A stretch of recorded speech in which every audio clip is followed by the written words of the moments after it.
evento. Bueno, el día de hoy tenemos varias personalidades de nuestra universidad. Tenemos al doctor Román Linares, que es nuestro director de División de Ciencias Básicas e Ingeniería. El maestro Galán, que es el coordinador de vinculación industria a la Universidad Autónoma Metropolitana. Tenemos al doctor José Luis Gómez Olivares, que es el director de Ciencias Básicas y de la Salud, Biológicas y de la Salud. Y nuestro jefe del departamento de Física, el doctor Juan Morales Corona. Bueno, les agradecemos que estén aquí y vamos a ceder la palabra primeramente al doctor maestro Antonio Galán, por favor.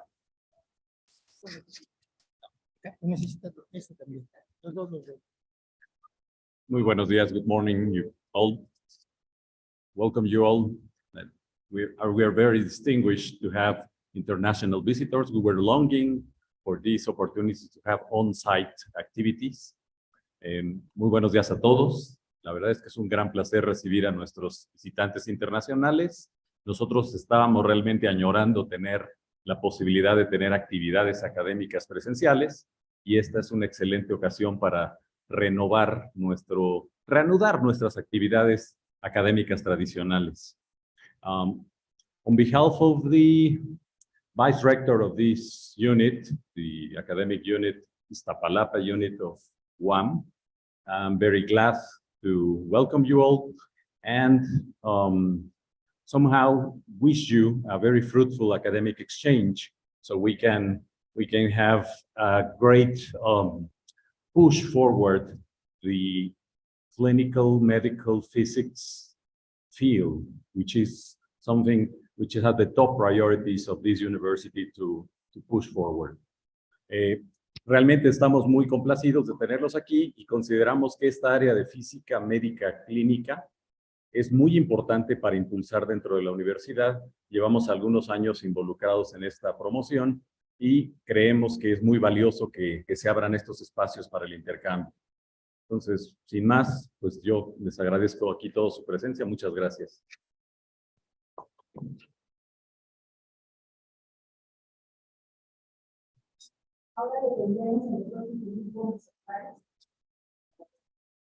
Pues muy buenos días a todos y a todas. Entonces, sean bienvenidos a la unidad de Iztapalapa de la Universidad Autónoma Metropolitana. Es un gusto estar en este evento, dado que es un posgrado compartido entre las dos divisiones, la división de Ciencias Básicas e Ingeniería, la división de Ciencias Biológicas y de la Salud. El mayor de los éxitos en todo este trabajo que van a realizar durante estos días que durará el cuarto simposio, y sean ustedes bienvenidos.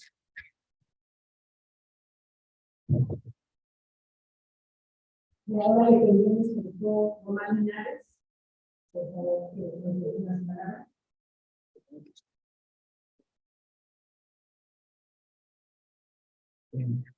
Buenos días a todas y a todos.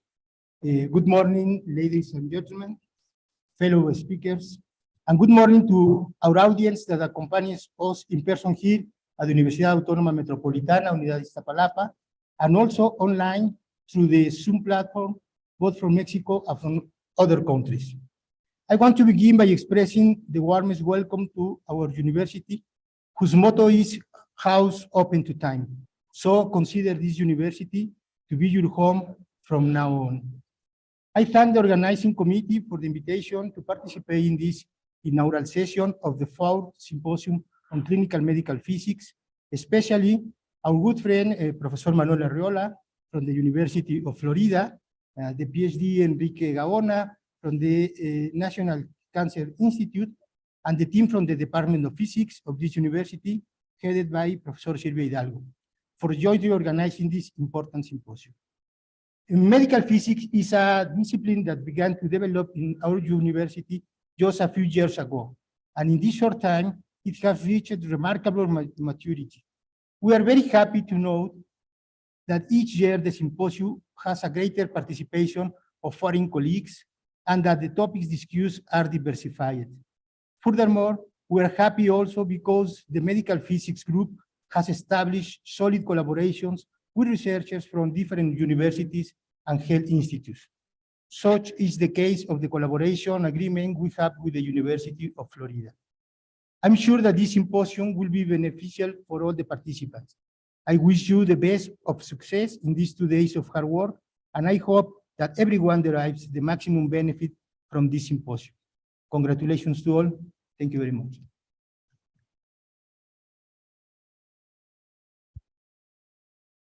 Y ahora le pediremos al doctor Juan Morales, por favor, palabras.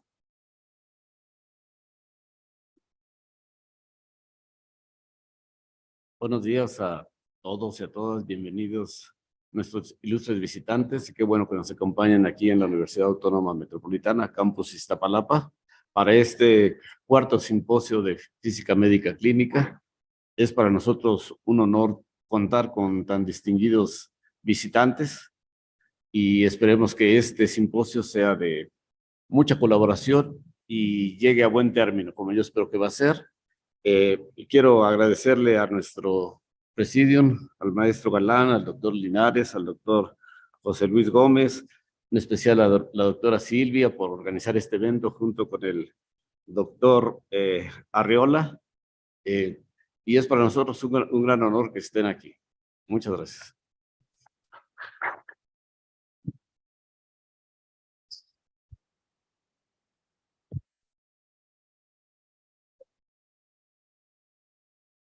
Bueno, today is the International Day of Medical Physicists, so congratulations to the whole medical physicists around the world, and especially here in Mexico. Thank you for being medical physicists and being part of the health of the humanity. Bueno, también quiero aprovechar este evento para dar un reconocimiento a todos los físicos médicos del INCAN que nos han estado apoyando durante todos estos años de formación de nuestros alumnos, a los físicos Noemí Salas Bautista, Alfredo Herrera González, Jonathan Elizalde Cabrera, al maestro Miguel Rodríguez, que ha coordinado la parte de radioterapia en el INCAN, a Jorge Patricio Castillo López, Héctor Alejandro Galván Espinosa, en la parte de imagenología del INCAN, al físico Esteban Barrera, a la maestra Marlene Perullero Rivas, que ha sido la física encargada en la parte de medicina nuclear en el INCAN. A todos ellos, nuestro reconocimiento y nuestras felicitaciones por todo este éxito. Bueno, pues le vamos a pedir al maestro Antonio Galán que nos dé las palabras de inauguración, por favor. Please join us. En nombre de la rectora de la Unidad Iztapalapa de la Universidad Autónoma Metropolitana, on behalf of the Vice Rector of Unidad Iztapalapa, Universidad Autónoma Metropolitana, I'm very glad to officially declare the opening of this clinical medical symposium, wishing you all success and a fruitful academic exchange. Thank you very much.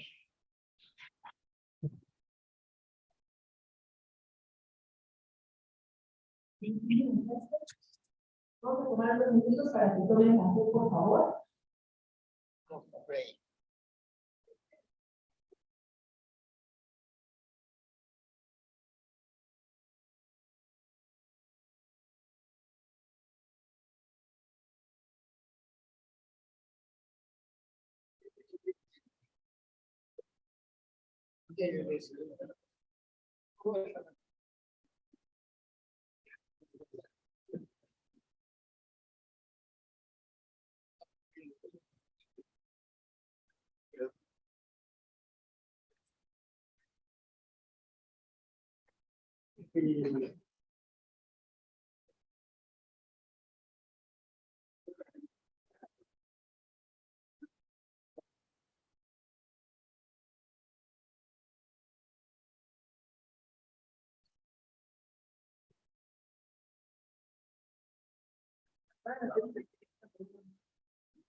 cuarto simposio de Física Clínica Médica.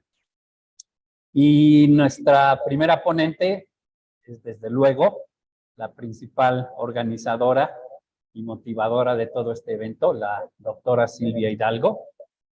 La doctora Silvia Hidalgo, como saben ustedes, obtuvo su doctorado en la Universidad de Nottingham, en el Reino Unido, y ahí trabajó junto con los creadores de la resonancia magnética en el laboratorio de Marsfield. Después hizo un postdoctorado en la Western Ontario University en London, en Canadá. Y aquí en la Universidad Autónoma Metropolitana, luego además ser profesora, es la coordinadora de la especialización en Física Médica Clínica y es la que ha impulsado esta especialización.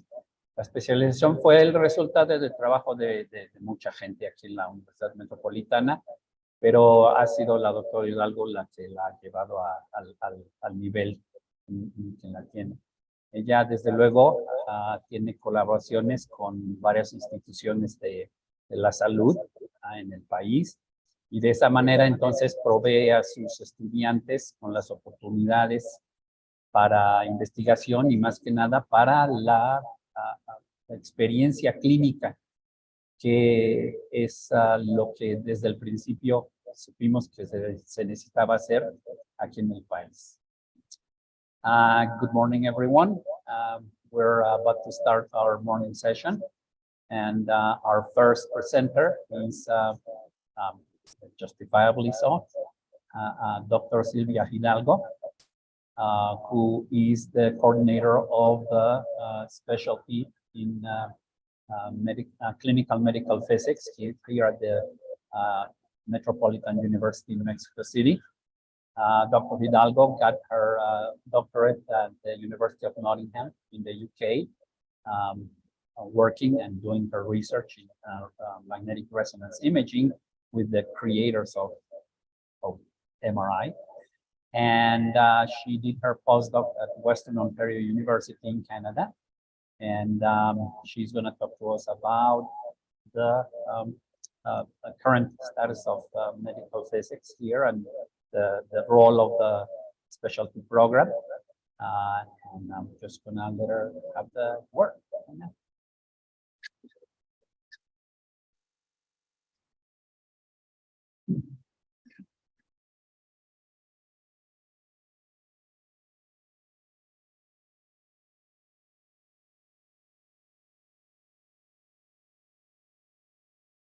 Bueno, buenos días a todos.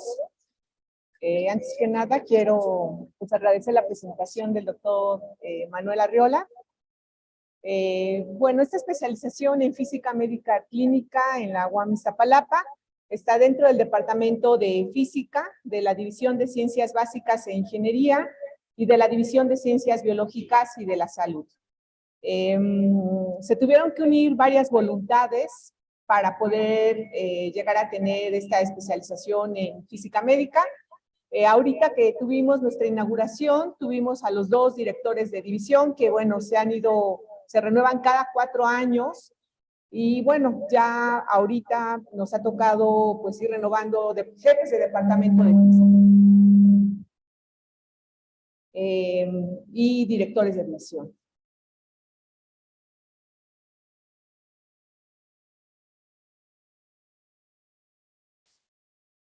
Bueno, como han de saber, bueno, ya todos sabemos que estamos dedicados en esta área. Hasta principios del siglo XX, la atención de problemas de salud era pues casi un campo exclusivo de la profesión médica. Sin embargo, cada vez pues ha sido mayor la participación de profesionistas en el área de la salud, y esto ya no se vuelve exclusivo de los médicos, sino más bien se requiere pues que tanto físicos, matemáticos, ingenieros vayan introduciéndose en este campo de la salud, ¿no? Entonces, de hecho, el cuerpo humano es definitivamente la caja negra para los físicos, pues alucinante porque realmente no entendemos nada, ¿no? como en el caso de imagen, sacas imágenes, obviamente nunca abres al paciente, a partir de rayos X, ultrasonido, resonancia magnética, y tratando de entender qué le pasa a un paciente, en qué momento o cómo ha ido evolucionando esa enfermedad. Entonces, esto nos ha llevado, pues, a que tengamos los físicos un campo importantísimo en el área de la medicina. Y bueno, las aplicaciones de la física en el campo médico, pues, han ido aumentando en variedad, en cantidad, no solo en el diagnóstico, sino también en el tratamiento, ¿no? Entonces, radioterapia, que es una de las líneas dentro de la física médica clínica importantes y que tienen un gran impacto en la parte oncológica. Y bueno, esto nos ha llevado a buscar y a tratar de formar de una manera académica a los físicos médicos clínicos. Y bueno, si buscamos la definición de físico médico clínico, encontramos que va a ser un profesional de la salud que ha pasado por un entrenamiento clínico basado en la residencia dentro de un hospital de tercer nivel o de alta especialidad. Y esto para adquirir toda la experiencia necesaria en el cuidado médico de pacientes sometidos a técnicas que conciernen la física médica. Bueno, entonces tenemos este problema de formación de recursos humanos en física médica en América Latina. Está el Organismo Internacional de Energía Atómica, la OPS, ¿no? Entonces, si vemos las estadísticas de cáncer a nivel mundial, desafortunadamente estas han ido aumentando. Esto hace, pues, que haya una demanda creciente de físicos médicos. En este país, en México, tenemos 2 maestrías en física médica por la Universidad Nacional Autónoma de México y la Universidad Autónoma del Estado de México. Hay un entrenamiento inadecuado con respecto a la parte de las residencias, en donde se requiere que haya una experiencia clínica, que eso es lo que haría que un físico médico fuera completamente clínico y pudiéramos encontrarlo en un hospital. Las condiciones profesionales, el salario, la situación, el reconocimiento por parte de Secretaría de Salud para los físicos médicos es algo importante y que definitivamente todos los físicos que están en estas áreas, pues hay que buscar este reconocimiento, no solo desde el punto de vista institucional dentro del hospital, sino también monetario. Es una profesión escasamente difundida. No es fácil encontrar pues información de física médica, hay que googlear, hay que buscarlo, quizá en los congresos es donde podemos acercarnos a los jóvenes con este tipo de pláticas, y bueno, hay una ausencia de marcos legales que regulen la profesión. Entonces, mientras vemos en Estados Unidos, por ejemplo, donde hay organismos, la APM, el ACR, que es la acreditación de radiología, en donde se ha trabajado fuertemente, donde el físico médico sí tiene este reconocimiento. Aquí en México nos quedamos apenas con unas normas mexicanas, y esto en cuestión de la radiación ionizante. Entonces, nos hace falta también trabajar para la parte de radiación no ionizante, como es la parte de resonancia magnética nuclear, donde la cantidad de accidentes que podemos encontrar son preocupantes. No debería haber ningún accidente en ninguna de estas 3 áreas. Entonces, la forma en cómo podemos nosotros ayudar es precisamente en la formación de recursos humanos en el área de la física médica. Para hacer un poquito de historia de lo que es la especialización en física médica, cómo es que llegó aquí a la UAM, es precisamente en el 2008, donde en una reunión está el director de los Institutos Nacionales de Salud y el rector general de la UAM. En ese momento, el director de los Institutos Nacionales de Salud le dice al rector que sería muy buena idea tener la formación de físicos médicos clínicos que pudieran impactar en las áreas de radioterapia, de medicina nuclear, de imagenología. Del 2009 al 2015 se lleva a cabo toda la formación académica del plan de estudios, se juntaron varios expertos en el campo de varias unidades de aquí de la universidad, se invitaron externamente también a que dieran su opinión para ver el plan de estudios que deberíamos de tener. Finalmente, en el 2015, Es aceptado por el Consejo Divisional de la Universidad Autónoma Metropolitana en Unidad de Iztapalapa. En 2015 se firma el primer convenio con el Instituto Nacional de Cancerología y el Instituto Nacional de Neurología. Fue un año muy intenso en donde tuvimos distintas reuniones con los directores de estos institutos de salud, con los encargados de los departamentos de radioterapia, de medicina nuclear, de imaginología, explicando, y realmente tengo que reconocer que el director del INCAN, el doctor Meneses, ha tenido un compromiso muy fuerte con la parte de la física médica. En el 2015, diciembre del 2015, finalmente el Colegio Académico aprueba la especialización de física médica. En 2016, el 9 de mayo, comienza la primera generación de física médica, UAMI, INCAN, neurología. A partir de ahí, pues, hemos tenido ingresos aproximadamente de 2, 3 alumnos por año. Ahorita van a ver por qué son tan pocos, pero es con todo el compromiso que ellos tengan esta formación completa.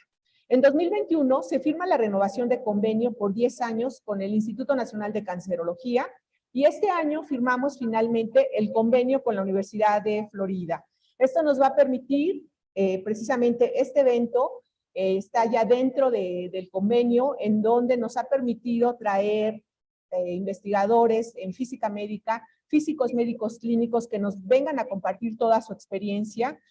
Y bueno, también podamos, tanto profesores como alumnos, puedan ir a la Universidad de Florida, y así como alumnos de la Universidad de Florida de las maestrías, doctorados o residencias clínicas, puedan venir a la Universidad Autónoma Metropolitana.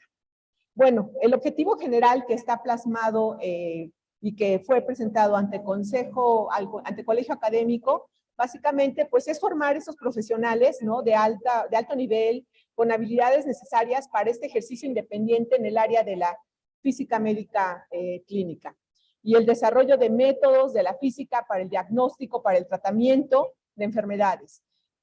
Esto es bien interesante porque si lo vemos desde el punto de vista tecnológico, uno puede creer que probablemente no hemos avanzado mucho.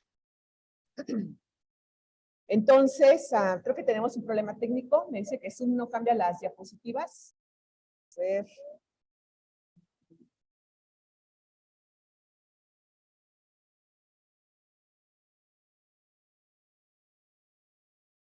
A ver, denme un segundo.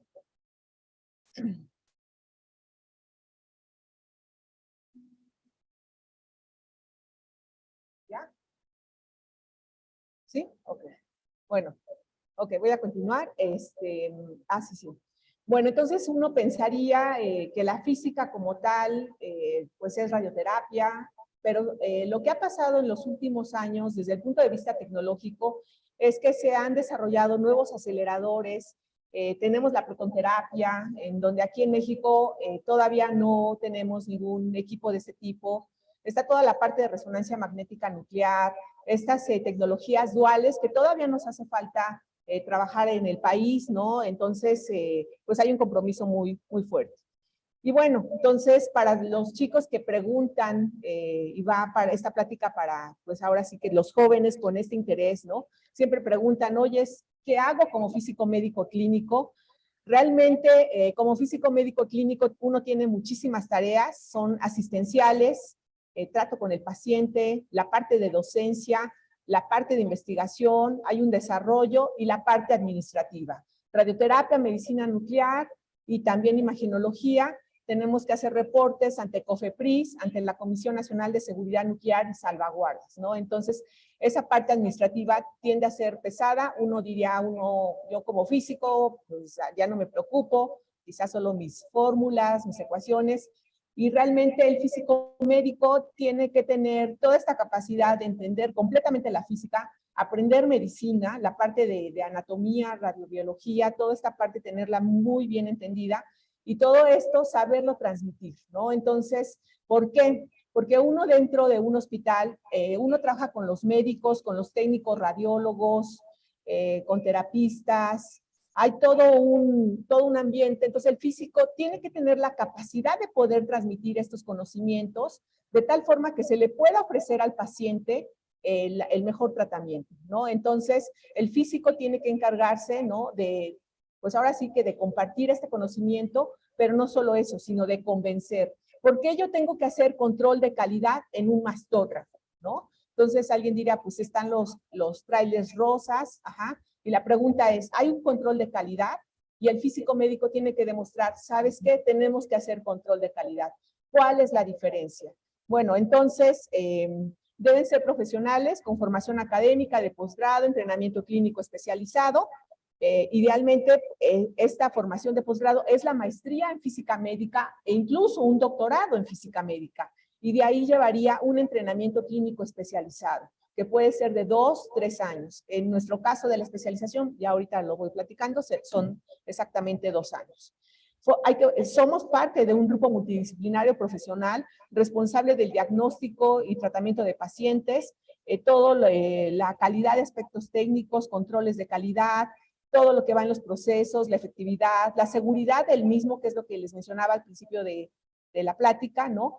En el diseño, implementación de nuevas técnicas, de nuevos instrumentos, llega una nueva instrumentación, el físico se encarga de aprender cómo funciona, de capacitarse, ¿no? Cuando ya llega uno al tope, quizá aquí en México, es donde uno asiste a los congresos internacionales a ver qué es lo que está pasando, ¿no? Y obviamente todo con el fin último, que es nuestro paciente. Eso es lo que siempre tenemos que tener en mente. Todas las competencias y responsabilidades únicas en relación con los equipos, las técnicas, métodos usados en la clínica, colaboración en la docencia hospitalaria para físicos, físicos médicos, chicos que vengan de maestrías, de doctorados, desarrollando proyectos, con los médicos, los tecnólogos, las enfermeras, la gente de intendencia inclusive. Uno está en constante movimiento dentro de un hospital, el físico médico. Y bueno, también participan en aspectos gerenciales del hospital. Ustedes dirán, ¿un físico médico? ¿Cómo? ¿No? Pues tan simple como, ¿sabe qué físico? Vamos a renovar la resonancia magnética. Vamos a renovar nuestros equipos de radioterapia. ¿Qué es lo que nos conviene? ¿No? Entonces ahí el físico toma participación para la compra de equipos, que estamos hablando de 3, 5, 10, 100 millones de pesos, ¿no? Entonces no es cualquier cosa, entonces tiene uno que estar en constante renovación. Bueno, la justificación, pues básicamente las normas básicas de seguridad con fines de uso terapéutico de las radiaciones, requisitos de calibración, dosimetría, garantía de calidad, pues deben ser conducidos por un experto calificado en física de radioterapia, ¿no? Requerimientos en imágenes, garantía de calidad, pues deben ser llevadas por un experto en física de la imagenología o bien de la medicina nuclear. De acuerdo a los reportes, en este caso de la OMS, se estima que una proporción de un físico médico por 400 pacientes que requieran el servicio, en este caso pacientes oncológicos, estamos tomando 127 millones, por ejemplo, para México. Se considera que el 0.2% de la población va a requerir en algún momento este servicio. Pensemos en las estadísticas de cáncer, cómo es que han ido aumentando, ¿no? Entonces, físicos médicos graduados que existen hasta el momento con un papel de maestría en física médica son 276. Físicos médicos clínicos requeridos para el país, aproximadamente 6,000. En Ciudad de México serían alrededor de 1,400. De la especialización tenemos ahorita 6 egresados. Y bueno, entonces volvamos a ver qué es lo que nos dice el Organismo Internacional de Energía Atómica para poder considerar un experto en física médica clínica. Primeramente, la licenciatura en física, un posgrado en física o en rama de la física médica, tener un entrenamiento clínico supervisado, que es ahí donde entra la especialización en física médica, para que sea declarado un físico médico calificado clínicamente. O bien tener una maestría y doctorado en un campo relacionado, completar si es necesario la parte académica de física médica e igualmente el entrenamiento. Entonces, esto puede ir de 2 a 3 años. Va a depender del área de interés, ¿no? Entonces, después de 6 años de práctica clínica, podemos considerarlo como un experto en física médica clínica. Esto de acuerdo con el Organismo Internacional de Energía Atómica. Lo que se recomienda son en 2 años, básicamente. Aquí en la Universidad Autónoma Metropolitana lo manejamos con trimestres. Son 6 trimestres, 2 años. El primer año es una residencia general. Se rota 4 meses en imagenología, 4 meses en radioterapia y 4 meses en medicina nuclear.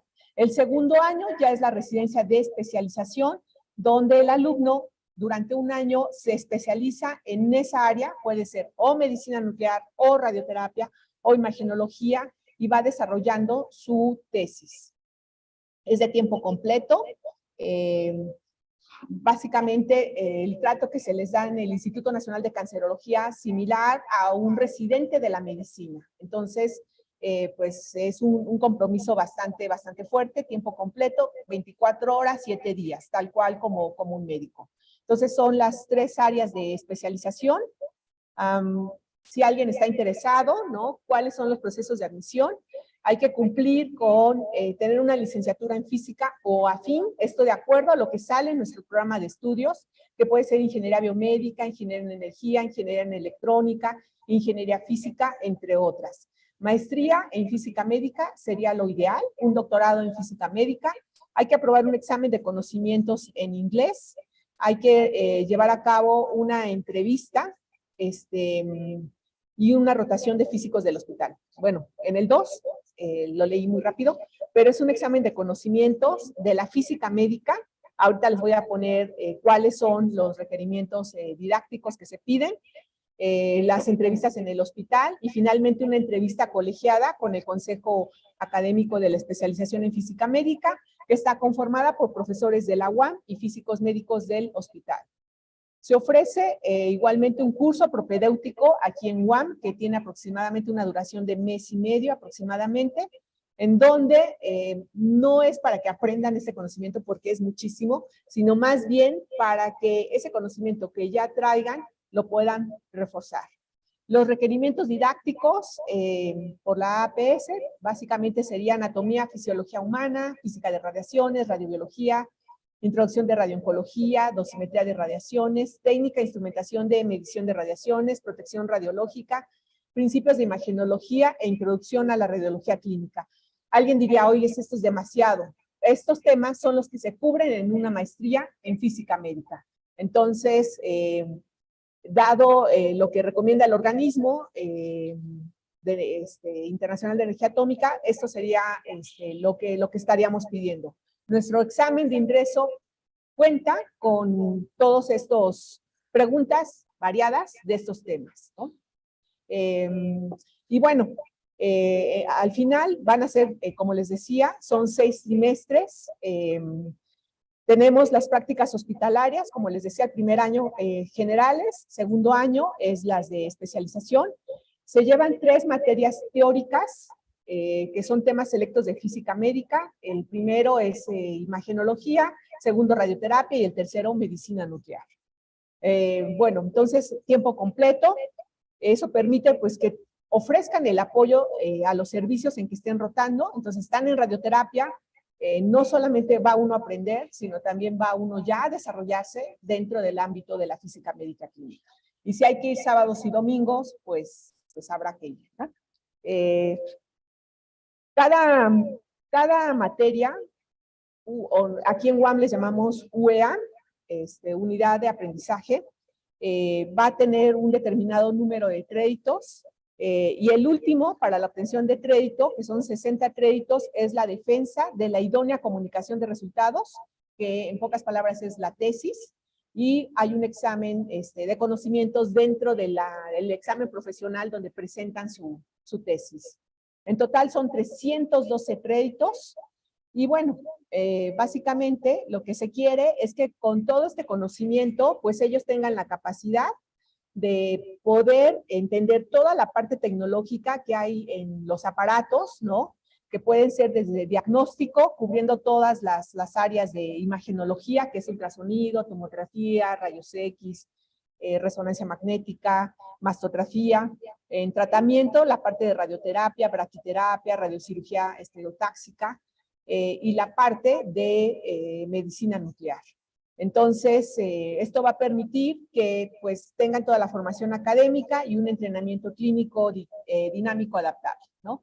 Entre las principales funciones de responsabilidades del físico médico están las especificaciones técnicas, pues de los equipos, llevar a cabo toda la supervisión de técnica del mantenimiento, protección radiológica, no solo para él mismo, sino para todo el departamento, para el paciente mismo. Un paciente recibe una determinada dosis de yodo, por ejemplo, en medicina nuclear. Cuánto está irradiando, es seguro que salga, ¿no? Entonces, el hecho de que este paciente salga, se meta al metro, ¿qué tan seguro es, no? Entonces, ustedes quizá me digan, pues las dosis son muy pequeñas, no pasa nada, ¿no? Pero hay que asegurarnos de estar haciendo bien el trabajo. Las modalidades de operación, pues tenemos una planta docente, que es un núcleo académico dentro del Departamento de Física y también dentro de la División de Ciencias Biológicas y de la Salud, que son los que nos apoyan con las materias de anatomía humana. Tenemos nuestra comisión académica del posgrado, una coordinadora, y bueno, llevamos a cabo pues todo el proceso de admisión, asesores de área clínica, comités tutoriales, trimestralmente se les pide a los alumnos que nos den sus avances, vamos con ellos viendo si hubiera alguna necesidad o algo que hiciera falta dentro incluso del INCAN. Y bueno, finalmente termina esto con la idónea comunicación de resultados, que es la tesis y el examen profesional. Ahora, ya una vez que pasan todos estos créditos, pues hay que asegurarnos que efectivamente se hayan cumplido, que presenten el examen de grado, donde finalmente ellos defienden su tesis. Y bueno, esto de acuerdo a lo que fue aprobado por el Consejo Académico de las divisiones de Ciencias Básicas, de Ciencias Básicas e Ingeniería y de Ciencias Biológicas y de la Salud. Esta especialización cuenta con la aprobación por parte de Secretaría de Salud del CIFRUS, que es la encargada de educación dentro de Secretaría de Salud, es la encargada de realizar los exámenes del ENAM para los médicos cuando quieren hacer una especialidad. Nosotros nos tuvimos que preparar para presentar la especialización. Fue un proceso de más de un año en donde, platicando ahorita, todo esto de la especialización ha sido un camino arduo, ha sido un camino difícil defender esta parte de la física médica. Como decía yo en la segunda diapositiva, este reconocimiento para los físicos médicos ha sido difícil. Sin embargo, pues no nos hemos dado por vencidos. Esto fue en 2000, no me acuerdo. Ahorita les digo, bueno, no veo la fecha, pero tendrá 3, 4 años que lo presentamos, para comentarles que cuando fuimos y lo presentamos ante la CIFRUS en Secretaría de Salud, que está conformado por los directores de las facultades de medicina del país, de todo el país. Entonces teníamos gente de la UNAM, de Guadalajara, todos los directores, y nosotros presentamos pues para que los chicos de la especialización de física médica por 2 años pudieran estar dentro de un hospital. Uno de los directores incluso nos hizo un comentario de que decía, no se pueden llamar físicos médicos, busquen otro nombre, porque puede ser que un paciente se confunda y al físico médico le pida una receta. Entonces, en ese momento le contestamos, a ver, el concepto de físico médico no lo inventamos nosotros ahorita, es un concepto que ya viene desde María Curie, ¿no? Röntgen, ¿no? En donde empieza a ver esta relación de la física con la medicina, ¿no? Entonces, Estados Unidos nos lleva por muchos años de ventaja. Entonces, este desconocimiento por parte de la rama de la medicina ha sido complicado. Sin embargo, también hay médicos que nos han impulsado de una manera bastante fuerte. Entonces, pues uno tiene que ir defendiendo esto. Entonces, esta opinión técnica académica favorable que nos ha permitido avanzar por parte de Secretaría de Salud ha sido complicado, ¿no? El perfil del egresado, pues idealmente estamos pensando que va a salir con estos conocimientos para poder defenderse, para poder hacerse cargo de un servicio de radioterapia de medicina nuclear. Como ustedes sabrán, el físico dentro de imagenología no es necesario, ¿no? O sea, entonces tenemos equipos de resonancia magnética que te cuestan $3 millones y que cuando uno llega y ve qué está haciendo la gente, no ves que no está siendo optimizado, ¿no? Entonces, cuando pudieras tener técnicas avanzadas de la resonancia magnética para un paciente oncológico y ves que no hay, porque no hay un físico que lo sepa hacer, ¿no? Entonces, esta parte nos hace falta, pues, trabajar mucho. También salen con su cédula profesional por parte de la SEP, sale con su diploma por parte de la UAM como especialista en física médica clínica, pero también sale con su diploma del INCAN como igualmente especialista en física médica clínica con área de especialización. Y bueno, actualmente, como mencionaba, tenemos convenios firmados con distintos institutos nacionales de salud, recientemente con la Universidad de Florida, y ahorita estamos en proceso con el Centro Médico Nacional Siglo XXI, Hospital de Oncología, que hemos estado trabajando con la doctora Elsa León, y bueno, el proceso de admisión es cumplir con los requisitos académicos, otra vez que ya les decía, cumplir la parte de inglés, obviamente las entrevistas, contamos con becas CONACYT. Este es el primer año en donde nuestros alumnos cuentan con beca CONACYT. Anteriormente la beca la daba la Universidad Autónoma Metropolitana. También nos llevó prácticamente 2, 3 años ante CONACYT presentando y defendiendo el proyecto. Finalmente salieron las áreas prioritarias para posgrado en México y la especialización está considerada como un posgrado de alta demanda y de alta importancia en el sector de salud. Es prioritario en sector salud. Actualmente tenemos abierta la convocatoria de la especialización en física médica clínica. Se cierra el 10 de noviembre. Nos pueden entrar a nuestra página definitivamente, o bien por Facebook, que también tenemos nuestra página de especialización. Así como unos datos generales de los que han entrado a la especialización, los chicos que han entrado, 50% mujeres, 50% hombres, 83% con nacionalidad mexicana. Hemos tenido un alumno colombiano que recientemente se graduó. La edad de ingreso va de los 23 años a los 37, la mayoría alrededor de 27 años, y la mayoría con maestría en física médica.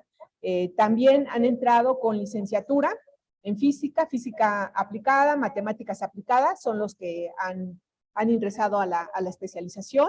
La razón que nos han dicho para entrar a esta especialización es conseguir un trabajo mejor, incrementar sus ingresos, prepararse para otro tipo de actividad profesional, ahí el 50%, fortalecer los conocimientos adquiridos durante la licenciatura. El tiempo de egreso es aproximadamente de 3 años. Sin embargo, ya nuestros últimos egresados lo cumplieron en 2 años, como estipula el plan académico. Su ingreso mensual, su salario para los que ya están trabajando, la mayoría va de 20 a 25 mil pesos, y por ahí alguien gana más de 25 mil pesos. Hay una comparación del empleo anterior al egreso. La mayoría mejoró, el 83% mejoró comparado con antes de que hicieran la especialización. La evaluación del programa de nuestros egresados en general es bueno a excelente. Bueno, pues no me queda más que darle las gracias. Los informes los dejo ahí por si alguien quiere mandarme un correo electrónico y estamos abiertos a preguntas.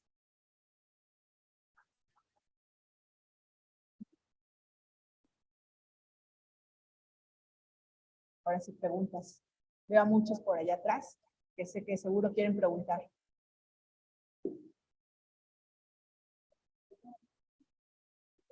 Ah, bueno, a ver, dime, o mándamela al WhatsApp. De la especialidad, ¿ya se puede elaborar como físico médico? ¿Ya no es necesario hacer la estancia? No, ya no necesitan hacer la estancia porque están haciendo 1 año de estancia, incluso más de lo que pide la comisión.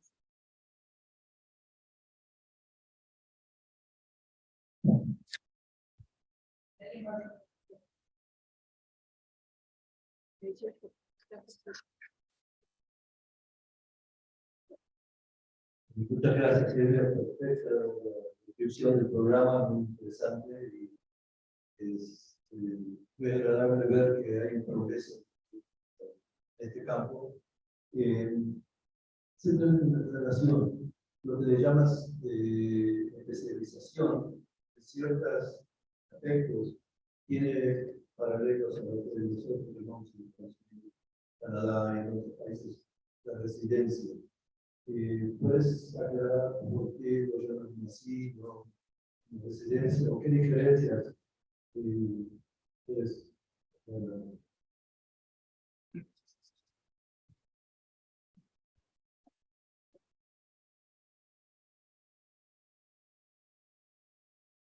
Muchísimas gracias por la pregunta. Es lo mismo. La residencia y la especialización es lo mismo.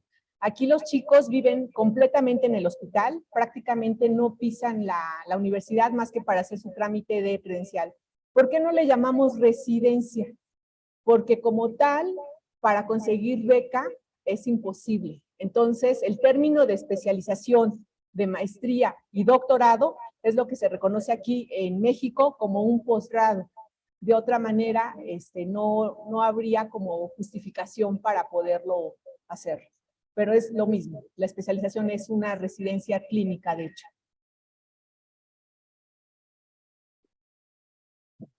¿Alguien más?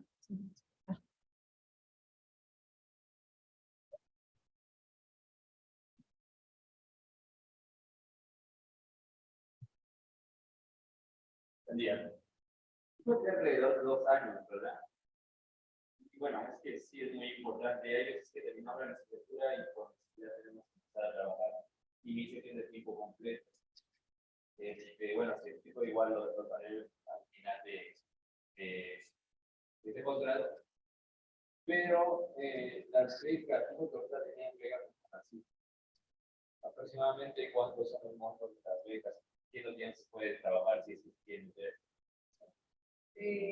No tengo la cantidad exacta de cuánto, es un poquito menos de la maestría, pero te alcanza para subir, vamos. Ajá, una persona sí lo entiendo, pero si las personas que dependen de ti no saben. Ajá. Eso es difícil. Sí, es que por lo menos son 2 años es como. Es difícil contestarlo. Bueno.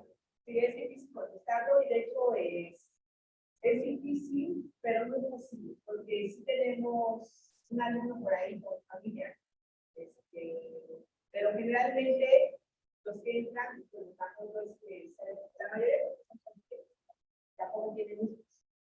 Entonces, pero bueno, siempre hay costo-beneficio cuando uno toma una decisión, ¿no? Bueno, todos sabemos. Pero bueno, siempre uno con el riesgo es que yo mencionaba, una vez que ya están en la licenciación, entran a trabajar, pues el 56% de los que empezaron salen en directo. Ah, no, sí, o sea, del final sí lo entendí. Igual con así, en el primer trimestre no te da nada, ¿no? Porque es el proyecto de requisitos del primer trimestre para. No, todo lo hacemos bien, si tú traes toda tu documentación bien, tienes los 24 meses de beca. Aquí el problema es que luego el estudiante pues no trae el documento, entonces administrativamente yo así no puedo hacer nada. Alguien mi responsabilidad cumplir con todos los papeles como los tengo.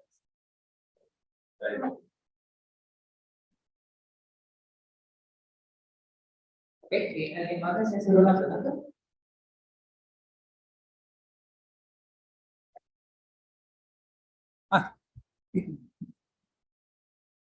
Por favor.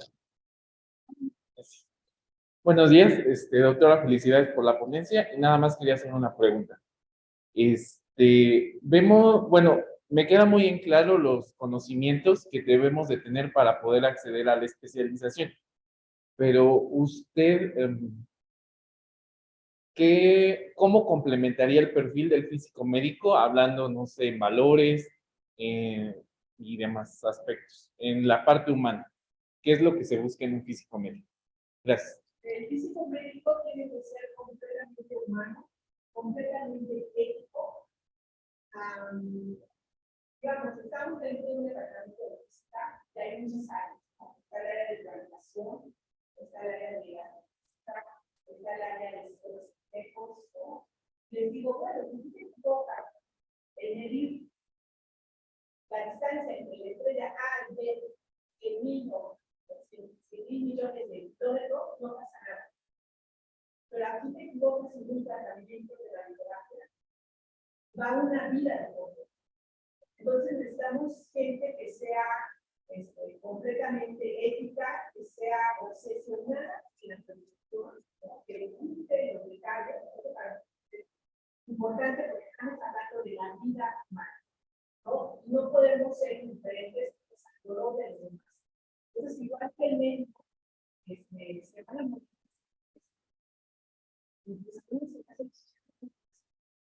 Pero, pues uno tiene que seguir meditando.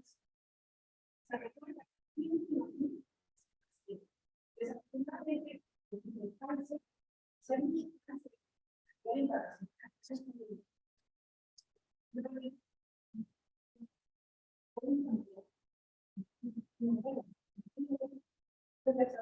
entonces era responsable.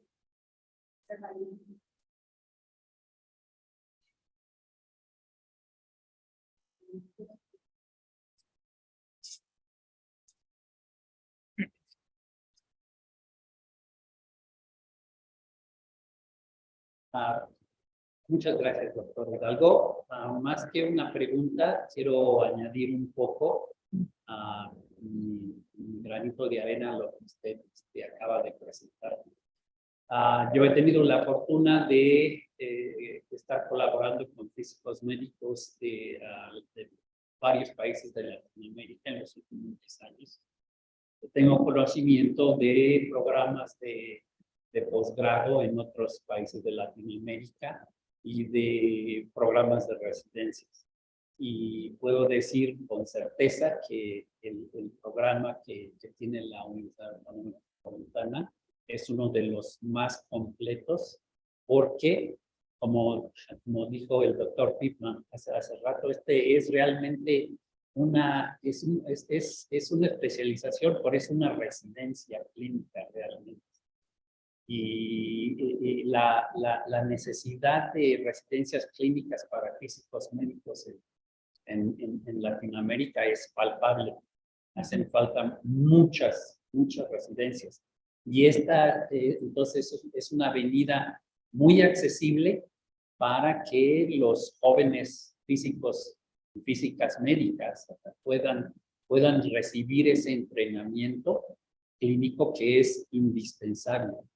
Ciertamente la investigación básica en física médica es necesaria, eso nunca se niega, pero el físico médico debe ser principalmente clínico, porque como acaba de usted de decir, y yo lo repito en todas mis clases y todos, aquí no hay margen de error. En la física médica no hay margen de error. En la imagenología yo a los estudiantes siempre les hago la misma pregunta. ¿Ustedes estarían contentos si la clínica de radiología, si el radiólogo les dijera, bueno, pues como 60% como que sé lo que estoy haciendo? No, desde luego que no hay margen de error. Y la manera en que este programa aquí en la Universidad Autónoma Metropolitana está estructurado, está dándole a los estudiantes exactamente lo que se necesita. Los sistemas de imagenología, las modalidades de tratamiento de radioterapia, los sistemas de imagenología por medición nuclear, no se están volviendo más simples, se están volviendo más sofisticados. ¿Quiénes son los que pueden entender cuál es el mejor uso y la mejor aplicación de esos sistemas? Nosotros, los físicos médicos. Así que a los jóvenes que están aquí presentes con nosotros y que están en la audiencia virtual, ¿no?, les exhorto a que de veras investiguen bien qué recompensante es esta profesión de la física médica y que investiguen bien en dónde pueden estudiarlo. Y Desde luego aquí yo ya conozco a varios estudiantes que son brillantísimos, no solamente físicos médicos académicos, sino también clínicos.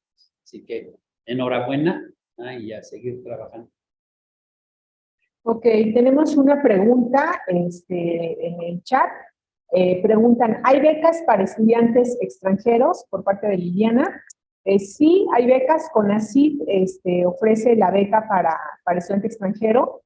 Nada más que el proceso hay que comenzarlo antes para los extranjeros, porque hay que revalidar título, hay que hacer todo el proceso administrativo antes. Entonces, si están interesados, de hecho, incluso antes de que salga nuestra convocatoria, ellos deberán enviar su documentación a Rectoría General, la parte de la sección escolar, para que se encarguen de revisar toda la documentación y efectivamente cotejar, ¿no? Esa es, pero sí, sí hay. Bueno, una última pregunta.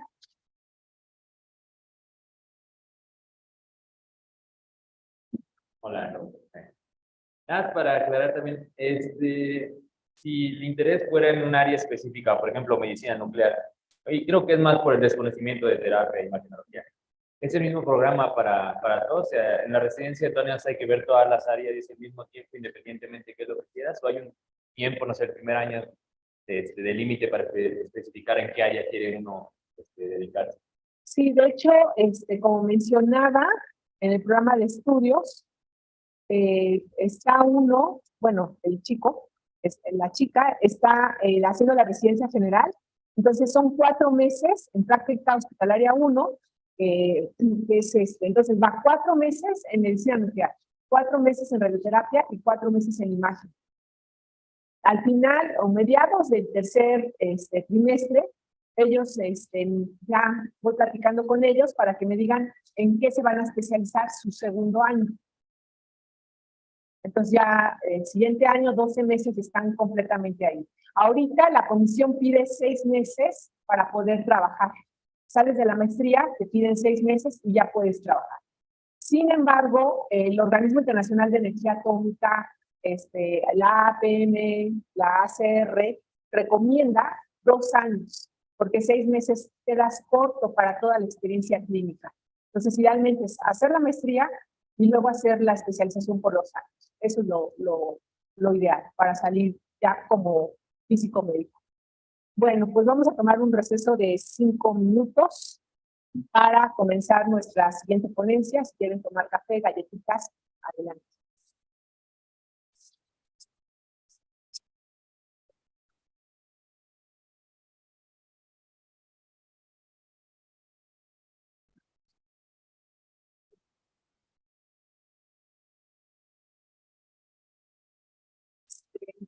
Vamos a seguir con la siguiente.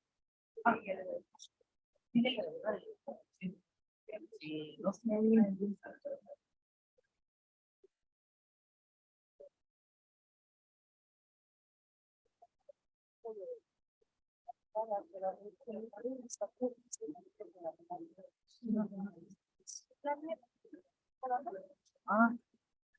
Te doy otro.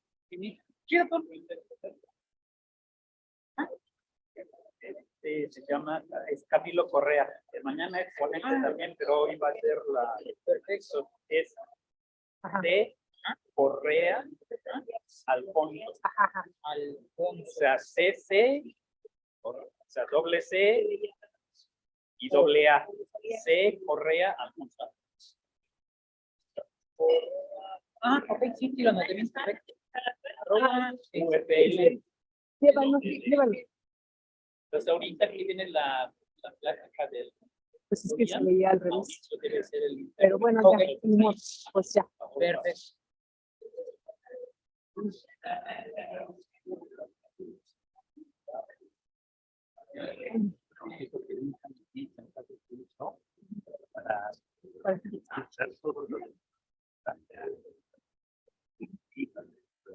Pues es que ya ves, no habíamos hablado. Es una residencia. Es una residencia. Sí, es una residencia, estrictamente hablando.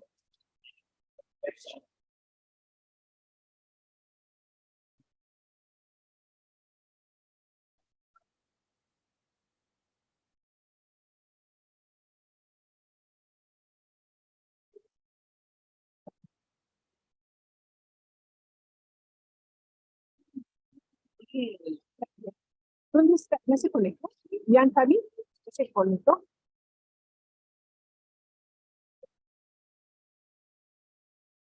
Ya lo Ian, Ian, Ian. Ay, wait. ¿Lo puedes hacer de host ahí, por favor? Hello, Ethan. How are you? Okay.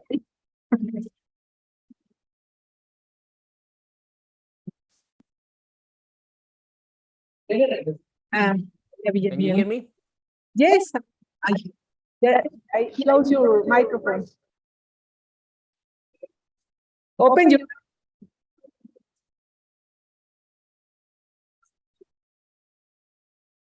I know. I don't. Can you hear me now? Yeah. Yep. Yes. Hello. Okay. Ian. How are you? All very well. Thank you, Sylvia. Very good. That's good. That's good. Benito is going to present you. He's going to introduce you. Oh, that's great. Okay. You remember Benito? Yeah, a little bit. A little. Yeah. Benito. Okay. So you are going to share your presentation? I certainly am. You have a translated version already? Ya. No. ¿Tenemos algo? ¿Tenemos algo? A ver, espérame.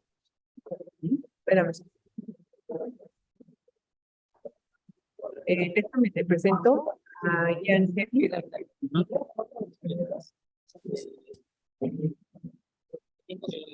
Okay, Ian. Yep. Hi, Ian. Hey. Hey, this is Manuel. Hola, ¿qué tal? Muy bien, muy Okay. bien. Hi, Manuel. He's Scottish, so he doesn't speak Spanish. Un poquito, un poquito. Okay. Poco a poco. Well, we're really grateful and glad to have you, of course, participate. It's great that you are the opening the scientific talks, and we want to thank you for helping us putting together this symposium. Okay, no, I'm very grateful to contribute towards this, and hopefully it'll come across very well and just give you an indication of the type of role that I provide within the UK as a medical physicist. So Perfect. And the topic is exactly the type of topic that we were looking for the symposium. So thank you so much. Looking forward to hearing your presentation. Okay, so wait a second, please.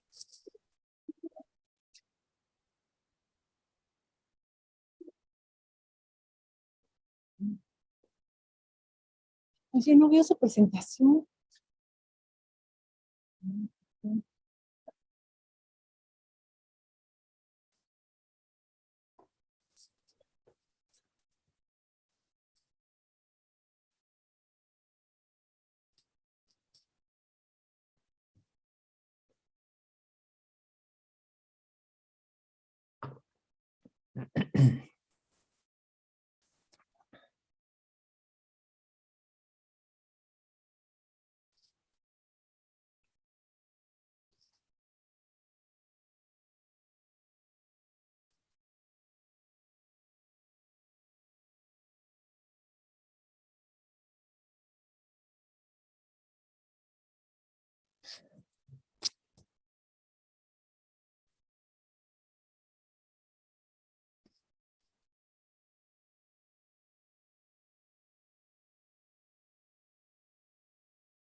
Ian, can you speak, please?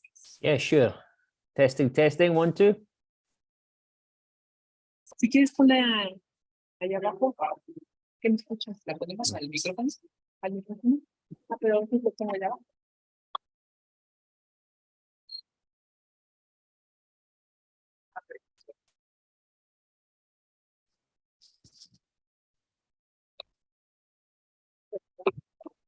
So I can see my presentation on the screen in the background. So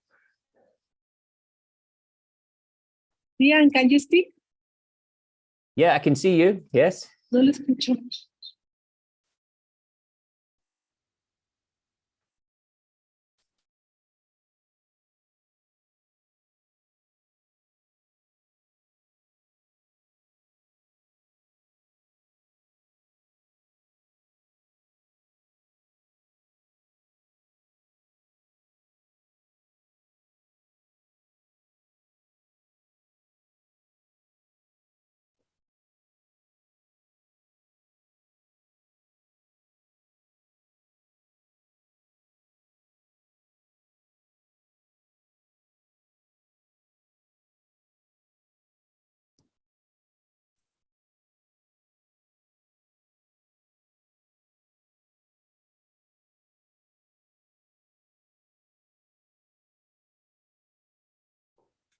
You're on mute.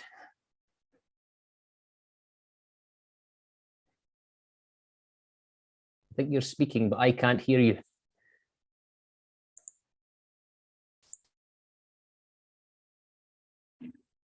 Okay. I can hear you now.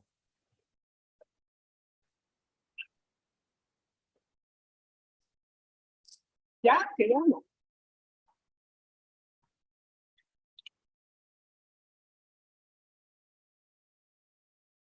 Can you Speak again? Of course. speak? Okay. Yes. I'm ready. Just whenever you are, just take your time. Okay, speak. Speak No? again. Okay. Can you hear me clearly enough? How does that sound? Does that sound clear enough? No. Pero ¿por qué? ¿Ya buscaste abajo? Ahí está.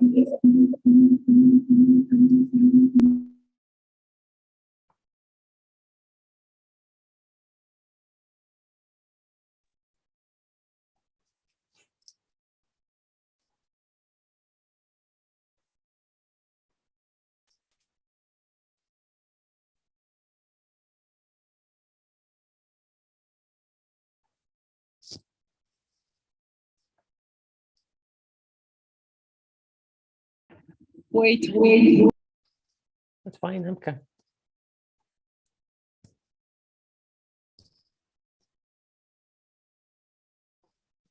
Speak again.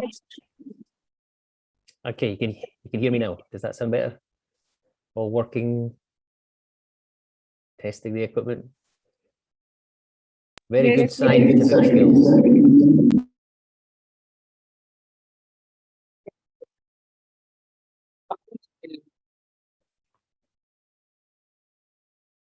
Again. Again, okay, how does that sound? Does that sound a little bit better? A little bit clearer? Yes. Thumbs up. Fantastic. The skills of a scientist. Huh? That's great. Okay, so just let me know when I should begin, and I'll take off. Okay, so we're going to continue. So Dr. Benito de Celis, he was my colleague at the University of Nottingham. Ya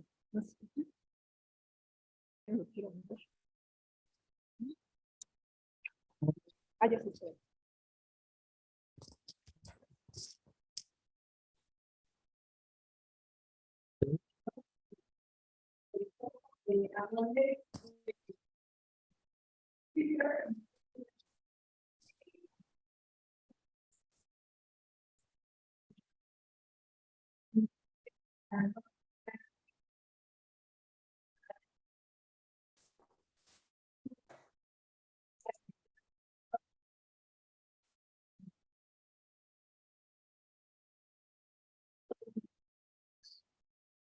Hello, Ian.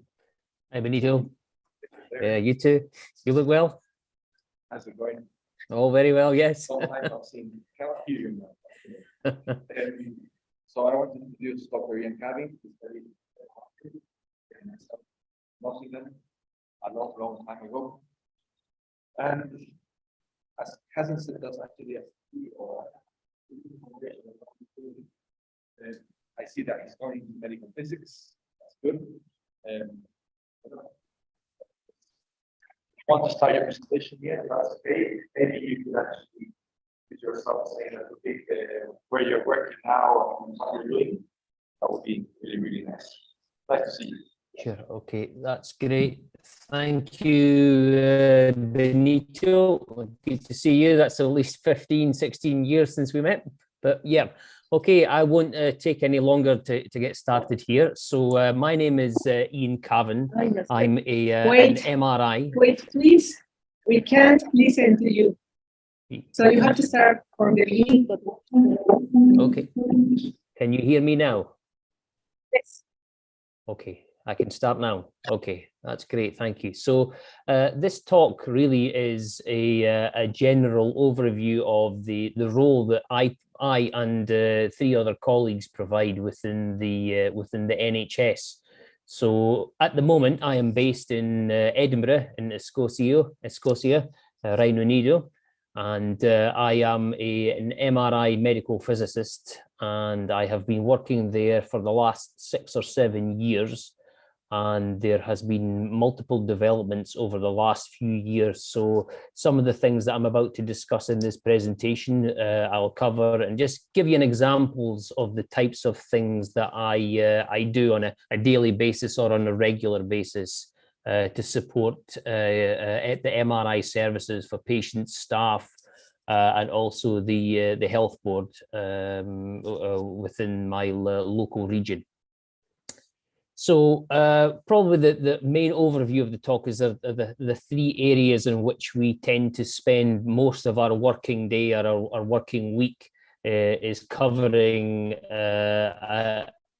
MRI safety, routine safety inquiries, and I'll go into these in a little bit more detail. But MRI, unless you are actually a scientist or you have the physical knowledge, it's very difficult for those that don't have any background in sciences to understand many of the concepts that we need to understand to keep services running and keeping services safe. So I'll touch on these as we go through them. There'll be the routine clinical activity that is provided with the job that I provide. And it varies, it's expanding all the time. We've recently developed a new service, an intraoperative MRI service, which we've been dealing with neurosurgical and neuroradiology staff. So that's only started in the last 12 months, and I'll give you in a little bit more detail. But some of the other services that we've been involved with for many years are the pre-surgical functional MRI scanning for patients with brain tumors. So they carry out basic tasks within the MRI scanner, and we're helping the neurosurgeons to identify the motor regions and language lateralization, the left and right hemisphere, prior to surgery.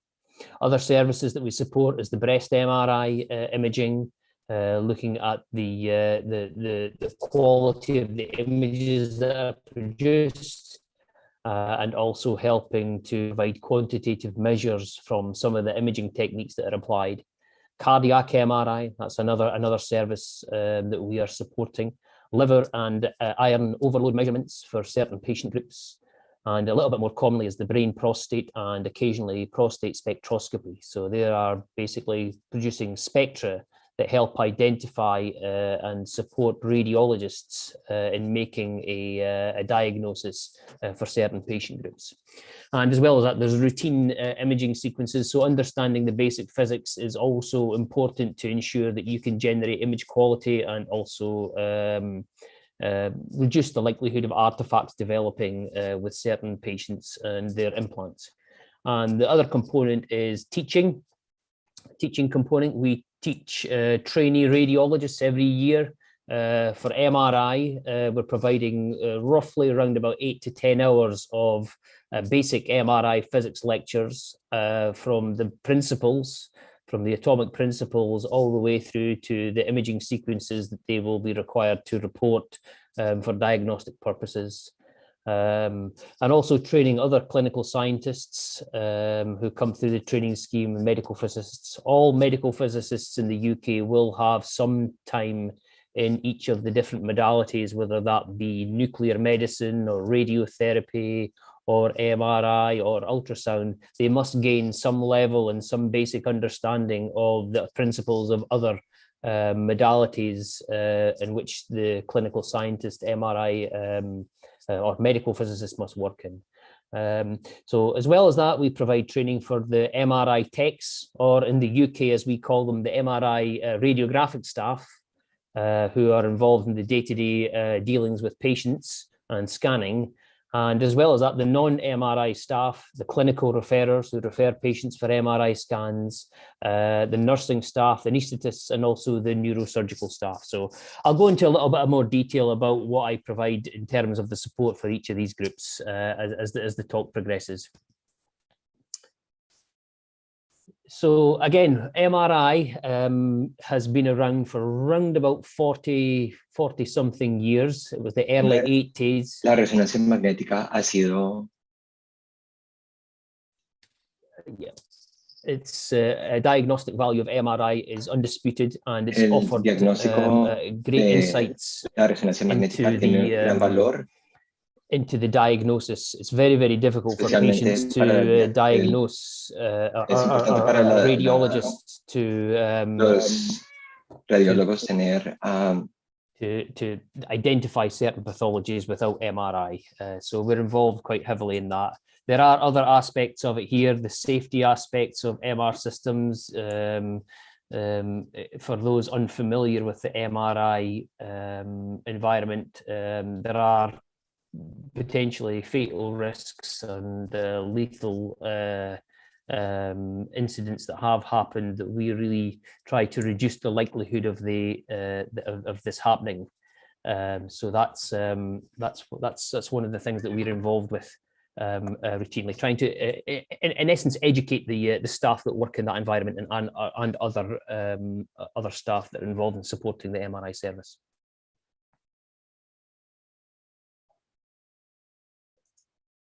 So in the UK, we heavily involved in developing guidance so that all MRI staff, they're all trained to a similar sort of level. So this is provided by the UK government safety guidelines for magnetic resonance imaging equipment use. So essentially provides the structure in which an MRI department should be run and how it should be managed safely. So from that, it's an 86-page document that identifies the main elements of things like the local rules and risk assessments, how things should be done according to certain procedures, and ensures that we must train all staff to an appropriate level depending on the type of role that they provide. And every 3 to 4 years, the guidance is updated here. Dr. Ian, can I translate this thing, because it seems like... Absolutely, sure. Okay, I'll wait till you're finished. Yeah, because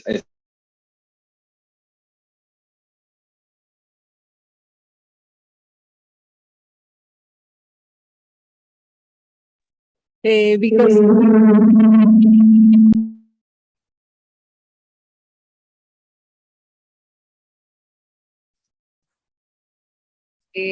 you can continue. Okay.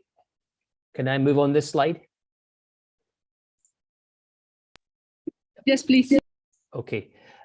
So there are many sources of information that we are involved in reviewing in order to develop the safest guidance. So some of these areas are publications that are generated from ICNIRP.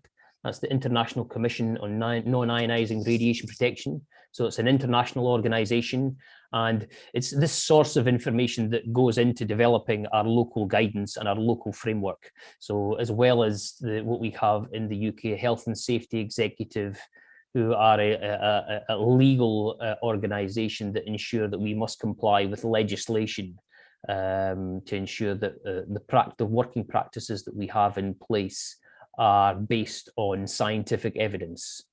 And that's really essentially to ensure that we are looking and identifying the correct bits of information for developing safe guidance for supporting MRI. So more locally, we have one of this hospital identified here. It was just completed it was built about 7 years ago, and it was only completed about 12 months ago. And this is one of the main hospital sites for pediatric patients and adult neuro patients in Edinburgh. And we were involved in the design of I was involved in the design of the facility to house 4 MRI scanners, which have 3 Tesla MR systems and a 1.5 Tesla system.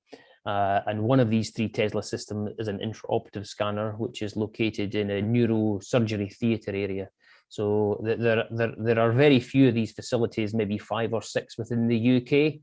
So what we were concerned that the staff that are involved in supporting the service are actually given adequate training to know what to do in terms of supporting the service, and also to ensure that the other staff that are not necessarily involved in MRI within the theatre area understand the risks around MR systems and the environment around MR systems. So in total, I'm responsible for supporting 12 MRI scanners across 9 different sites. So that covers a population of just over 1.2 million within Edinburgh and the surrounding areas, and the other health boards as well. So, okay, shall I continue? If you give me the thumbs up, Mauricio. Are you going to translate that now, or shall I carry on?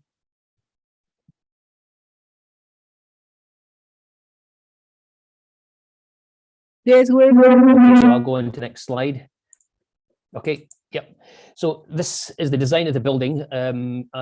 Although I said I was involved in the design of it, one of the concerns is that the hospital design, we didn't have a great deal of control over where the MRI facilities are. Now, ideally, understanding the risks associated with MRI scanners, we wouldn't have ordinarily decided to have MRI scanners situated in the middle of a hospital, because when something goes wrong with them or when they need to be replaced, that involves closing off part of the hospital to remove equipment and so forth. It's generally much more sensible to have MRI scanners located at the outside of the building. But that was something that was involved in the design that we had no real influence over, because there's certain aspects of the designs that we had no control over. But our advice was always to keep MRI scanners to the outside of the hospital, because it's less disruptive when the scanners need to be replaced. And typically they're replaced every 10 to 12 years in the UK. So as I'm sure you could imagine, new hospitals involve many different staff groups or other people that are involved, things like architects, fire and rescue services, the vendors. The main vendors are your Philips, Siemens, and GE. So you've got project managers, building contractors, medical, clinical colleagues, security, maintenance contractors. They're all involved at some extent to the design and the operation of the hospital. And for the vast majority of them, very few of them actually know very little about MRI. And the knowledge that they do have tends to be of things that they've read in the media when things have gone wrong. There is a real requirement to ensure that these staff groups do have sufficient understanding of the safety involved with MRI. So siting and operation of MRI scanners, and also the safety systems, the quench pipes and the chillers, really do require an appropriate level of knowledge to be able to communicate with your different staff groups and those involved in the design of a hospital. Yep. This is an example of the ground floor hospital here. We have 3 MRI scanners here, and there is a room here for an MRI scanner. that they've built, because the waiting list for MRI scanners are growing year on year. And although the funding for this additional scanner wasn't available, they did plan into the design of the facility that they would need another MRI scanner within another 6 or 7 years. So the involvement of the different staff groups, the radiologists, the neurosurgery, medical physics, estates maintenance, health and safety, and fire officers, it's really important to ensure that they have some input into how an MRI facility is to be designed and how it's to operate correctly, to ensure it's safe. So one of the major things with MRI scanners, the kind of physical principles is MRI scanners have pretty strong magnetic fields, typically 50,000 times stronger than the Earth's magnetic field. And these magnetic fields tend to expand outside the MRI scanner room. So with this drawing that you can see here shows, these red loops here are showing you basically the coils inside an MRI scanner that will generate the static magnetic field. And these other colored panels are actually iron sheeting within the walls and within the roof and within the floor. And the motivation behind this is to reduce the spatial extent of the magnetic field extending outside the rooms.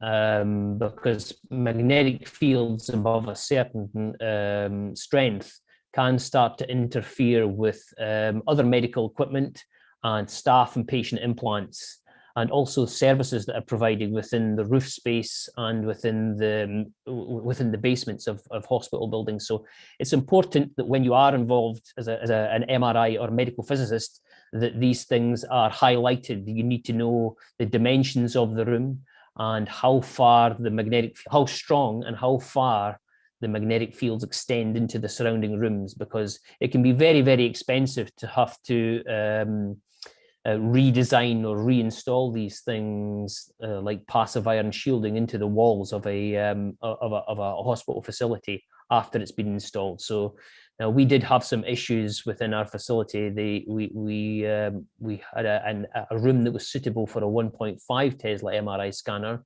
but we were told we could have a 3 Tesla, but the room wasn't big enough. And it just happened to be the intraoperative MRI facility, and it required walls to be moved after the design of the hospital. So it was very, very expensive. So although stronger magnetic fields there are advantages to them, there are some design issues that need to be taken into consideration. Otherwise, the neurosurgical theatre wouldn't necessarily be suitable to be used with such strong magnetic fields extending into there next door to the MRI scanner. So this is just showing you some of the other passive iron shielding that's required. So you've seen a magnet here in the lower left. This is what an MR system looks like when it's been installed. And this panel here is basically cut out into the wall, and it gets filled in with iron shielding and copper to ensure there's no radio frequency interference generated inside the scanner room. So this is essentially what's required, is holes in walls while the scanner system is being installed. Again, these walls have to be taken down to ensure scanners can be removed at a later date and when they need replaced. And some of the safety things you see here, this is an MRI control room, and ensuring that staff that work inside here can see the access corridor to the MRI scanner room, because one of the incidents that we had within the UK or within our hospital could have been potentially fatal, that I'll discuss later on. So we even look to ensure that we can always improve our safety or reduce our safety incidents when it comes to patient and staff safety. And the layouts and the design of the facility obviously needs to be appropriate to provide the services. That's things like chilled water to MR systems inside equipment rooms here, and also quench pipes. These quench pipes are designed to carry liquid gaseous helium, liquid helium to evaporate in the event of an emergency. And the other thing that we're involved with is when MR systems are installed, we do the initial acceptance testing. So before any of the MRI vendors can have any money, we must carry out an acceptance testing, and medical physics and MR physics give the approval to say this MR system is actually operating as been specified. So our health board will not hand over any money or confirm it is until the medical physicist, MR physicists have actually carried out some tests on the system. So this is the acceptance testing that's required before any patient scans can take place. Other safety measures that we incorporate into the design, different colors of flooring. So for patients that are scanned under anesthesia, MR conditional anesthetic machines can't necessarily go too close to the scanner, so they must be kept outside the outside of what we call a 20 millitesla field line. Now you can talk about magnetic fields to clinical staff, but giving them numbers really isn't very helpful. So things, physical, obvious barriers like color changes between the rooms, between the floors, do help to ensure that the staff understand where certain pieces of equipment can be located. So that is something that's quite critical as well. So basic things that make the job of the radiographic staff or the MR techs or the consultant anesthetists or the neurosurgical staff, anything that helps make their job easier, that doesn't involve numbers, that's what we are really there trying to do, incorporate into the design.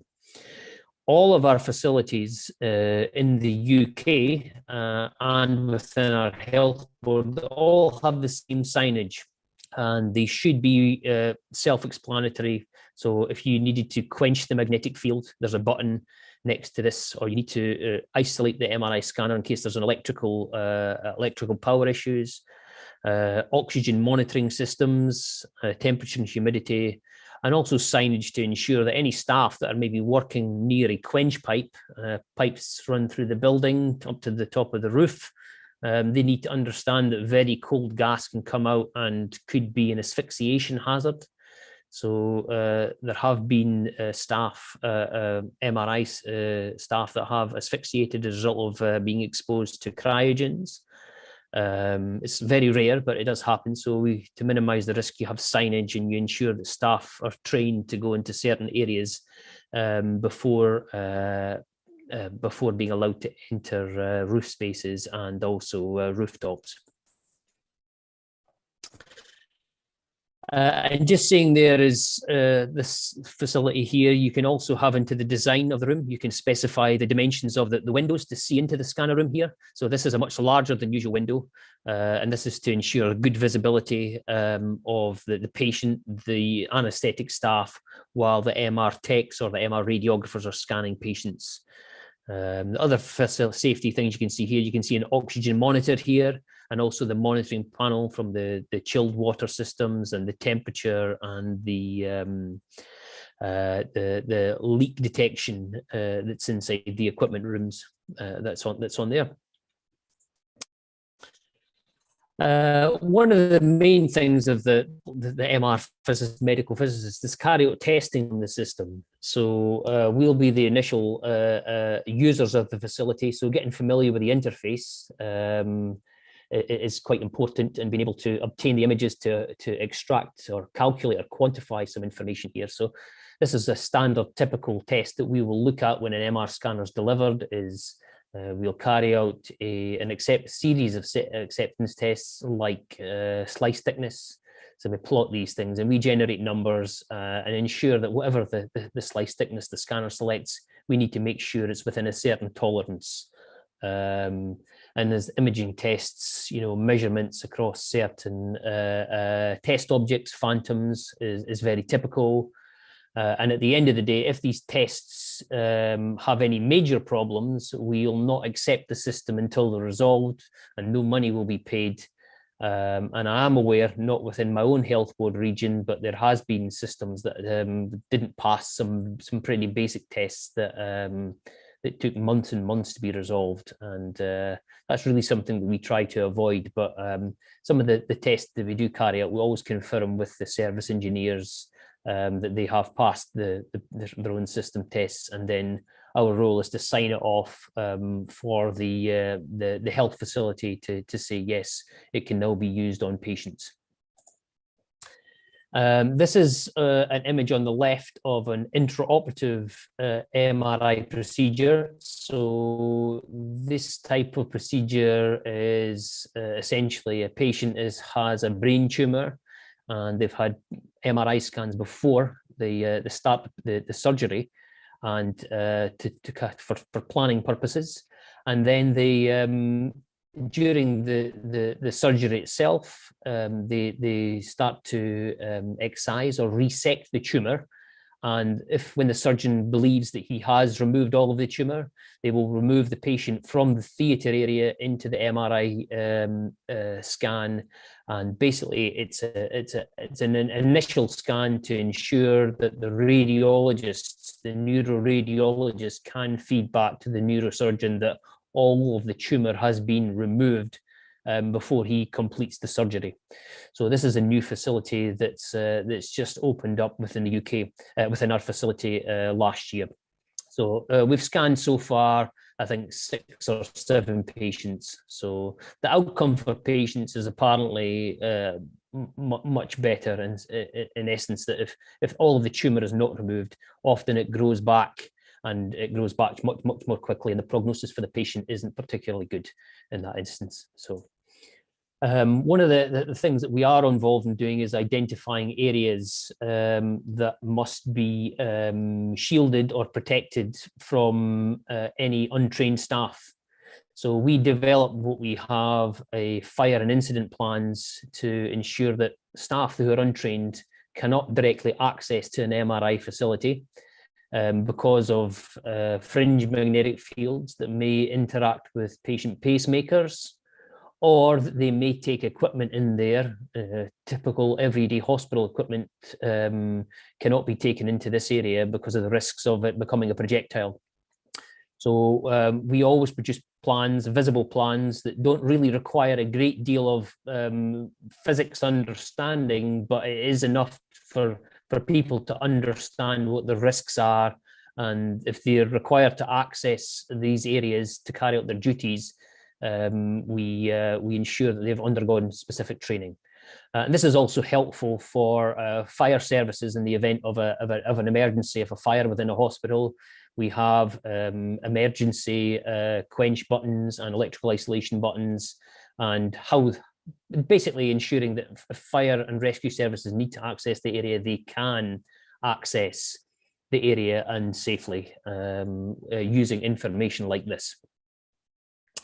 And one of the typical things that we're involved with is looking at the new MR systems that come on the market. This one here is an MR system that has only 7 liters of helium, and it was installed in Edinburgh about 3 years ago. So typically an MRI scanner will carry around about 1,000 liters to 1,500 liters of helium. So this new technology of only carrying 7 liters, it reduces the cost of having to have helium replaced, because you can't actually lose the helium from this system that only has 7 liters. And if it does quench, the helium will remain inside the MRI scanner. So this is new technology, and it's actually a little bit cheaper to install. It requires no quench pipe, and it requires no oxygen sensors.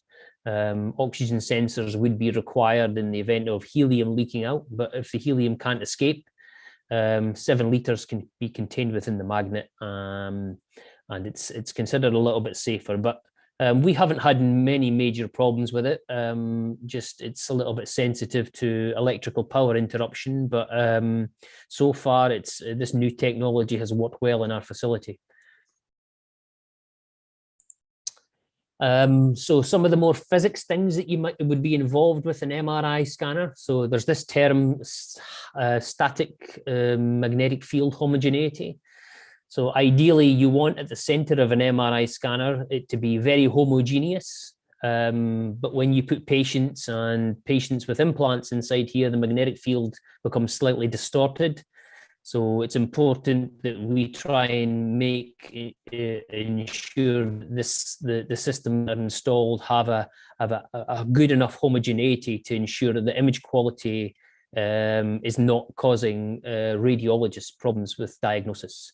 So if inhomogeneous images can cause major artifacts in certain images, if it's not being shimmed properly, for example, during installation, or there are other facilities that you can install to ensure that you have much more homogeneous images, so higher order shims, for example, on MR systems. The other role that we're providing regularly is MRI safety, education and training. Every year, typically, we maybe come across 1 or 2 patients that report burns, or we did up until a few years ago. And that's where skin-to-skin contact between the thighs or the calves or the clasped hands have caused currents to be generated inside the body. So for the physicists among you, we don't deal on a day-to-day basis with equations when you deal with the clinical staff, but just saying that electric fields generated inside the body from the radio frequency pulses can be responsible for generating currents that cause burns in patients. So some of the advice from the manufacturers, it's always clear to try and stop loops being formed, so currents don't generate in the body. So this is a kind of direct, if you're from physics, your Maxwell's equation. So it's understanding the principles behind this, where loops form, or larger loops can generate larger currents. So ensuring that patients don't suffer burns is one of the things that we are always trying to educate staff with, and trying to prevent these things from happening. So as a result of the patients that generated skin burns in our facility, we opted to have all patients change into not gowns, but scrubs. So trousers, so there's no skin-to-skin contact between the thighs or the calves on there. So we have reduced, for the last 18 months, we've had no instances of patients suffering RF burns there. And also changing patients into scrubs out of street clothing reduces the risk of them carrying projectiles, having any things inside their pockets that could become a hazard. And as well as that, we're also aware that there are new sports clothing on the market that can cause burns. And they are metal fibers, antibacterial clothing. So having them change into appropriate hospital MR safe clothing is something that is that we have encouraged on there. So yeah, I've just discussed this. Although we're encouraging education and training, there have been fatalities and injuries that have occurred. We've had no fatalities, we've had minor injuries, but from the literature we can find that patients with certain types of deep brain electrode stimulators have generated serious neurological deficits. This patient here, Michael Colombini, back in 2001, was killed by an oxygen cylinder, an MR unsafe oxygen cylinder that was taken into the scanner room. And a little bit more recently in India, this patient, a fit young man, was advised that he could take an oxygen cylinder in, and yeah, he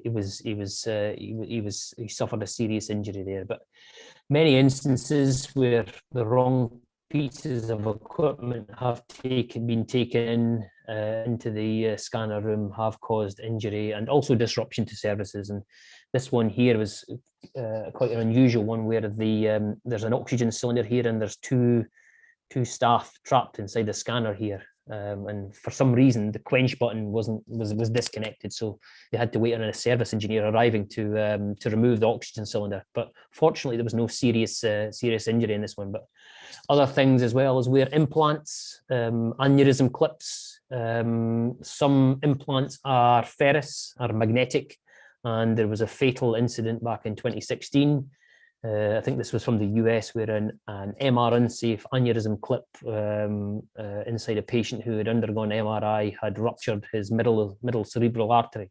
So it's trying to prevent these things from happening and how we can reduce the risks of these things happening.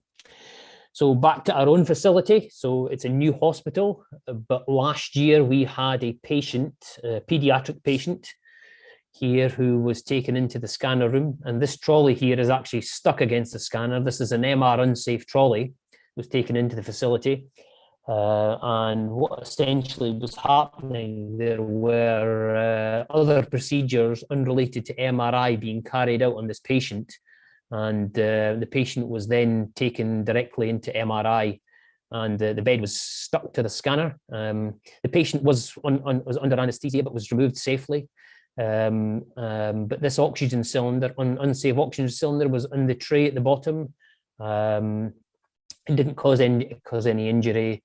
And also the patient had an MR unsafe pulse oximeter. So all three of these things could have potentially caused a serious injury. But fortunately, in this case, it was an anesthetist's fingers that were just jammed against the scanner here. But types of forces that are involved in this, they are very, very large. So this kind of superhuman strength is needed here.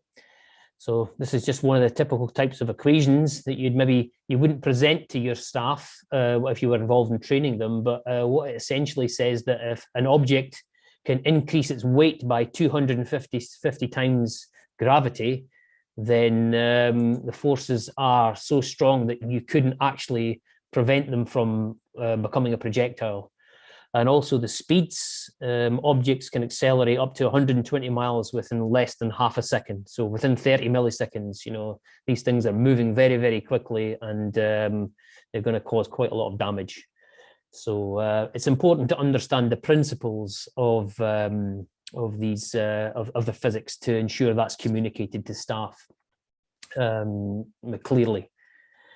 So although we talk about the physics of how it can be harmful, it's also very helpful to know that the properties of tissues inside the body can actually benefit the patient to some extent. So hemoglobin, for example, when it changes from oxyhemoglobin to deoxyhemoglobin, there are changes from the paramagnetic state to the diamagnetic state, paramagnetic to the diamagnetic state, and this is beneficial for your pre-surgical fMRI. So that's where the kind of physics principles behind that are important to understand. And also there are paramagnetic MRI contrast agents that are important to know the principles of when you're involved in teaching the radiology staff into there. So one of the things that we're involved in doing is you can't often get around all the facilities that we provide to provide training. So what we started to do is to provide educational videos to staff, just to really show them. Sometimes we can take them in there and just allow them to take in something that is magnetic. So just give them an indication of the forces that are involved in objects. So for example, here, this is a little coin that was taken in, and just shows you the effects that it has on magnetic objects that are taken close to the scanner. So I'll move on to the next one. One of the other things as well, as you can see here, these pipes here, these are called pipes, and they're on the roof of this new hospital. And it's ensuring that they're properly labeled, that any people that are working on the roof, contractors, may not be involved with MRI, but these pipes can discharge helium gas. And this helium gas is very, very cold. And it's important to ensure that they're at least warned in advance of the potential risk of a magnet quenching. It's very, very unlikely, but to be exposed to that cold gas can cause hypothermia and asphyxiation. So quenching a magnet, we wouldn't necessarily be aware that anyone was on a roof when a magnet was quenched, but if there's signage there, it reduces the risks of these staff being exposed or being unaware of it. Yep, on there. The other thing that's important is patient implants. This is a typical letter that I would be involved in writing, is a patient's name, their identifiable information, and essentially saying that they have an implant, and we will carry out an investigation to find out if it's safe to proceed with the MRI scan, and what are the guidelines provided by the manufacturer. And we would then write a statement based on the above information, and having no other implants, we would advise that the MRI scan may proceed.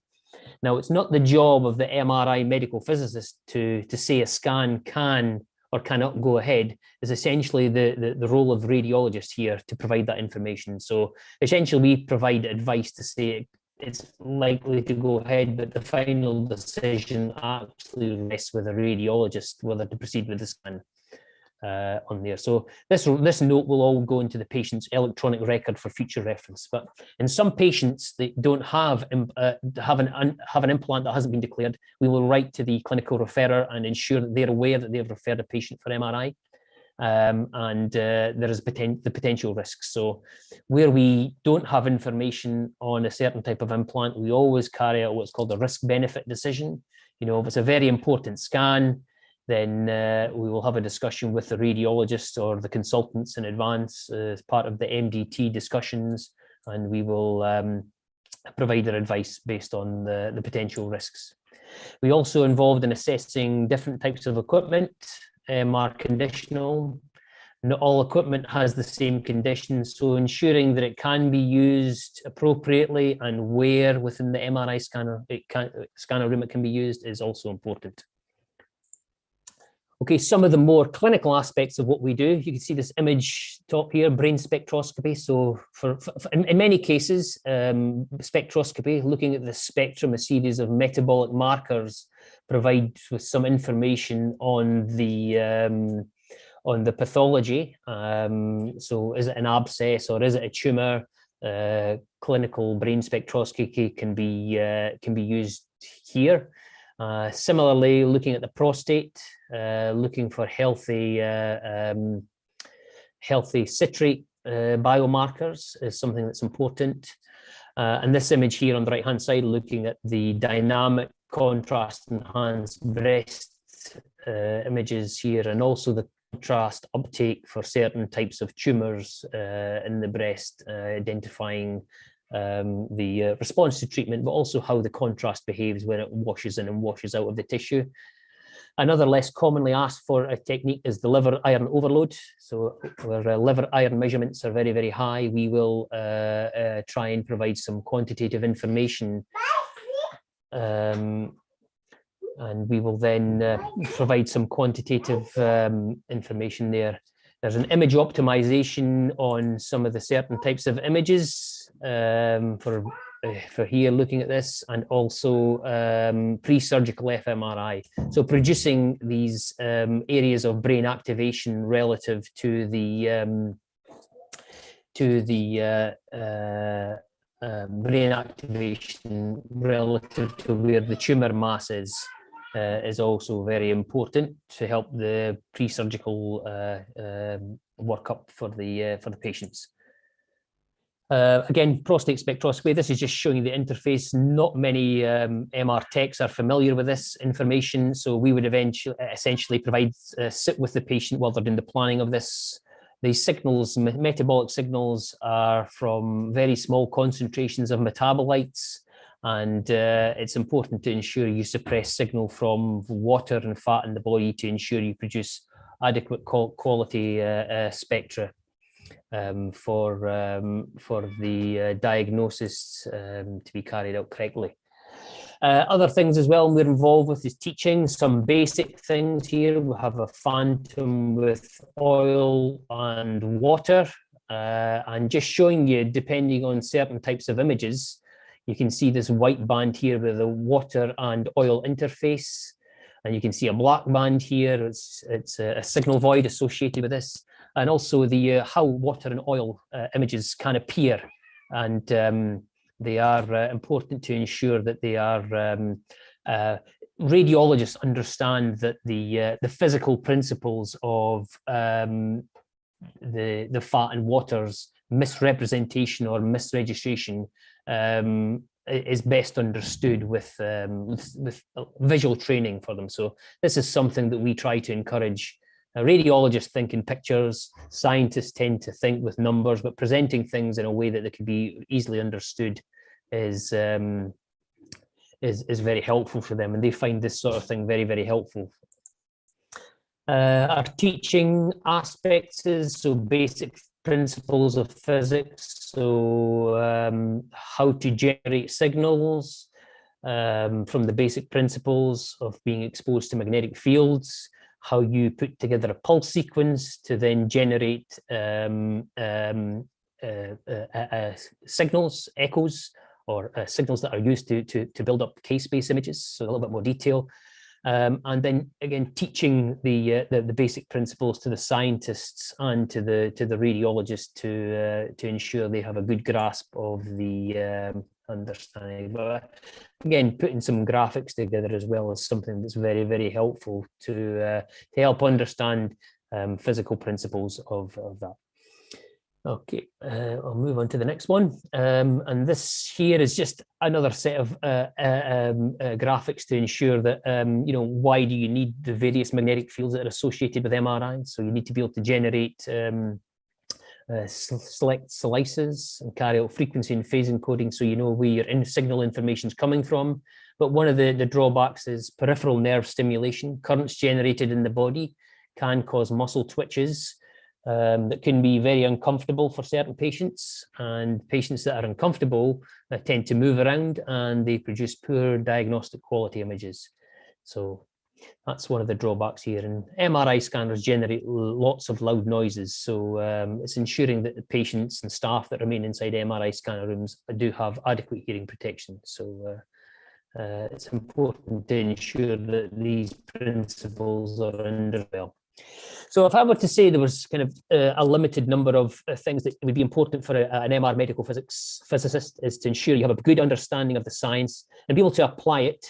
And any advice that you do give is you base it on scientific principles and ensure that the people that you are communicating with, they're typically non-scientists, patients, staff and colleagues, that you need to be able to communicate at a level that they understand.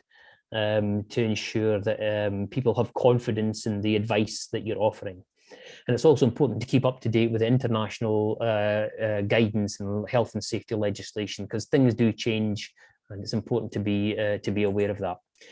So I think on that point, I would like to say, I hope you've managed to take something from this, and thank you very much. So muchas gracias. So I will stop sharing. So,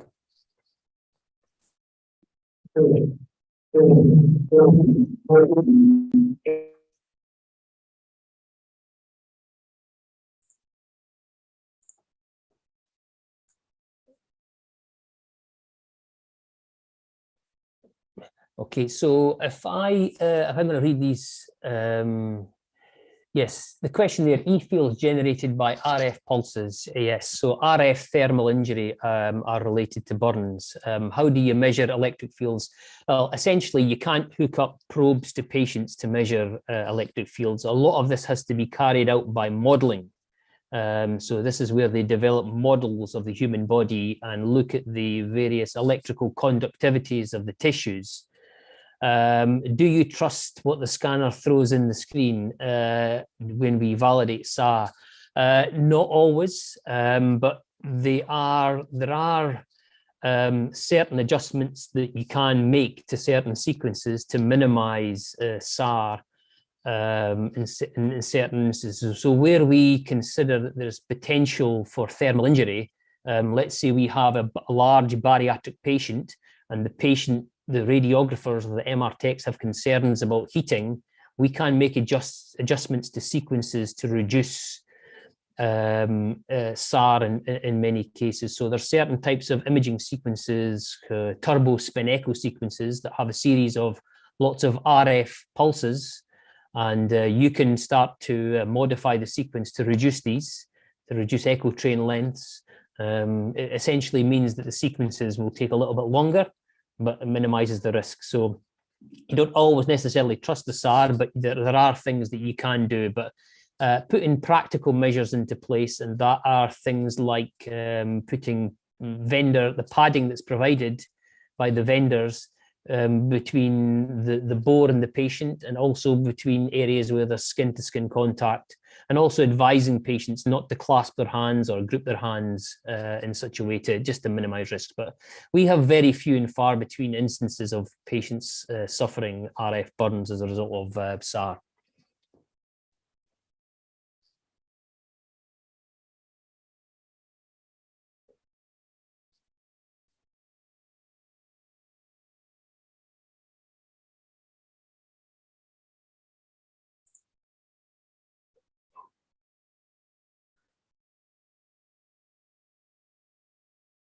Okay, I'm not hearing anything. Can you still hear me, Mauricio? Can you give me the thumbs up if you can hear me? Yep, okay. Okay, so I think was there anything else? Are there any other questions that I could? I can't hear what you're saying, Mauricio. I don't think.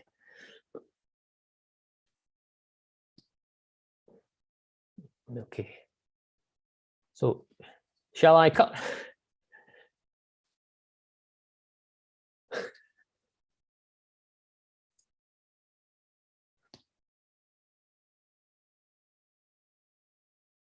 Okay, well, I think in the interest of time, if I end my screen sharing so you can carry on, does that make sense? Because I think we're now on the hour. Does that?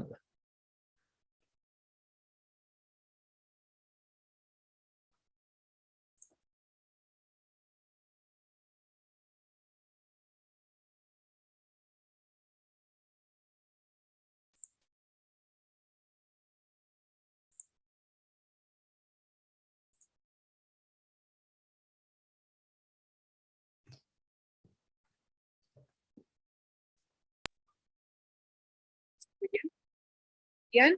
Yes, I'm still here. Yes. I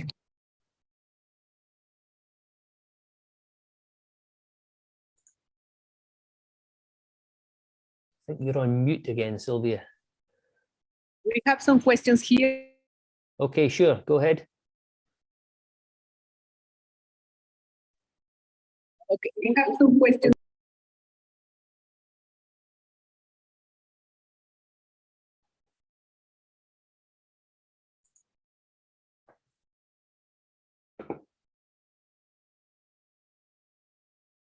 Hey, are you guys? 1.5 speed scanner and my 3D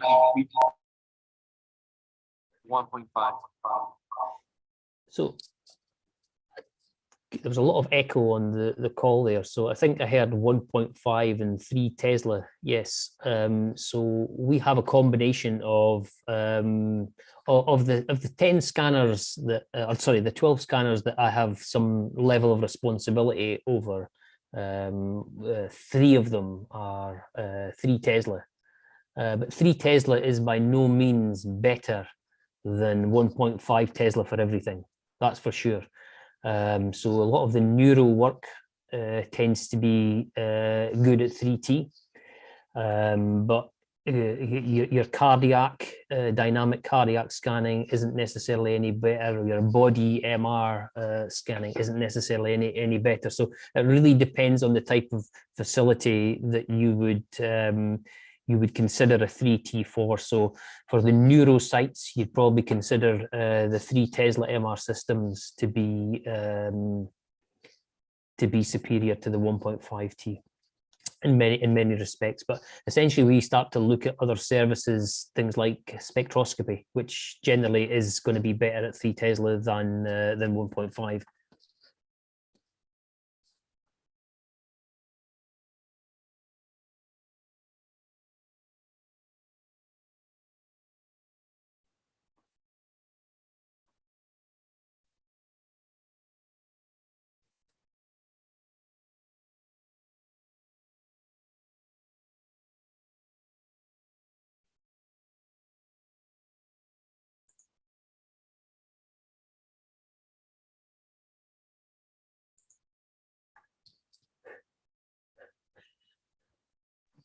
Thank you, Ian.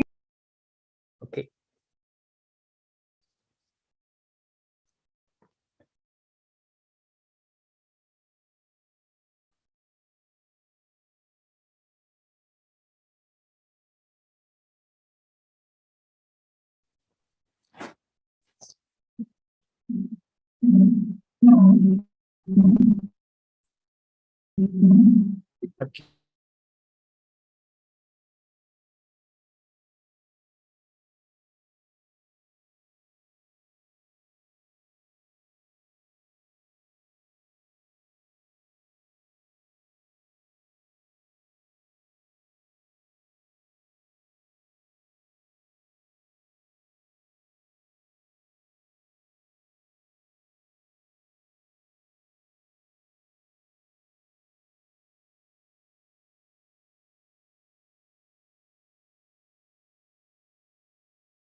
Yeah. Hi, Wes. Can you hear us? Yes. Can you hear me? Can you? Yep, you can hear me fine?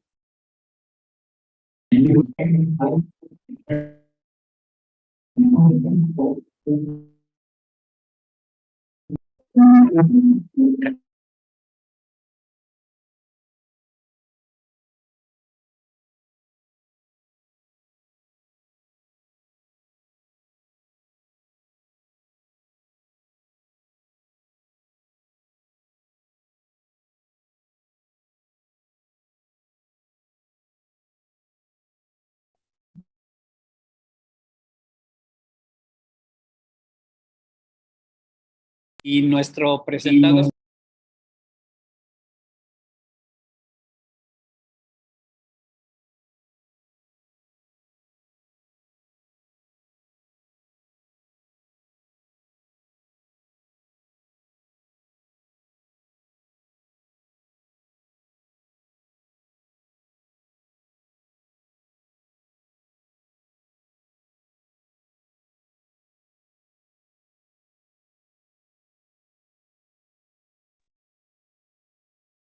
Otros estudios en Texas. Él regresó a la Universidad de Florida a dirigir el laboratorio avanzado de estudios en dosimetría de radiación.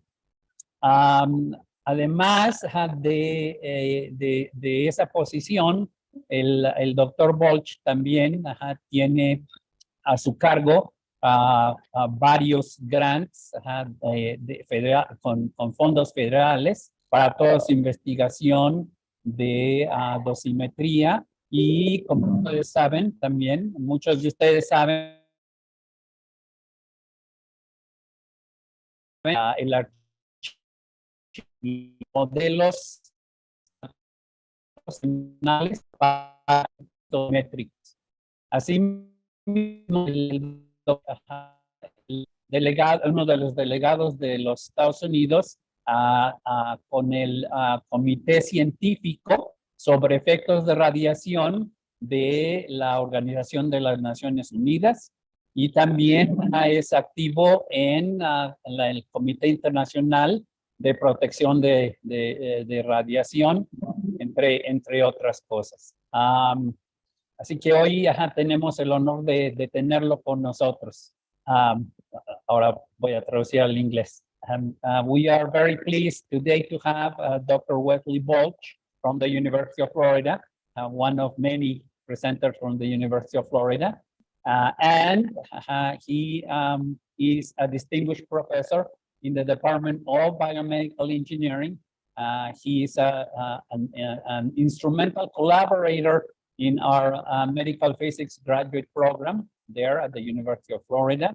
And in the biomedical engineering department, he is the director of the advanced lab on radiation dosimetry studies. Besides all of these, he is, of course, has numerous grants from the NIH and the Department of Energy as well, funding all of this research that many of you are aware of the computational phantom library that he and his collaborators have created, among other things. And of course, he is the US delegate to the United Nations Scientific Committee on the effects of radiation. And he's, of course, he participates with the International Commission on Radiation Protection and other international activities that have to do with radiation dosimetry and such. So we are very fortunate to have Dr. Balch here with us today, speaking from Gainesville, site of the University of Florida. Quiero aprovechar para nuestra audiencia Zoom a recordarles que tenemos el audio alternativo en español.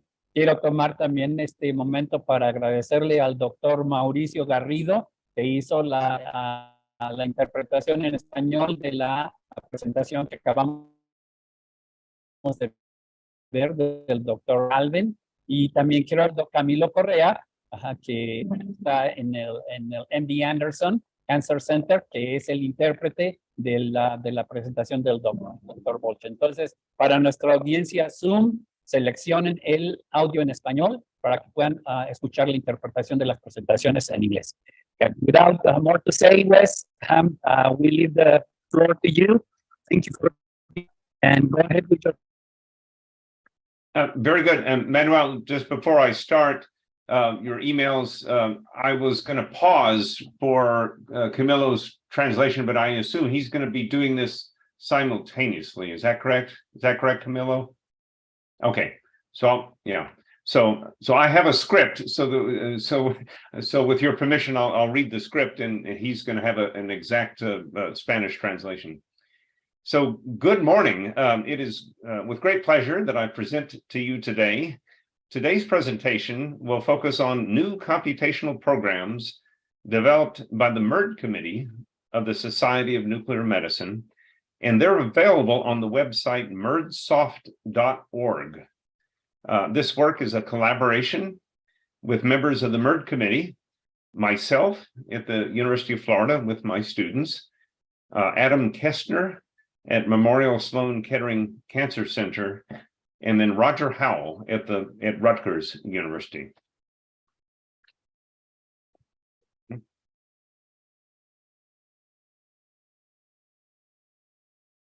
So the MERD Committee has many charges. Let me close that here. Wait a second.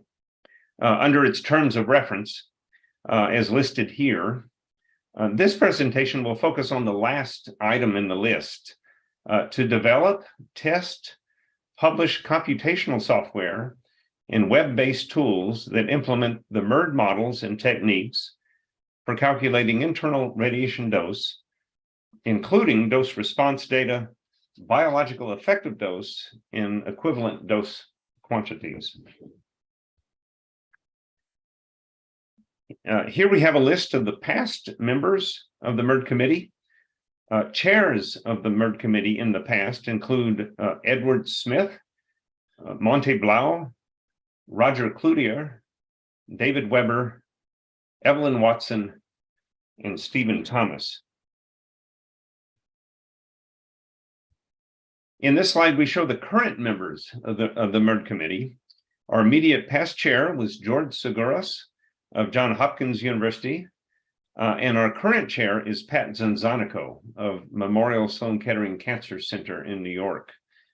Five of these current members were added to the committee within the past year, and their names are indicated by asterisks.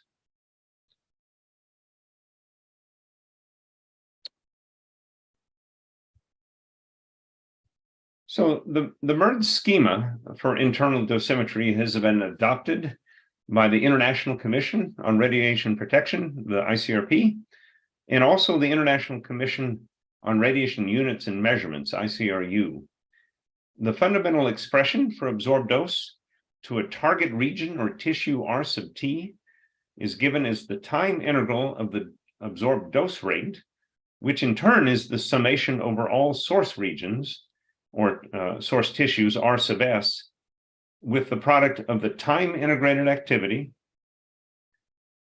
in the source region and the radionuclide S value for that source region target combination. The TIA, or the time integrated activity, is simply the total number of radionuclide decays of the radiopharmaceutical, and the S value is simply the absorbed dose to the target tissue per decay in the source. When normalized by the administered activity A0, we have what is called the time integrated activity coefficient, or small a tilde. And that used to be called the residence time. The S value in turn is computed knowing the target tissue mass, the energies and yields of the radiations of the radionuclide used in the radiopharmaceutical, and the absorbed dose phi for that source and target combination. Absorbed fractions are typically computed by Monte Carlo radiation transport simulation in a 3D anatomical computational model of the patient or body region.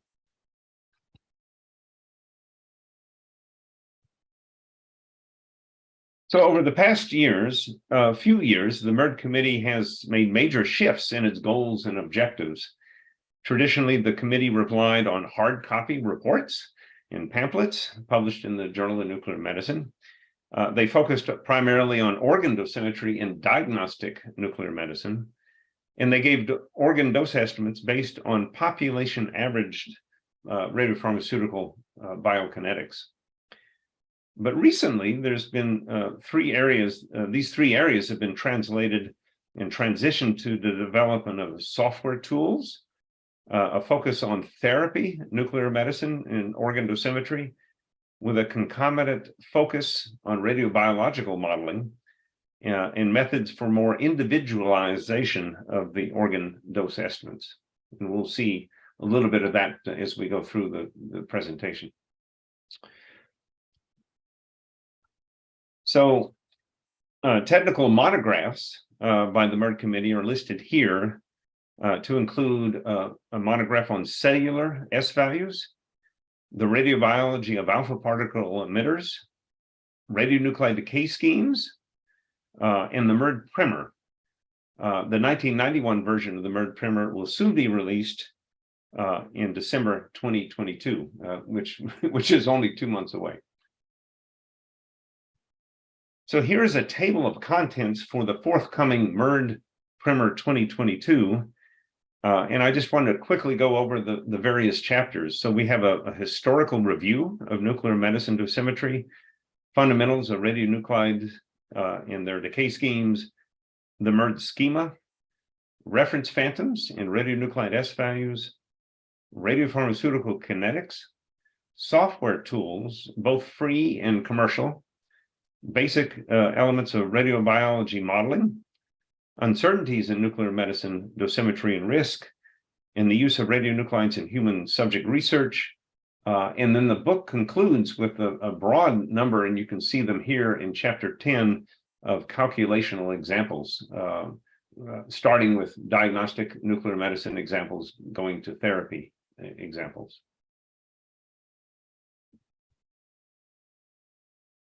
Some of the most important MERD pamphlets published to date are listed here, and they include MERD pamphlet 17 on how to calculate organ doses at the voxel level, number 16, which is on quantitative imaging, number 21, which is the most recent definition of the MERD schema, and then somewhat recently, MERD pamphlet number 23 on quantitative SPECT imaging for 3D dosimetry.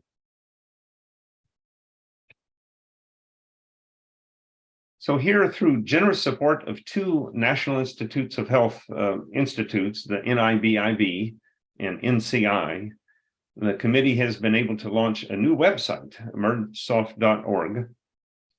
The codes from this website are freely downloadable and peer-reviewed. 4 codes are initially planned, and they include MERD-Calc for organ dosimetry in nuclear medicine, MERD-CT for organ dosimetry and computational in computed tomography, MERD-FIT for processing time activity data from planar, SPECT, or PET quantitative imaging, and MERD-CELL for the assessment of cellular levels of dosimetry and biological effect modeling.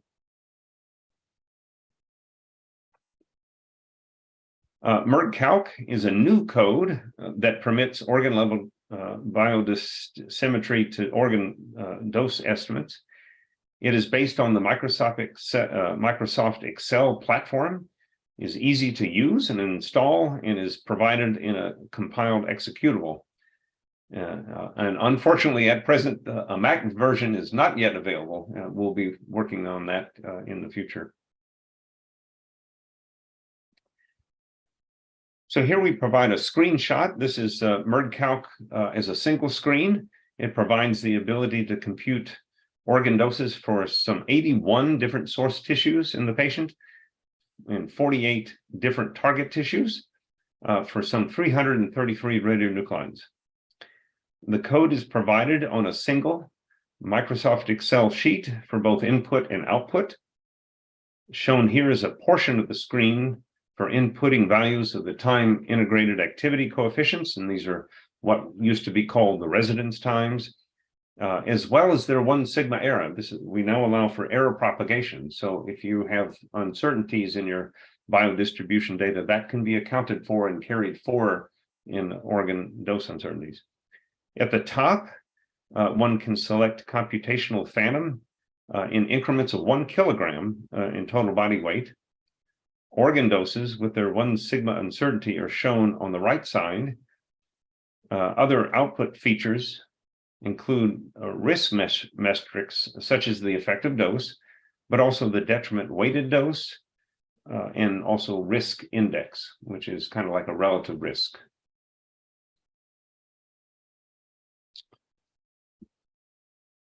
The computational phantoms within MERD-Calc are based on the 12 ICRP reference phantoms, which include both males and females, both sexes, 6 reference ages from the newborn to the adult.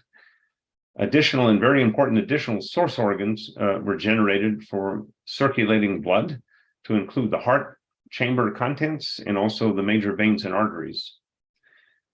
Organ masses are linearly interpolated relative to the assigned whole body mass of the patient, with subsequent log-log interpolation of the radionuclide S values.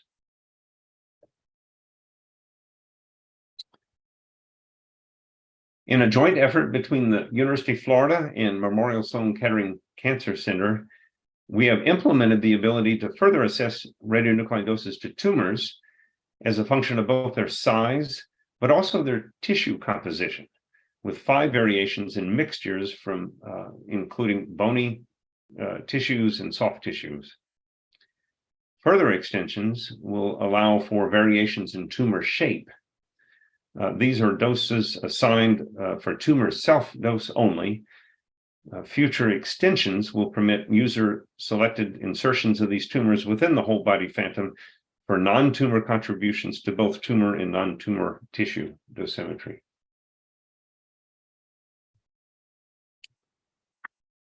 There will be 2 Journal of Nuclear Medicine articles, MERD pamphlets on MERD-Calc that are forthcoming.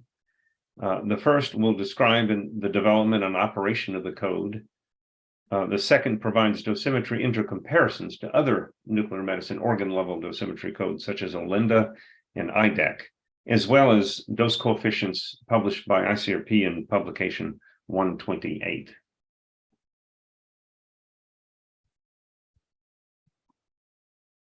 The second code, which is currently available on MERDSoft, is MERD-Cell, which provides source and targets for single cells, but also multi-cell clusters. The linear quadratic model is employed to allow for predictions of cell survival, given as input the activity uptake per cell, or in even its functional distribution, the fraction of cells that are labeled with the radiopharmaceutical, and even the 3-dimensional distribution of activity within depth within a modeled tumor.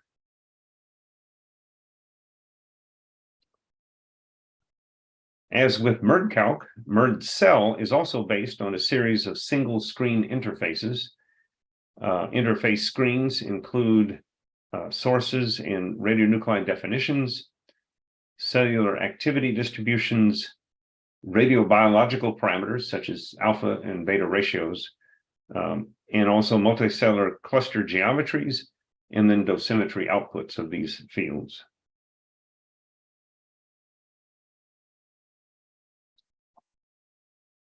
Soon to be released is a third software called MERD-Fit. This is a software code allowing the fitting of biodistribution data to derive values of the time integrated activities, the 8 tilde values, needed by MERD-Calc for organ dosimetry. In addition to standard trapezoidal rule integration, the code provides a range of functions to fit your data, and then it analytically fits your data, giving you quantitative metrics of the goodness of fit.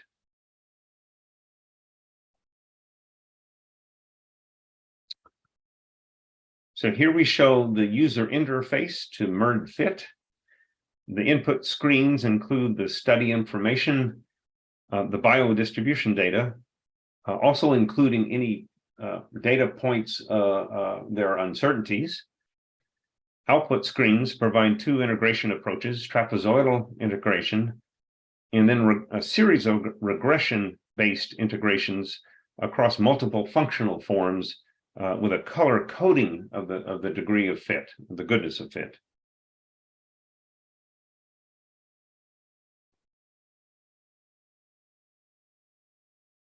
Another code to be released in, we hope, in spring 2023 is MERD-CT, which will provide organ-level dosimetry and computed tomography. The initial version of the code will be based on mesh-type ICRP reference phantoms, but will later include an array of pregnant female phantoms, and this is work from UF recent PhD graduate Sean Duhamel, and an expanded library of models from what we call the UF-MSK Mesh Phantom Library, and we'll talk a little bit about that, that new library in just a minute. For all phantoms considered, one may choose them either in an arms up or an arms down posture. Organ doses are reported for a variety of CT scanners based upon CTDI vol scaling of a reference scanner system. We also include a generic algorithm that is employed to predict organ doses under tube current modulation.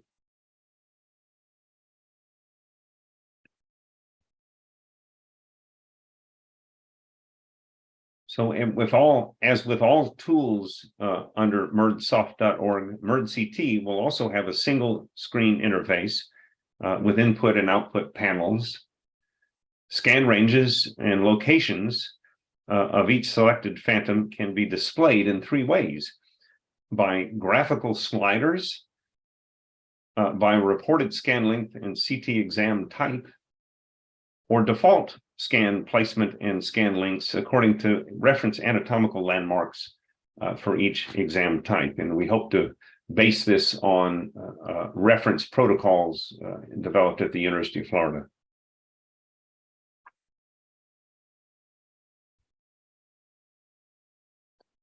A longer-term addition to MerdSoft is called Merd 3D to provide suborgan and tumor 3D dose distributions in patient-sculpted or patient-specific computational phantoms. So this is moving us into radionuclide therapy. Radiation transport is provided for each newly created patient-specific phantom using the FITS radiation transport code.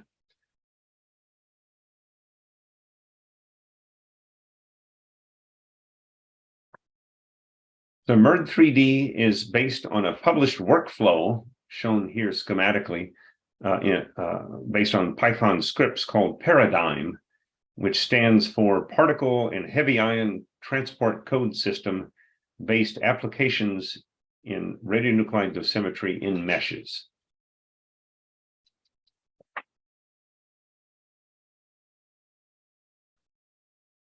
And here we have graphical examples of some of the output from Merd 3D to include 3-dimensional dose maps and their relative errors compared to a voxel patient-specific CT model.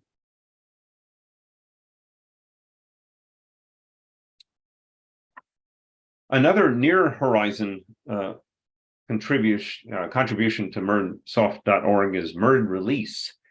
This will be a code to allow for rapid guidance on the releasability and duration of post-release precautions for radiopharmaceutical therapy patients.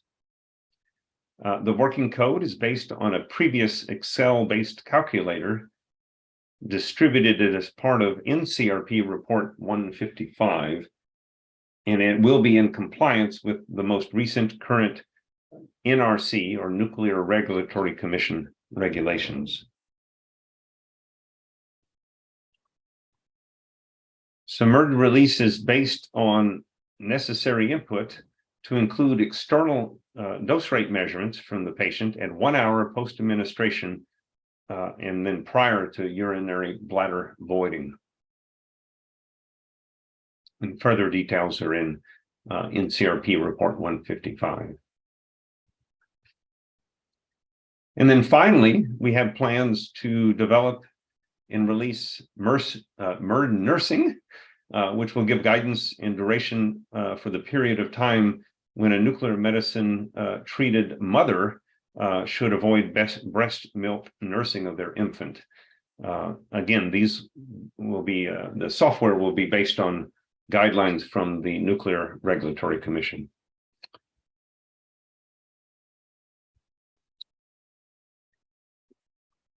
So I think at this point of the presentation, hopefully I've made it demonstrated that this paradigm shift in the scope and objectives of the Merd Committee towards software development and applications toward individual and therapy-based organ dosimetry is coming to pass.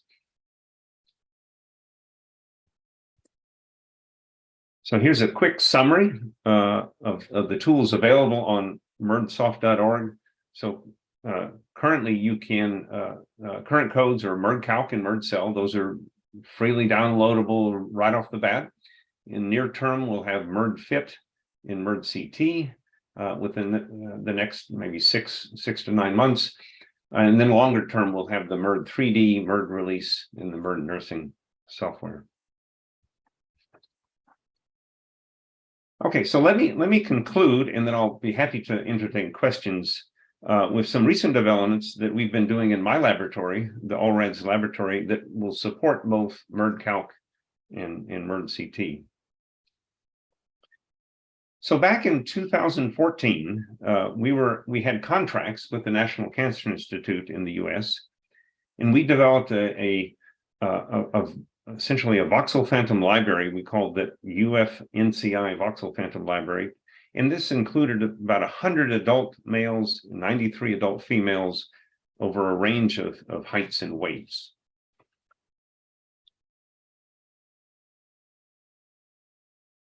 The UFNCI library also included a library of pediatric phantoms.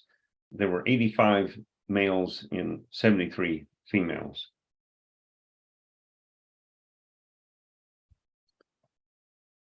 However, over the past decade, there's been a gradual shift away from voxel-based computational anatomic models to those based on polygon mesh services. And here we show some of the graphical improvements in the ICRP phantoms from their original voxelized forms. And you can note here that ICRP has undergone this conversion from the publication 110 adult male and female voxel phantoms to recently published ICRP publication 145, the same two phantoms, but in this polygon mesh format. So there are four key advantages of mesh phantoms over voxel phantoms. And let's just review those very quickly. One is the avoidance of stair-stepped artifacts. Second, the ability to do non-uniform scaling of mesh surfaces to resize and reshape individual organs or body regions. Third, we now have the ability to model very thin tissue layers. And here we're showing examples of the walls of the stomach and the radiosensitive cells within the depths of the walls. And then finally, for fourth, the ability to correct for in vivo organ volumes that properly account for both the reference tissue organ masses, the parenchyma, but also the organ blood content. And I make a note here, previously phantom modelers assumed incorrectly that ICRP reference phantoms were inclusive of blood content, but they were not. And so the organs in the voxel series of reference phantoms are actually undersized. We're missing the volume of the blood content, and that was fixed in the process of converting voxel to mesh phantoms.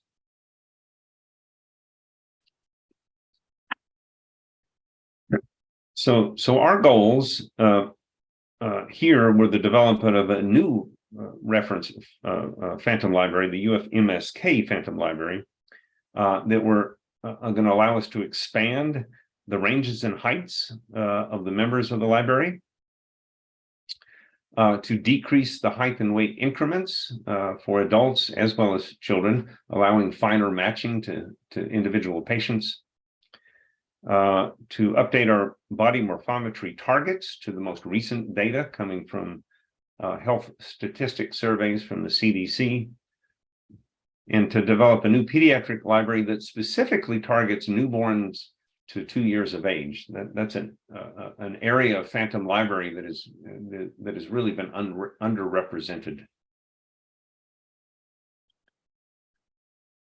So here's a flow chart which summarizes the modeling steps by which we start with an ICRP reference phantom, and we create an array of phantoms of different heights and weights. At a given height, variations in body weight were modeled under the assumption that weight gain or loss was due to the presence or absence of subcutaneous fat. So here's the results. So this is our new adult male phantoms. And here we've extended our library from 100 models to 185 models. And here you can see the height and weight grid, and we've labeled them according to underweight, healthy, overweight, obese, and morbidly obese. For the adult females, we've increased our library from 93 models available to do patient to phantom matching to 172 adult female models. So here's just an example. Here we show 5 adult male phantoms. These are all at 175 centimeters standing height, but with total body masses ranging from 60 kilograms upwards of 140 kilograms. Similarly, here we show 5 selected members from our adult male phantom library. These are all at 90 kilograms total body weight, but at standing heights from 150 to 200 centimeters.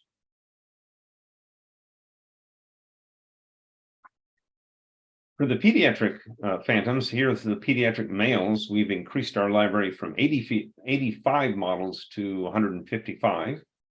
And there again, we're showing you the underweight, healthy, overweight, and obese members of the new expanded model phantom library.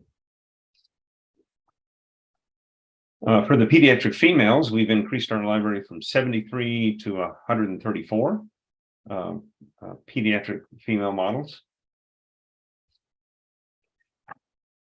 And so just as an example, here we show 15 of our pediatric male phantoms. These are all at 170 centimeters in total standing height, but with total body masses ranging from as low as 45 kilograms to 115 kilograms.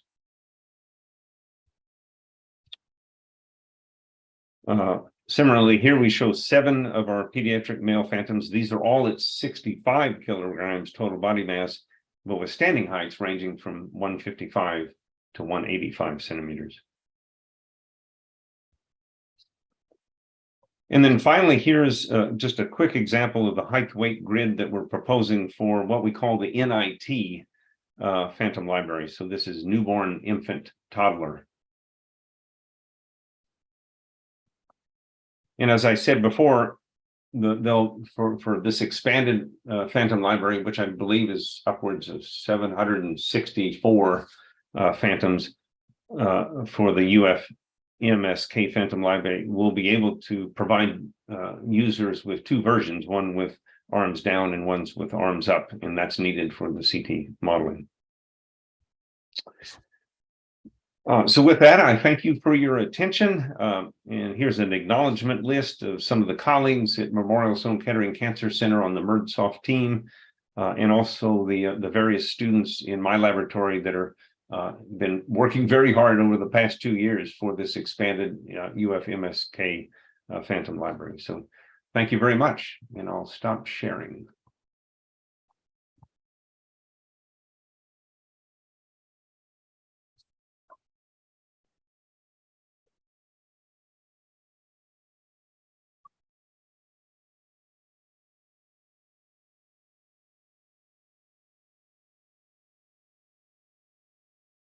Your contribution to our symposium, and we're gonna move on now to questions. I'm going to ask those over Zoom who may want to send questions over chat to do so, and then we'll translate. And I'll also ask the audience here to ask any questions, and I'll translate for you. Vamos ahora a pasar a las, desde luego a preguntas. Y empezamos aquí con la audiencia. Si alguien tiene alguna pregunta, yo desde luego se la traduzco al doctor Bolch.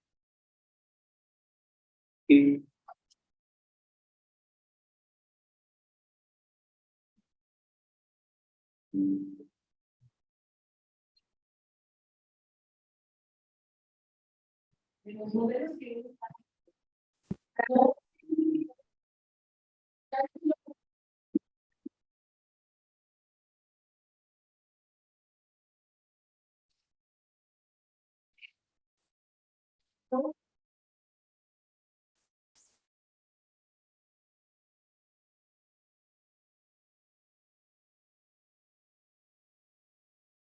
Okay. So Dr. Hidalgo asked a question, Wes, with regard to Dr. Hidalgo asked a question, Wes, with regard to the calculation of radiation doses specifically for radiotherapy purposes, as to how is it that your work accounts for different types of adipose tissue in the calculation of organ doses. To the calculation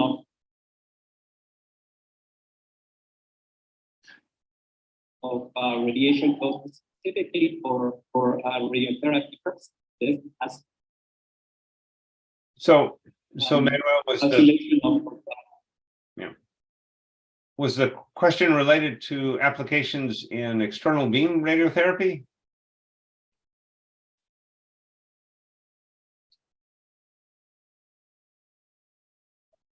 We cannot hear you. Okay. I'm not muted. Can you hear me, Camilla? Can you hear me, Camilo? Can you hear me, Manuel?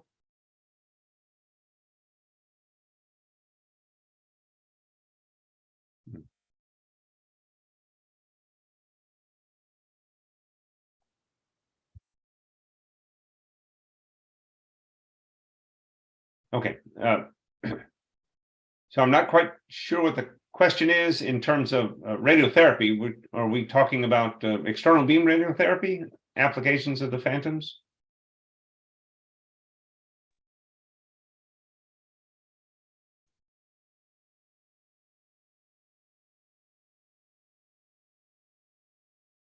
Okay.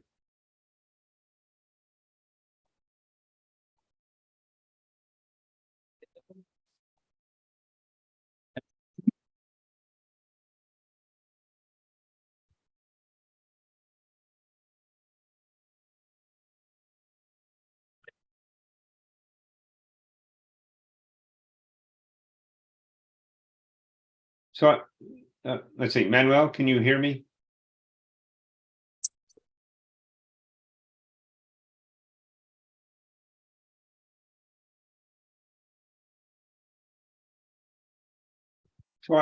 Okay, so I believe that the question had to do with modeling of adipose tissue. So there's different individuals could gain weight in multiple different ways, right? They could you at a given standing height, you can add weight by additional skeletal muscle or adipose or combination of the two. So in this series of phantoms, we made the assumption that weight gain was restricted to subcutaneous fat. The MERD that MERD 3D program that we had talked about, that eventually that will allow the use of maybe a patient-specific CT or even a partial body CT with segmented organs to morph the phantom, and so if the additional weight gain was due to muscle, that would be accounted for. But in the initial UFNCI library, we have phantoms at different weight and at different heights, and then at a given height, variations in weight are restricted to variations in the thickness of the subcutaneous fat.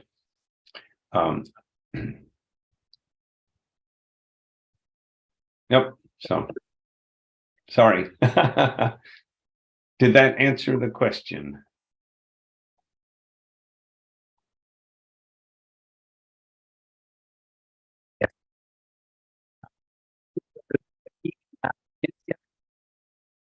Yeah, I'm not hearing Manuel.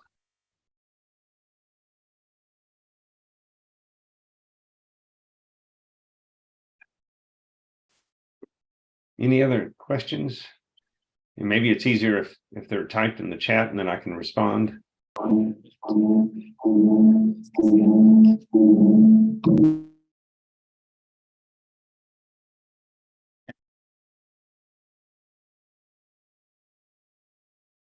Professor, can you hear us? Yes.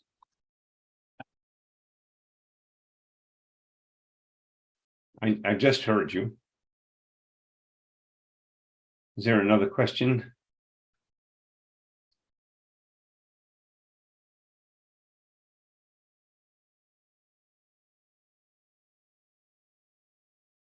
Are you hearing another question, Camilo? Okay. And I'm not seeing anything in the chat.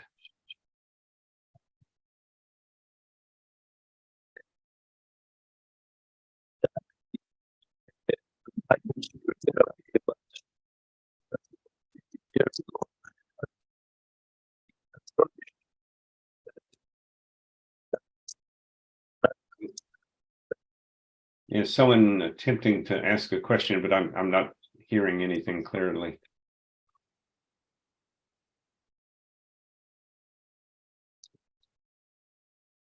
I don't think he can hear us.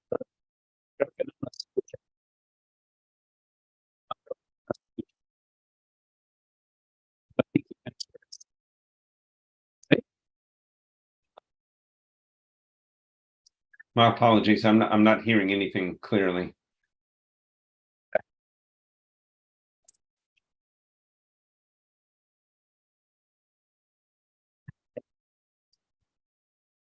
Maybe a typed question in the chat would be the most efficient way.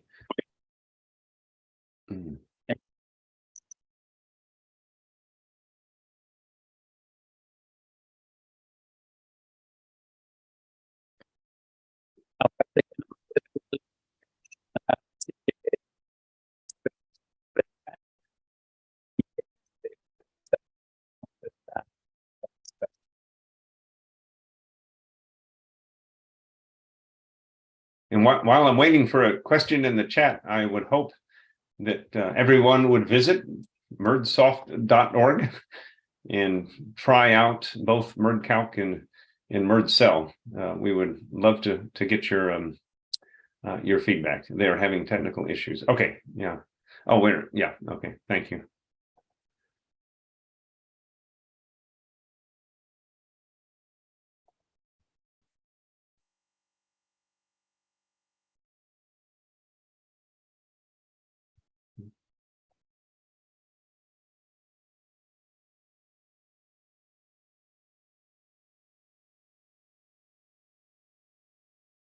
I can see you, Manuel.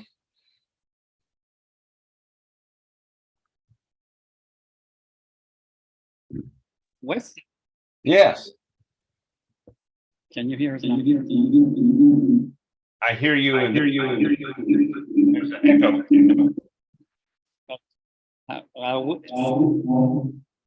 We just want to thank you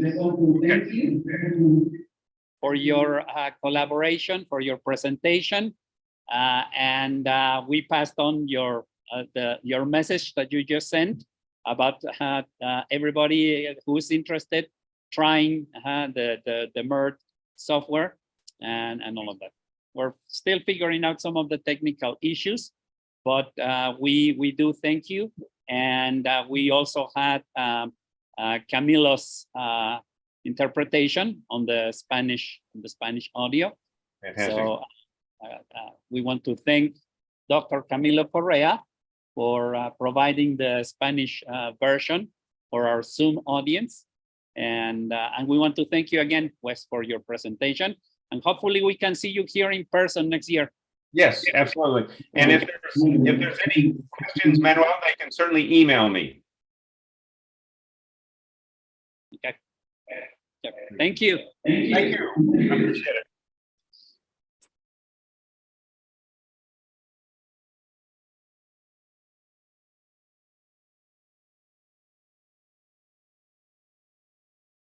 Okay, so we're going to continue in 5 minutes.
vamos a tomar.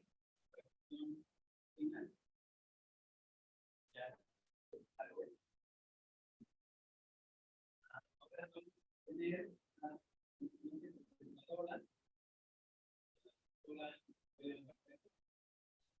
y luego doctora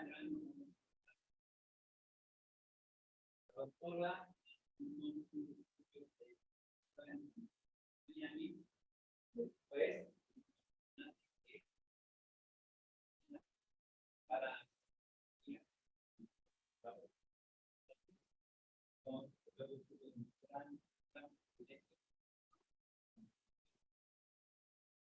ahora la doctora ya es una asistente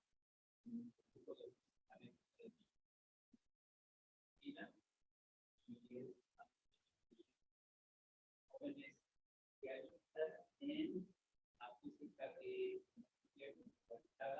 a nivel nacional.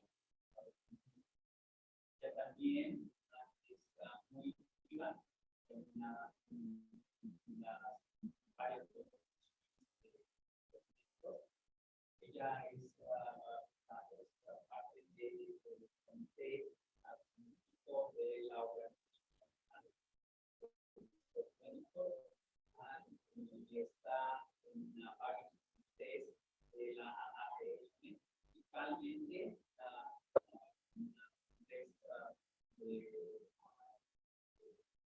globales, globales, Clinica, y esta iniciativa de uno de estos comités, la doctora me gusta participar de esta colaboración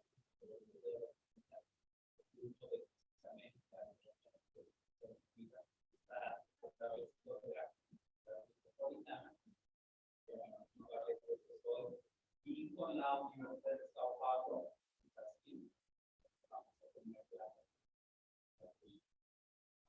para mí es un gran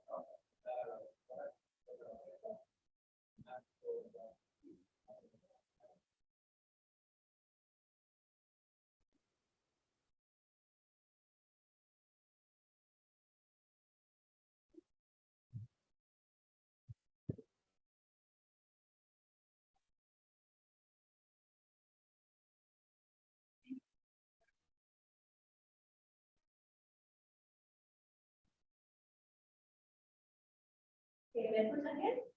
Tengo que correr porque hablo muy fácil. Buenas tardes a todos. Es un placer estar aquí con ustedes. Las sesiones que están haciendo aquí estamos centrando una mezcla de entonces, perdón por las palabras creativas que ustedes van a escuchar ahora y agradezco. En esta charla y mostrarte algunos aplicativos nuevos que fueron lanzados desde las organizaciones especializadas para que puedan un poco de interés en la razón y para hacer el preview de lo que va a haber. Entonces, y continúan aumentando los conocimientos de cómo diagnosticar y tratar enfermedades. Voy a empezar primero con los principios básicos de cómo se funciona. Porque yo quiero que hoy en el Simposio hay bastante niveles de conocimientos diferentes de la ciencia. Vamos a empezar con y porque hay muchas fáciles de y ahí voy a terminar con algunos relacionados.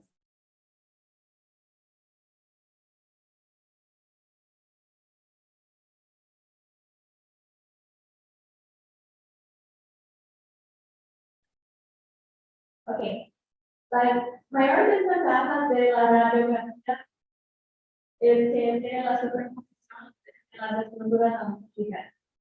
Y también el disperso de la radiación en la semana divide la visualización de los contenidos. Y el tercer super desafío.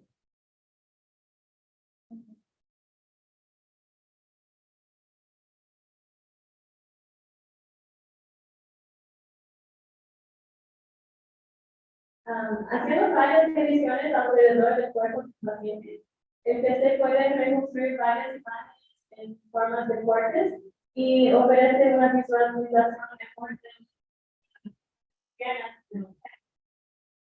Y eso permite muchas aplicaciones para enfermedades diferentes. Vamos a hablar solo un poquito de cómo se desarrolló. Primero, en 1895, Donald Henry descubrió los rayos X, y en 1917, el matemático de Austria, Johann Bayer, estaba trabajando con las reconstrucciones matemáticas que fueron baseadas en la física.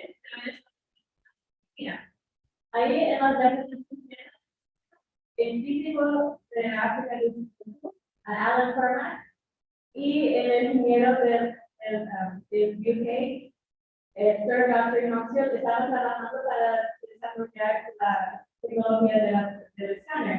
Y ellos estaban trabajando separados, no sabían que los dos estaban trabajando en la misma, pero sus invenciones crearon el primer escáner y ellos ganaron el premio Nobel. Y en los años 70, cuando en los Estados Unidos, aquí hay una imagen de la época del cerebro, y luego en los años 80, sino la tecnología que traje en el escáner de licuado. Y en los momentos, los primeros escáneres de boca de detectores. Y con estas nuevas invenciones podemos hacer partes del cuerpo, y eso trae varios. Voy a hablar un poquito sobre el. Bueno, para empezar, adentro del vientre del CT tenemos el tubo o la fuente de los rayos X, y en el otro lado de esto tenemos los detectores. Y el tubo crea una candy de abanico, gracias, de rayos X, que son detectados por los. Y la fuente de abanico de rayos X y los detectores giran por muertos de pacientes. Y los detectores tienen la moneda y crea eso que va a cambiar el título del ángulo donde está dividido la información. Y si nosotros ponemos solo las detectores, podemos crear más cosas y aquí cada año la información es cambiada. Y aquí es una imagen de un maniquí simulado. Puedes ver que aquí abajo, donde tiene la flecha, tiene un objeto que es una que más un rayo de X. Podemos ver dónde está ese. Lo vemos aquí, cambiando de posición cuando el tubo gira por parte del maniquí. Pero este otro objeto, aquí en la mitad, es menos él está en la mitad del maniquí.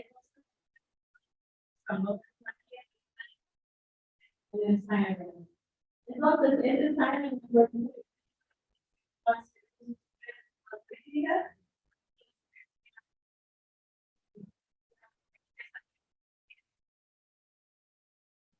ahora vamos a ver la atenuación nuclear, que nos dice que tanto los materiales de nuestro cuerpo están atenuando los rayos. Y este coeficiente depende del número atómico del material y también de la densidad del material. Y esas dos cosas son diferentes. Por ejemplo, la molécula de agua siempre tiene el mismo número atómico, pero tiene la densidad de agua líquida. Y eso es parte de la diferencia. Y también la energía del mismo para determinar cuánto se ha absorbido. Aquí podemos ver que cada van a absorber cantidades diferentes y también a función de energía. Y fue creado una escala relativa al agua para demostrar el número de o qué tan brillante va a ser cada píxel de la imagen. Y eso es todo relativo al agua. Y la función de eso es que también para un scanner y después para otro que tiene un poquito de diferencia saliendo del tubo, la imagen va a aparecer igual en el scanner. Y entonces vemos aquí que fallamos pero un campo subviene sincero, que fue llamado por el mismo y si el material ha sido más y si tenemos menos que agua como la gordura o el aire, tiene un combustible negativo. Y cuando hablamos sobre la calidad de imagen en Internet, hay varias características que tenemos que considerar y tenemos que escoger cuál característica es importante para el diagnóstico. Hay imágenes que tienen contrastes más fuertes o menos. Hay imágenes que podemos reconstruir en una manera para tener la más fina, para ver los objetos más pequeños. Y hay imágenes que más o menos fijo en la imagen, que es basada en la actividad de nuestra. Y también tenemos que buscar si tiene artefactos de las imágenes de los pacientes y de los punto de calidad. Hay mucho más que decir sobre la calidad de imagen. Próximo asunto, que es la dosimetría. Entonces, en la dosimetría, no es como porque la fuente está girando, va a tener una acumulación de dosis de calidad. Y también,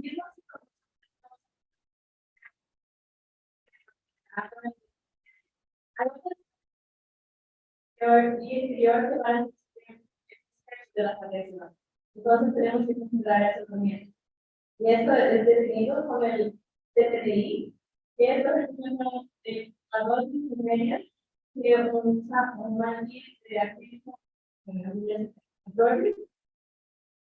y es medido con una cámara ionizante y con los cálculos.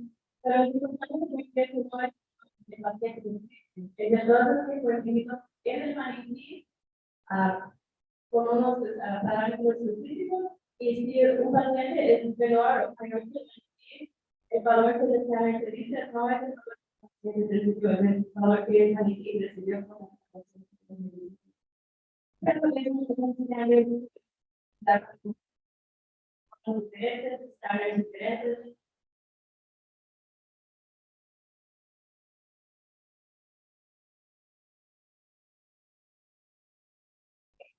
Ahora preguntas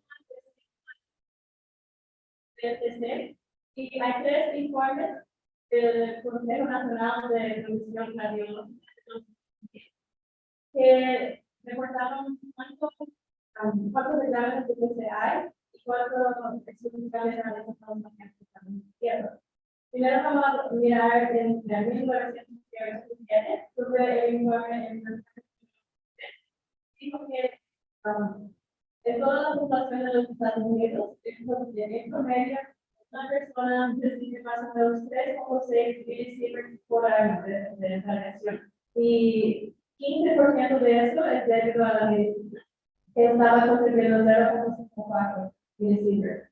Pero en 2009, cuando salió el reporte más updated, puede ver que ahora la persona promedio en los Estados Unidos está recibiendo en que mitad de exámenes está diagnóstico, no de terapia. Y este aumento fue principalmente causado por el aumento de la medicina nuclear. Mirando aquí, podemos ver que en 2009 hubo más o menos 400 millones de exámenes. Y de estos 77 millones, o 27% fue de TC. Pero por más de solo 17% estas exámenes fueron comparables a la exposición a la médica.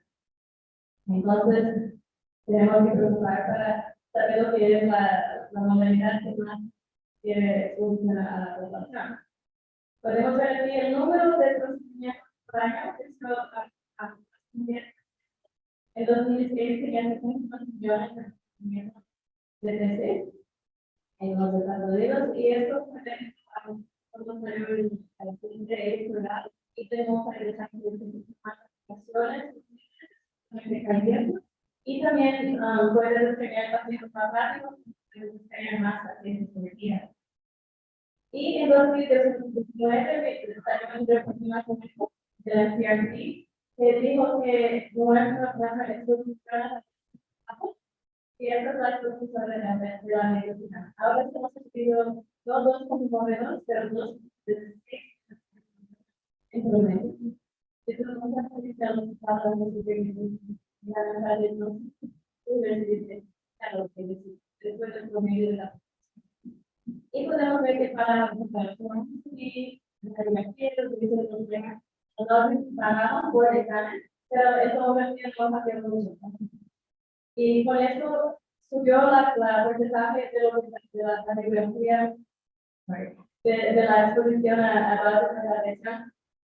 Subió del 50% a 53%, pero eso es porque la base de la radiación no es un poquito. Podemos ver aquí el número de procedimientos también aumentó en la demografía, pero no aumentó con la misma velocidad que no está más estable. ¿Y qué pasa si recibimos una condición de radiación? Hay dos tipos de efectos que tenemos que considerar. El primero es el efecto estocástico. Eso significa que no es total el efecto. Todo sube su riesgo positivo y ese tipo de efectos pasa mucho más.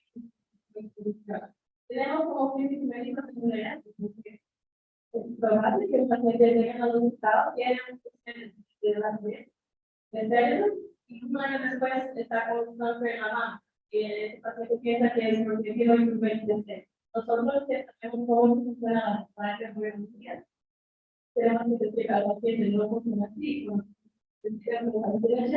Le van más o menos unos 20 años para el cáncer. El otro efecto es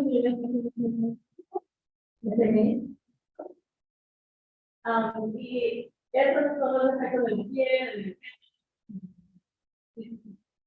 en la letra de los ojos. Y nosotros también tenemos que eso lo es, sabemos cuando y la dosis de CT es bajo suficiente que no es para pasar el efecto periodístico, pero no utilizamos. Aquí en la izquierda es una foto de un niño que se llama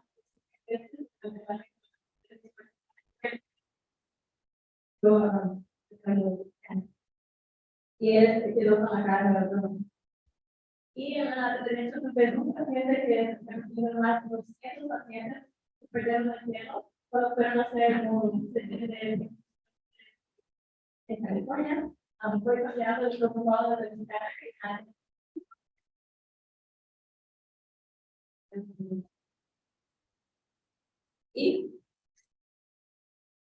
Y con estos, déjenme poner aquí un tercer micrófono.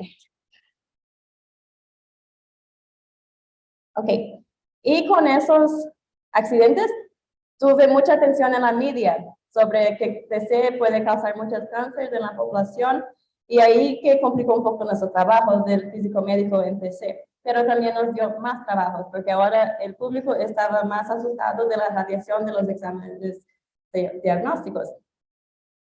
Y para responder tuve varias técnicas. Uno fue el desarrollo de varias tecnologías en el TC, que vamos a hablar ahora sobre estas. También el Colegio Americano de Radiología, tuve varios programas para enseñar cuándo que es adecuado a hacer un examen de TC. Hay muchas cosas que tú puedes hacer, una resonancia magnética o un ultrasonido o una radiografía. También hicieron el programa para acreditar su hospital si tú quieres escáneres de tomógrafos. Y también lanzaron el registry de dosis donde tú puedes mandar sus dosis y recibir los de los otros hospitales y comparar cómo que sus dosis están con los otros. Y también tuve unas leyes que hicieron con que tus escáneres tenían que tener unos updates más nuevos para bajar las dosis. Si tú estás usando los escáneres muy viejos que no tienen eso, afecta el cuánto que tú recibes de reimbursements para cada examen. Y también tuve mucho esfuerzo en todos los físicos y los radiologistas para aumentar la educación sobre radiación, que es en cuándo es importante, cómo tenemos que hacer para bajar la radiación, especialmente con niños. Y todo esto ayudó a bajar la dosis de radiación. Ok, cuando fue lanzado la tomografía, primero tenía solo una row, de detectores y era menos de 2 centímetros. Entonces, para escanear todo un abdomen demoraba varios segundos y el paciente no podía moverse. Y después, en los años 90, salieron los CTs con multi-detectors, que ya ayudó a tener más aplicaciones y un scan más rápido. Y ahora ya tenemos varios wide beam CTs, que es un CT multidetector, pero bien amplio. Tenemos escáneres con 265 o 320 detectores, y ahora ya podemos escanear 16 centímetros en una rotación. Entonces podemos escanear todo el corazón o todo el cerebro en menos de mitad de un segundo. Una técnica principal para bajar la dosis es modular la corriente del tubo. Y utilizamos eso en casi todos los exámenes hoy en día, ya que nuestra anatomía tiene partes que son más largas, más chiquitas, más densas. No hace sentido mandar la misma cantidad de radiación en todo el cuerpo. Aquí tú ves en este ejemplo que si mandamos la misma cantidad de radiación en esa rotación, cuando el tubo está en la posición A, va a tener menos anatomía para pasar, entonces íbamos a recibir más photons de rayos X aquí en esa posición. Y cuando está en la posición B, va a tener que pasar por más materia, entonces íbamos a recibir menos photons. Y para no gastar esa radiación, en el caso del punto de A, tenemos que modular la corriente del tubo, como tú ves aquí, es de miliamperes, y basado en la atenuación del cuerpo del paciente. Y no solo en los ángulos diferentes, pero también en las posiciones diferentes en la anatomía. Si estamos escaneando el pecho, el abdomen y el pelvis, tenemos que utilizar menos corriente del tubo en la parte del pulmón, porque la mayoría es aire, y más corriente en la parte del pelvis, porque tiene más masa y tiene huesos más gruesos allá. Entonces, para casi todos los exámenes hoy, modulamos la corriente en la posición del eje Z, en la anatomía del paciente, y también con los ángulos diferentes. Y con las evoluciones tecnológicas que hablamos, hoy el TC es muy importante para examinar el corazón.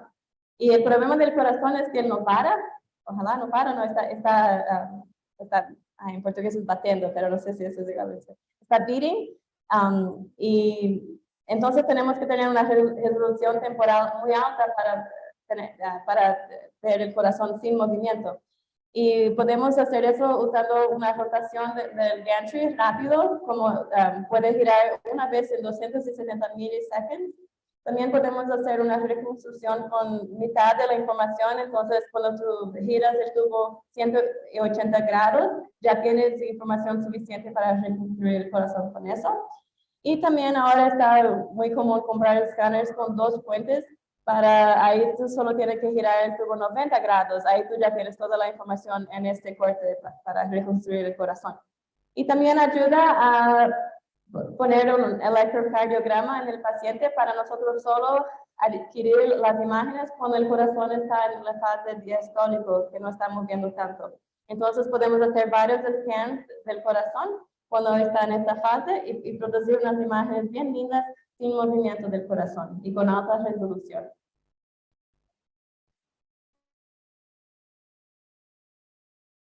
Otra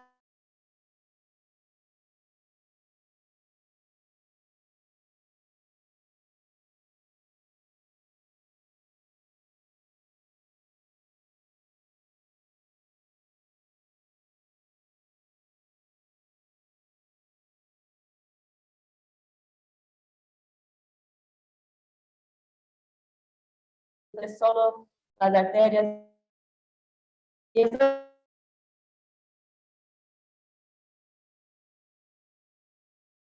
es muy útil para evaluar condiciones. También la angiografía es utilizada para evaluar la perfusión del sangre en el cerebro cuando un paciente llega al hospital con síntomas de infarto.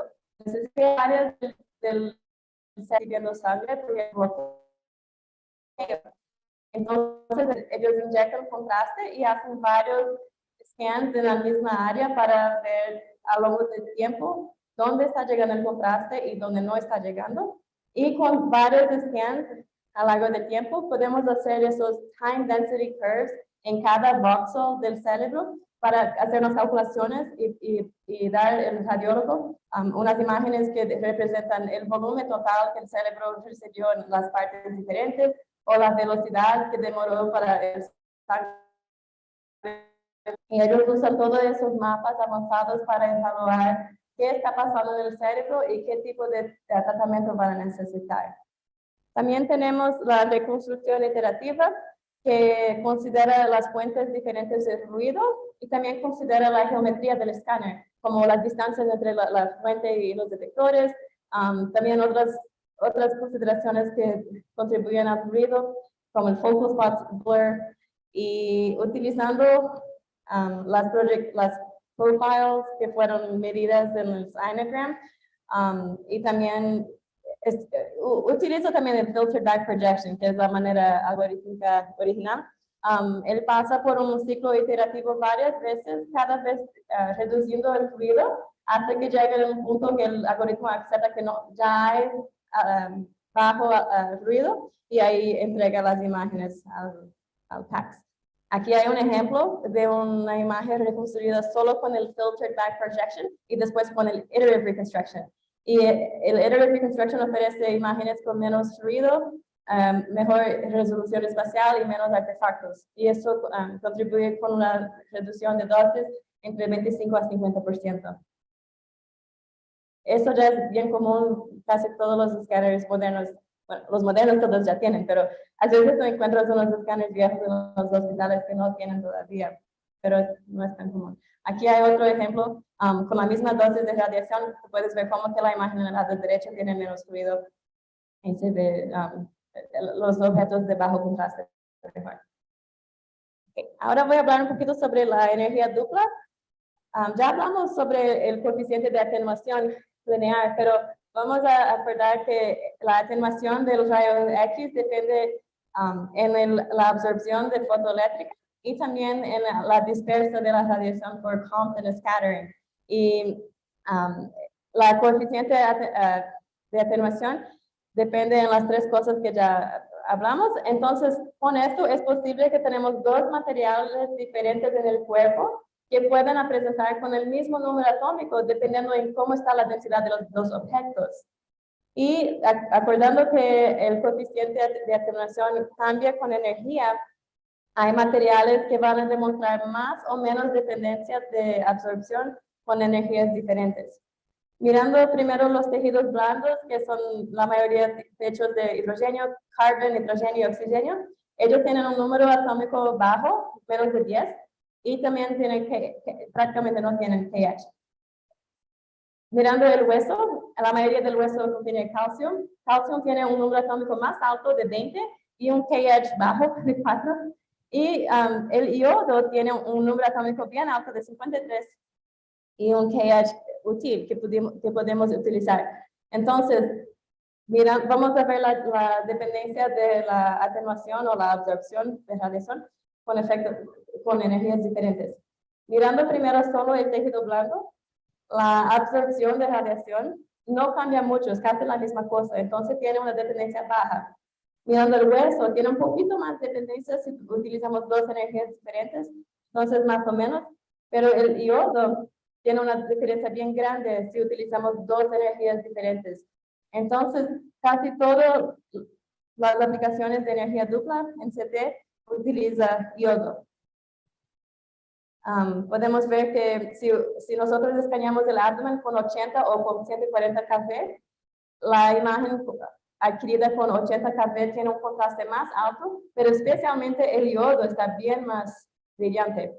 Y la razón por esto es que el yodo tiene el pH entre 3.2 kF. Mirando el espectro con 80 kV tiene más photons cerca de esos valores, y el espectro con 140 kV no tienen tantos photons arriba de 33.2 kV. Entonces, la test de energía dupla escanea el paciente con dos beam spectros diferentes para utilizar esa dependencia de la energía en el número de TC. Y usando esto puede calcular información sobre la composición de las materias, y no solo la atenuación de la materia, pero también el número atómico. Entonces, eso fue nuestro primer paciente que escaneamos en UF. Fue de emergencia. Él fue escaneado con perfusión cerebral. Ahí el radiólogo vio que estaba teniendo un infarto. Ahí hicieron terapia para abrir donde estaba bloqueado. Ahí 20 horas después hicieron otro scan y vieron esas manchas brillantes aquí en el cerebro. Y el radiólogo me llamó y dijo, acabamos de comprar la energía dupla y no sabemos cómo utilizarla. ¿Será que podemos usarla en este paciente? Yo no sé si eso es sangre o si es del yodo de 20 horas que fue administrado. Y hicimos un scan de dupla energía con el manual en la mano y vimos que era yodo, no era sangre. Y eso es porque él tenía el riñón muy paciente. Mucho. Entonces, los vendedores usan maneras diferentes para implementar el test de dupla energía. Siemens usa dos fuentes ortogonales. También utiliza una fuente, pero con un filtro en mitad de la fuente. Entonces, la frente del haz recibe una energía y la parte de atrás recibe otra. Entonces, cuando gira, va a tener dos tipos de energía. Y Philips usa un detector con dos capas, que una capa absorbe la energía baja y la otra la energía alta. Canon utiliza dos maneras. Primero usaba su detector amplia de 16 centímetros y giraba dos veces en el órgano que estaba interesado. Primero con la energía alta y con la energía baja. Y Canon EGE tienen la técnica de fast KV switching, que en cada pocos ángulos él cambia el KV entre alto y bajo. En el principio, bueno, hasta hoy también, hay gente que está preocupado que la TC con energía dupla va a tener dupla la dosis de radiación, pero eso no es necesario porque las imágenes individuales no necesitan tener tanta calidad de imagen como antes, porque estamos utilizando información de las dos para producir varias reconstrucciones avanzadas. Entonces, varios estudios ya demostraron que la dosis de radiación entre la energía dupla y la convencional son parecidas o a veces más bajo. ¿Y cómo que funciona? Bueno, aquí tú ves los números de CT de varios objetos materiales diferentes cuando es escaneado con 80 kV y con 140 kV. Agua tiene un valor de 0 para todos. Y acuérdense que los tejidos blandos no cambian mucho con energía. Entonces, la gordura, el músculo, el sangre, más o menos queda en esta misma línea de identidad, que significa que casi todos tienen más o menos el mismo número de CT, independiente de energía. Pero los objetos que sí cambian con energía, como el hueso y el yodo, están más lejos de la línea de identidad. ¿Y qué pasa si el objeto es más o menos denso?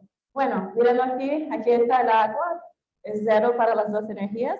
Y vamos a ver el tejido blando. Si es bien denso, va a tener un número más alto. Y si es menos denso, va a tener un número más bajo. Mira el yodo ahora, la misma cosa. Si es más denso, un número más alto. 50% de densidad es un número más bajo de TC. Y ahí podemos hacer unas líneas del agua hasta el yodo y del agua hasta el tejido blando. Y sabemos que si el voxel o el píxel en la imagen cae a algún lugar en esta línea, basado en las dos energías, eso es un yodo de densidad diferente o es un tejido blando de densidad diferente. Y si tenemos números de TC que están en la mitad. ¿Qué hacemos? Bueno, eso significa que es una mezcla del tejido blando y el iodo. Y tenemos eso a veces en el cerebro, que el paciente está sangrando otra vez y está mezclado con el iodo de la perfusión que recibió al principio cuando llegó al hospital. Entonces es importante saber cómo que funciona y en qué casos vamos a medir vasos en los pacientes, que es una mezcla de los dos materiales. Aquí tú ves una imagen donde pedimos para el escáner solo demostrar el calcio y sacar el agua. Y el agua fue considerada cualquier cosa que era tejido blando. Entonces tú puedes ver que el cerebro no se ve más y solo se ve el calcio. O podemos pedir para sacar el calcio y dejar solo el agua. Es un mapa de agua. Entonces ahora tú sí puedes ver el cerebro, pero no más el calcio. Y más o menos así que funciona también con iodo. Aquí tú puedes ver dos aplicaciones donde escanearon el paciente con 80 y 140 kV. Y aquí con las flechas blancas muestra algunas lesiones que fueron mejor visualizadas por 80 kV. Y todas las flechas negras muestran lesiones que solo fueron visualizadas con 80 kV, que tú no las veías aquí en 140. Si hacemos un blend, una mixtura de las dos energías, podemos crear una imagen artificial de 120 kV para el radiólogo recibir la imagen que él está acostumbrado a ver. También podemos reconstruir imágenes monocromáticas con solo una energía. Eso claro, no es posible adquirir así, pero es una imagen simulada.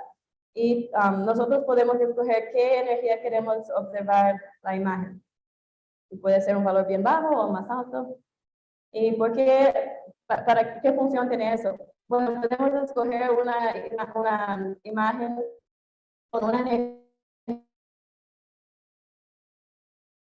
que tiene el contraste de la imagen de baja energía y el ruido bajo de la imagen con alta energía. Entonces aquí podemos ver que en esta imagen monocromática es la que puede ver bien esa lesión aquí en el hígado, mejor que las otras dos imágenes. También el sistema puede seleccionar cuál energía te va a dar el la relación de contraste y ruido mejor. Aquí puedes ver que si seleccionamos una área en esa lesión que parece que es iodo y una área del cerebro, el sistema calcula el CNR para varias energías diferentes y te muestra que en ese ejemplo 60 kV te va a dar el mejor CNR.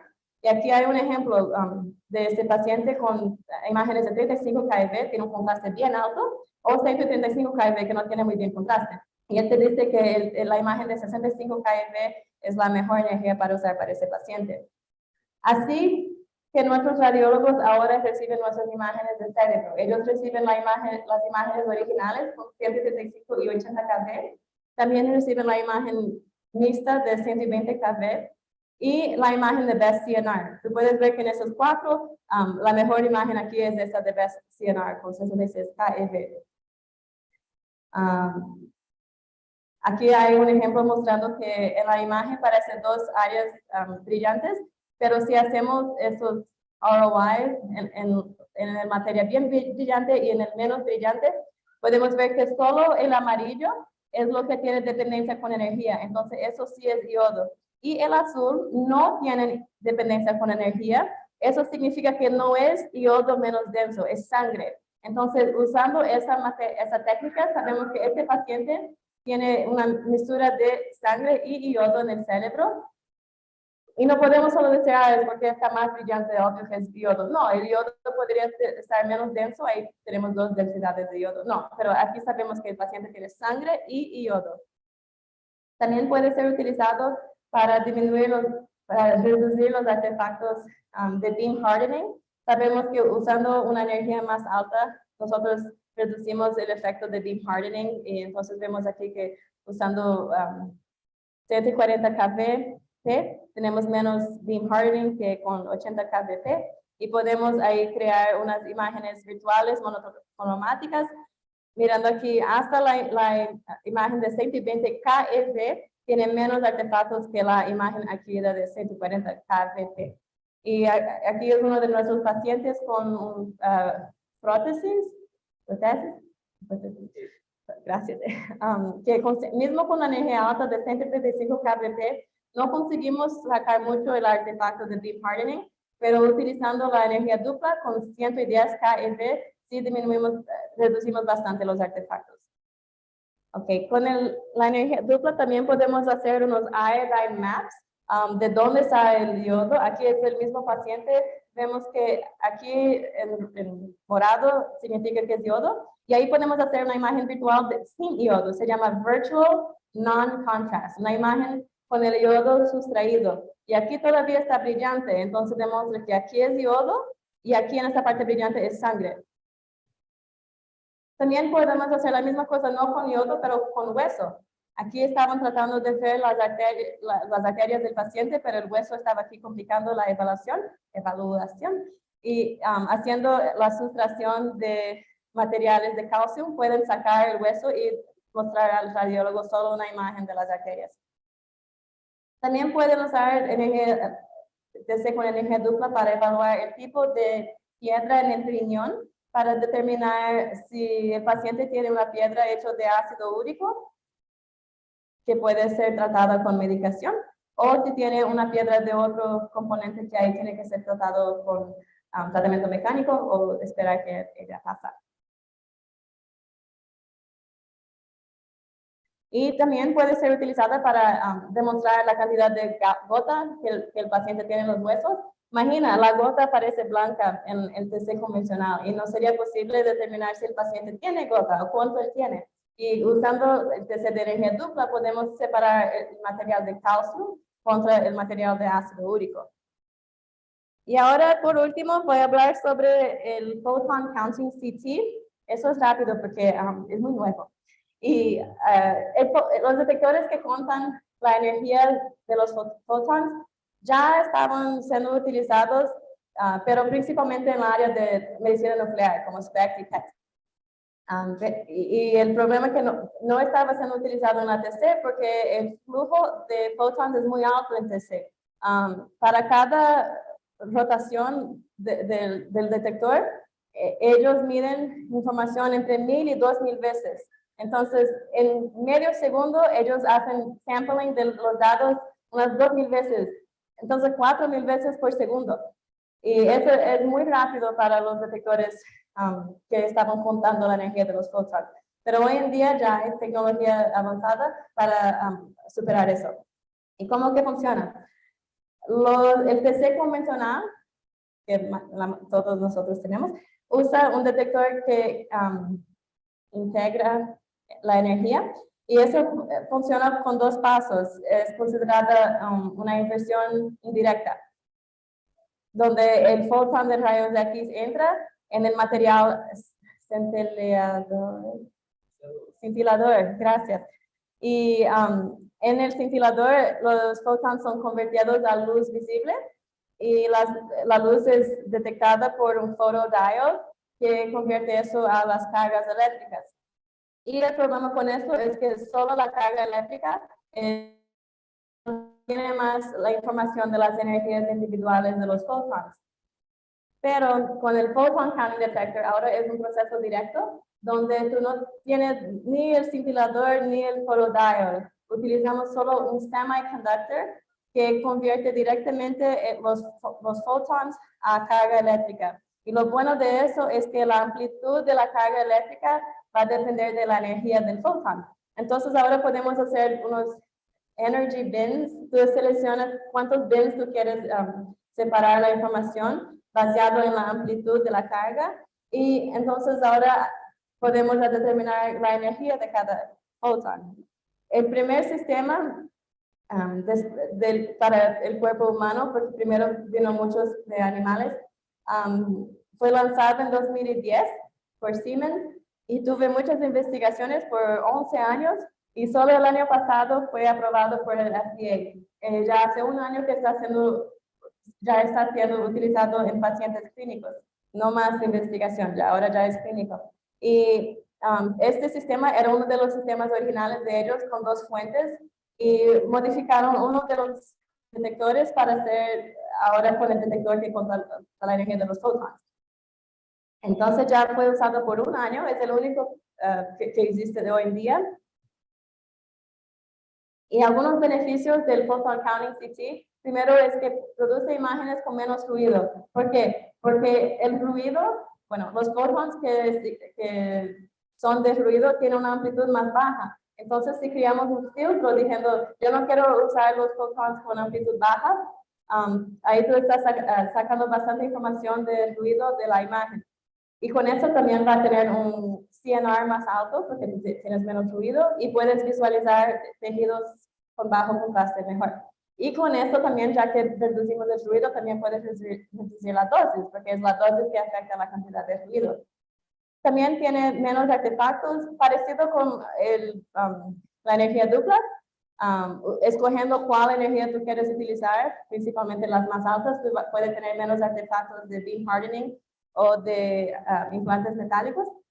Y también podemos tener una resolución espacial mejor, y eso es porque los detectores convencionales tienen septa, no sé cómo decir eso, ni en portugués, septa, sí, okay. Que reflectan la luz para reducir la chance de la luz hacer crosstalk entre los detectores. Pero el Photon Counting CT no necesita tener esa septa porque es un proceso directo, entonces los píxeles pueden ser menores. Entonces el fill factor es mayor también. Y por último, podemos usar el Photon Counting CT para hacer varios tipos de imágenes espectral, igual que la energía dupla, pero ahora podemos tener energía cuádrupla. Aquí hay un ejemplo de cómo que, reduce el ruido de la imagen cuando se utiliza el Photon Counting CT. Aquí hay un ejemplo de la resolución espacial bien más alta, es porque el tamaño de los detectores es menor y tiene un fill factor mayor también. Aquí podemos ver que el beam hardening artifact, que normalmente siempre vemos entre el posterior fossa del cerebro del paciente, cuando utilizamos el Photon Counting CT ya mejoró bastante, y también los artefactos metálicos de implantes es reducido. Y aquí hay un ejemplo interesante. Cuando hacemos energía dupla, solo podemos diferenciar 2 materiales. Pero ya que con el Photon Counting no tenemos límite de cuántos bins, podemos, más o menos tiene un límite de 4, pero eso puede cambiar porque es software. Podemos hacer mapas de varios materiales diferentes. Entonces aquí en este ejemplo es un corazón del perro. Ellos le inyectaron iodo y gadolinium y puedes ver aquí el mapa solo del iodo, del gadolinium, sin contraste ninguno. Aquí es la imagen original sin ninguna información de los materiales y pueden hacer un mapa con varios materiales diferentes demostrando dónde está el gadolinium, dónde está el iodo. Esa es una fase específica y yo creo que demostraron que tenía scar tissue, cicatriz, en el corazón aquí abajo, en el perro. Y por último, para terminar, estamos escuchando de Artificial Intelligence, la inteligencia artificial en todos los lados, ¿no? Y obvio que en la medicina también vamos a tener para varias aplicaciones y la imagenología es una de ellas. Y eso funciona utilizando unos convolutional neural networks, donde entrenamos unos algoritmos para recibir varias informaciones. Tenemos que tomar cuidado con eso porque el entrenamiento ahora ya es un sistema automático y nosotros, bueno, quien está creando el algoritmo no tiene más tanto control en qué está pasando con las imágenes. Antes, con la reconstrucción iterativa, era bien conocido lo que estaba pasando porque era programado. Pero con el AI, funciona, yo no conozco muy bien, entonces te voy a decir de la manera bien simple. Funciona cogiendo muchas imágenes, como muchas imágenes de pacientes y poner en un robot, un algoritmo, y decir, esos tienen cáncer del cerebro y esos no tienen. Y ahí tú esperas que el robot aprende cómo diferenciar todo eso y en el futuro si tú das otra imagen, él sí te dice, eso tiene cáncer y eso no tiene. Entonces, hay bastante confianza en eso ahora y para nosotros que no estamos creando esos AIs, nuestra responsabilidad es saber cómo testarlos, porque los vendedores están vendiendo los AIs parte de su sistema y una responsabilidad ahora del físico médico es saber evaluar los reales y cuestionar y ver si ya tiene bastantes investigaciones con este algoritmo o si tú estás comprando algo nuevo que va a ser utilizado en su hospital. Tienes que tomar cuidado. Pero hay muchas investigaciones en eso y vamos a ver lo que va a pasar en el futuro. Entonces, para terminar, es muy importante para nosotros entender los problemas, las preocupaciones y cómo que funciona, cómo que utilizamos la radiación en la medicina y cuándo que la necesitamos utilizar. Nosotros somos los expertos de radiación para los pacientes y los médicos y por eso tenemos que entenderlo muy bien. Y espero que hoy ustedes aprendieron que ya tuvimos muchos avances tecnológicos y no enseñé mucho, pero mostré que tuvimos unos métodos nuevos implementados por las asociaciones diferentes para reducir la dosis, mejorar la calidad de imagen y tener más aplicaciones clínicas. Y con eso te agradezco mucho por su atención.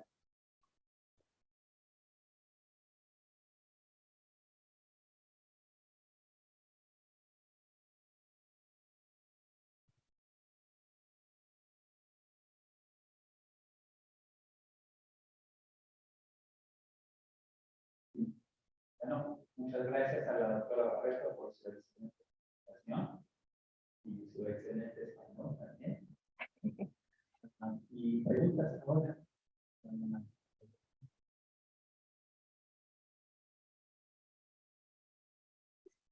Muchas gracias por la Barreto.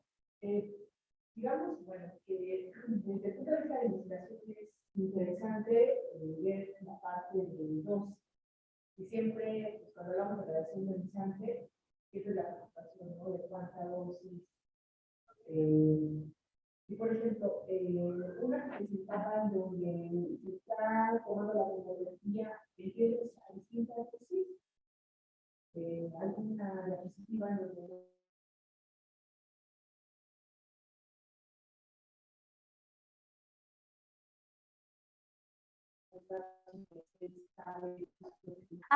Cuando yo estaba mostrando la table con el D, era esa dos, el número que tuviste era para las dos juntas. Sí, okay. en total. ¿Y eso se puede aplicar también en niños o solo es para? La tecnología puede ser utilizada en los niños. La mesa era el CTDI, entonces era el valor del Phantom. Pero la misma manera que nosotros reducimos la corriente del tubo, en los niños también reducimos el KV. Podemos hacer la misma cosa con la energía dupla, solo reducir la cantidad de fotons que utilizamos en los niños. Un problema de los niños es el movimiento y algunas de las formas que los vendedores implementaron la energía dupla, el paciente tiene que quedar quieto por algunos segundos más y eso es un problema con los niños. Sí. Y por ejemplo, cuando vemos las imágenes que el mismo radiólogo decía antes, ¿es yodo o es hemorragia? Ajá. ¿Podría valerse que se hiciera con una resonancia magnética rápidamente con la Sí, la resonancia magnética para esa aplicación es considerada el gold standard. Pero no está siempre disponible para la cantidad de los pacientes de isquemia infartos que tienen. La mejor cosa sería ellos recibir un MRI, pero es difícil y es una emergencia también. Entonces, lo que hicimos en nuestro hospital en los últimos 3 años es todo paciente que tuve un infarto y el tratamiento. Cuando haces el tratamiento de infarto es posible que el paciente va a sangrar más porque tú o pusiste un catéter para sacar el bloqueo y eso es invasivo, o tú inyectó una medicina que es una enzima que rompe clots, pero también puede romper arteria. Entonces, todo paciente en todos los hospitales, es una regla, tiene que recibir un TC después de recibir la terapia para ver si no está sangrando. Y ya que nuestro escáner es nuevo, nosotros no lo confiamos mucho. La función del físico es no aceptar todo. Y todos los pacientes, tuvimos como 3,000, si tenían cualquier señal brillante en el PC, ahí fueron al MRI unos minutos, unas horas después. Y ahora estamos evaluando si el PC es correcto. Y ya miramos unos 300 pacientes, uno por uno, despacio, y todos están concordando con el MRI. Sí. Muchísimas gracias.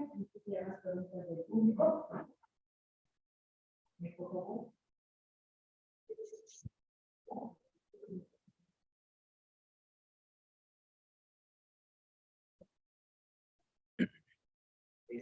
pregunta es en cuanto a protección radiológica.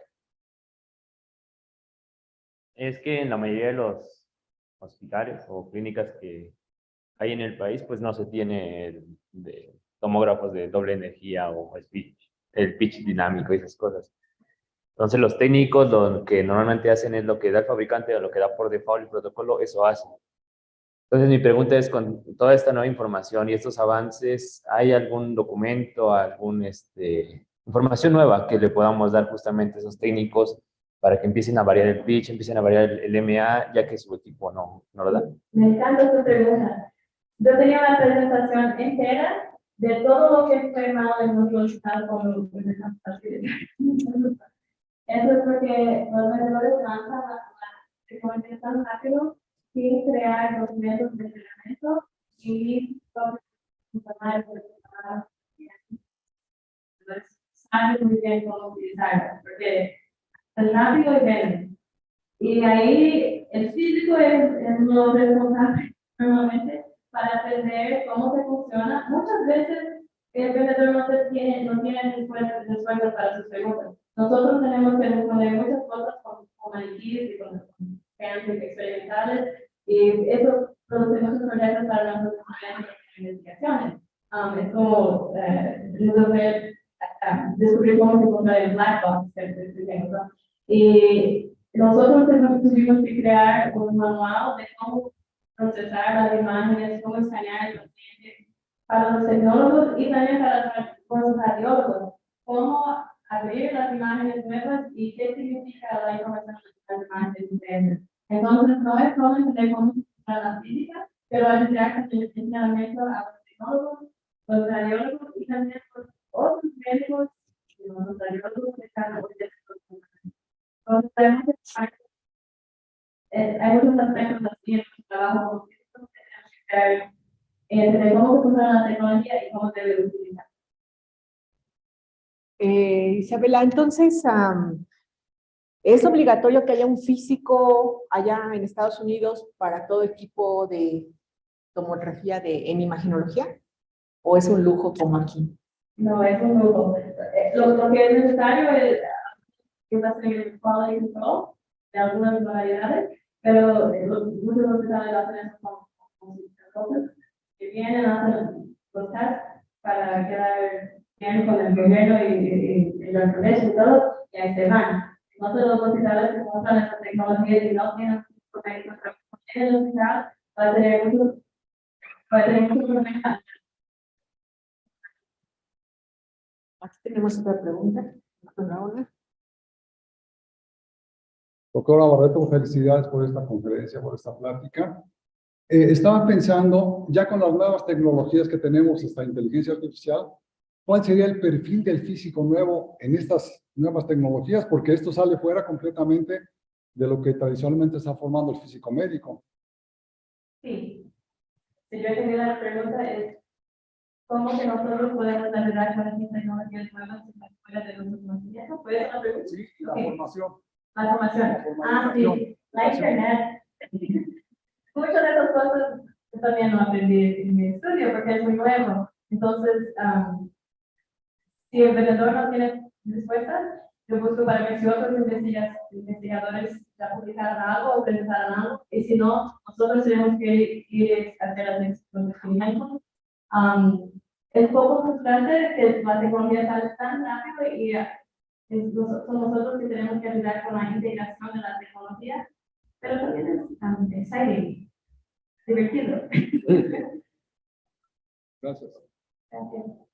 Bueno, En referencia a lo que tu pregunta, en Estados Unidos por lo menos, históricamente la radioterapia fue más reembolsada a las instituciones por las compañías de seguros y por el gobierno. En radiología está empezando a pasar, pero no tanto, y hay como un delay, sí, en adoptar las tecnologías. La tecnología en general está impulsada por las industrias, porque ellos toman a gente que tiene el conocimiento tecnológico, pero no están capacitados para instruir a los físicos que tienen que ser, realmente cuando llegas a un hospital, ¿quién sabe sobre la tecnología? ¿Quién sabe sobre electrónica? ¿Quién sabe sobre óptica? ¿Quién sabe sobre todas estas cosas? Son los físicos médicos. Y los físicos médicos tienen que tener un background, ¿verdad? De conceptos de física. No puede ser solo un técnico de la física. Entonces, en muchas instituciones donde hay radiólogos que tienen conceptos avanzados y que saben que tienen que utilizar los servicios de los físicos médicos, hay una colaboración muy fuerte. En otras instituciones donde el radiólogo solo sabe que, bueno, que van a apretar estos botones, van a recibir una imagen, o sea, esto resulta una baja utilización de las capacidades de la tecnología. Y a veces resulta también en impropio diagnóstico, que no es adecuado. O sea, nosotros como profesión tenemos que saber que nosotros no solo tenemos que estar siempre al tanto de la tecnología, sino que estar también en colaboración con los profesionales que trabajamos.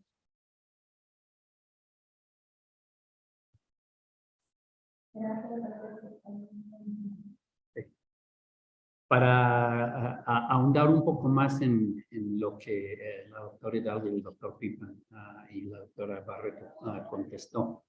¿Cómo es que nosotros en la yo uso el ejemplo nuestro en la Universidad de Florida? La doctora Hidalgo preguntó si es obligatorio tener físicos de diagnóstico o si es un lujo.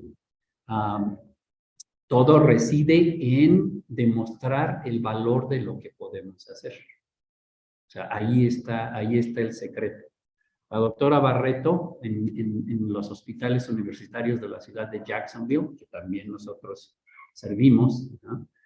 Llevó a cabo un proyecto de 2 años en lo que la pregunta anterior había sido, lo que llamamos la optimización de los protocolos de tomografía, que es exactamente no nada más tomar lo que el fabricante trae o lo que el radiólogo piensa que es lo adecuado, sino hacer un estudio metódico y organizado de cómo se puede mejorar el protocolo, manteniendo la calidad de imagen a nivel elevado y al mismo tiempo tratar de mantener las dosis a niveles seguros, de acuerdo a la protección radiológica.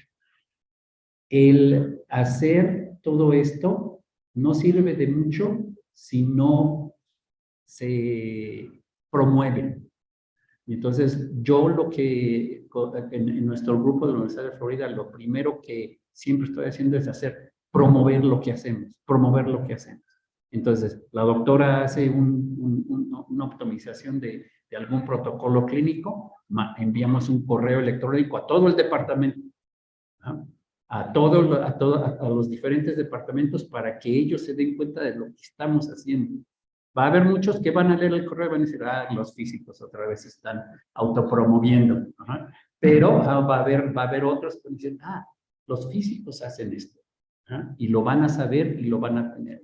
Entonces, todo eso reside en lo mismo el mismo valor que le dé uno a todas las actividades que tiene. Yo lo pongo en broma, de manera muy simple.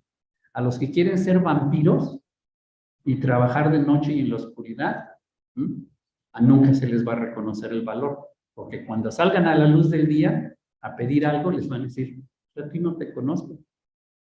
¿Tú quién eres? Soy el físico médico. No, no es cierto, nunca estás. Entonces, es eso. promover el trabajo que uno mismo hace para que se le dé el poder. Ujú. Bueno, entonces le damos las gracias a la doctora Barreto por su excelente presentación.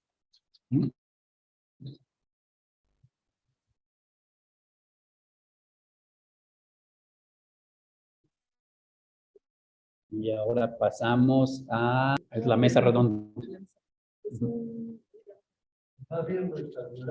Bueno, mesa rectangular. Panel.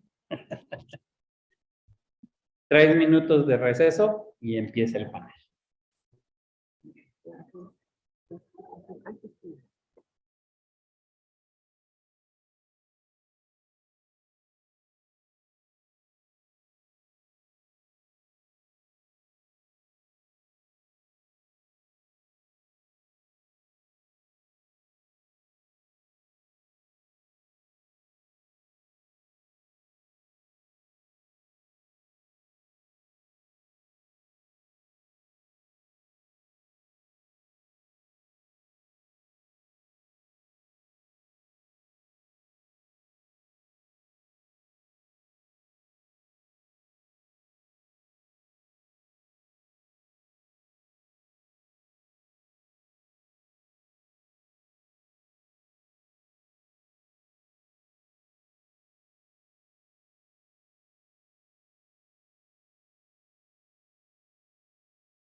Bueno, antes de pasar al lunch, casi ya terminamos la primera parte del día.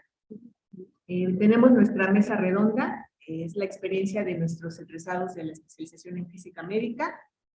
Entonces tenemos a la maestra en ciencias, Marlene Perullero. Es licenciada en matemáticas aplicadas por la Universidad Autónoma Metropolitana. Realizó una maestría en física médica en la Universidad Autónoma del Estado de Morelos. Es especialista en física médica clínica, es egresada, nuestra primera egresada, y actualmente es el físico en hospital, encargado del servicio de medicina nuclear. ¿Desde qué año? 2018. 2018. Ok, perfecto. En el INCAN, Instituto Nacional de Cancerología.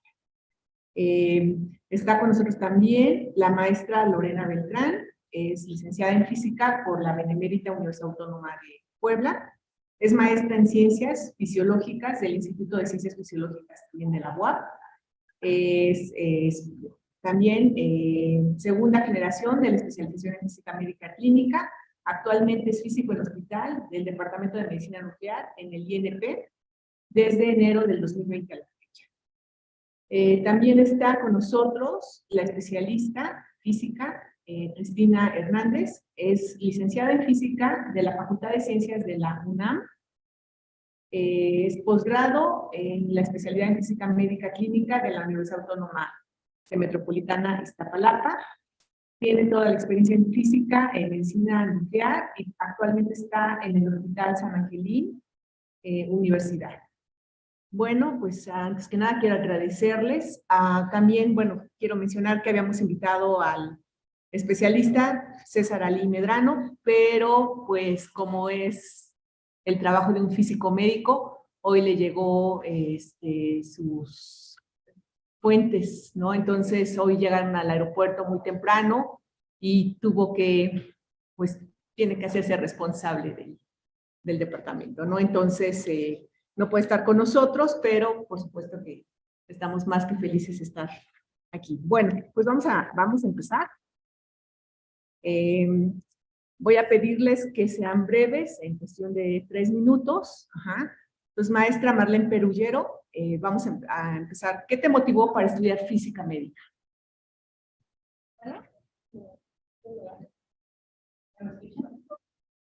Pues es que en realidad en mi caso yo conocí el área de la física en mi familia. Formación es un poquito distinta, no soy física de formación, pero en mi familia hay médicos nucleares. Entonces, ellos fueron los que me dijeron que existía la física médica y yo trabajé en un rato como analista, literal como matemática. Entonces quería meterme a estudiar un posgrado, no sabía muy bien qué. Vi la posibilidad de la física médica y en realidad pues, ya conocí bien de qué se trataba el área y ya Ok, perfecto. Maestra Lorena Beltrán, ¿cómo? ¿Mande? ¿Este está mejor? Ah, bueno, déjame la pregunta. Sí. ¿Cómo fue que conseguiste un mentor en física médica para que te guiara en el área de la física médica?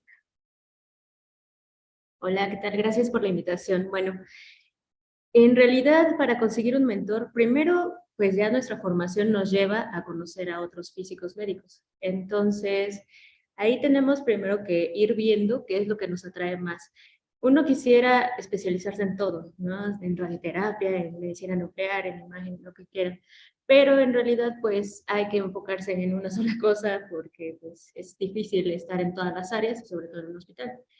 Entonces, para conseguir un mentor, pues hay que decidir ese primer paso y después, pues, encontrar a las personas afines a nosotros.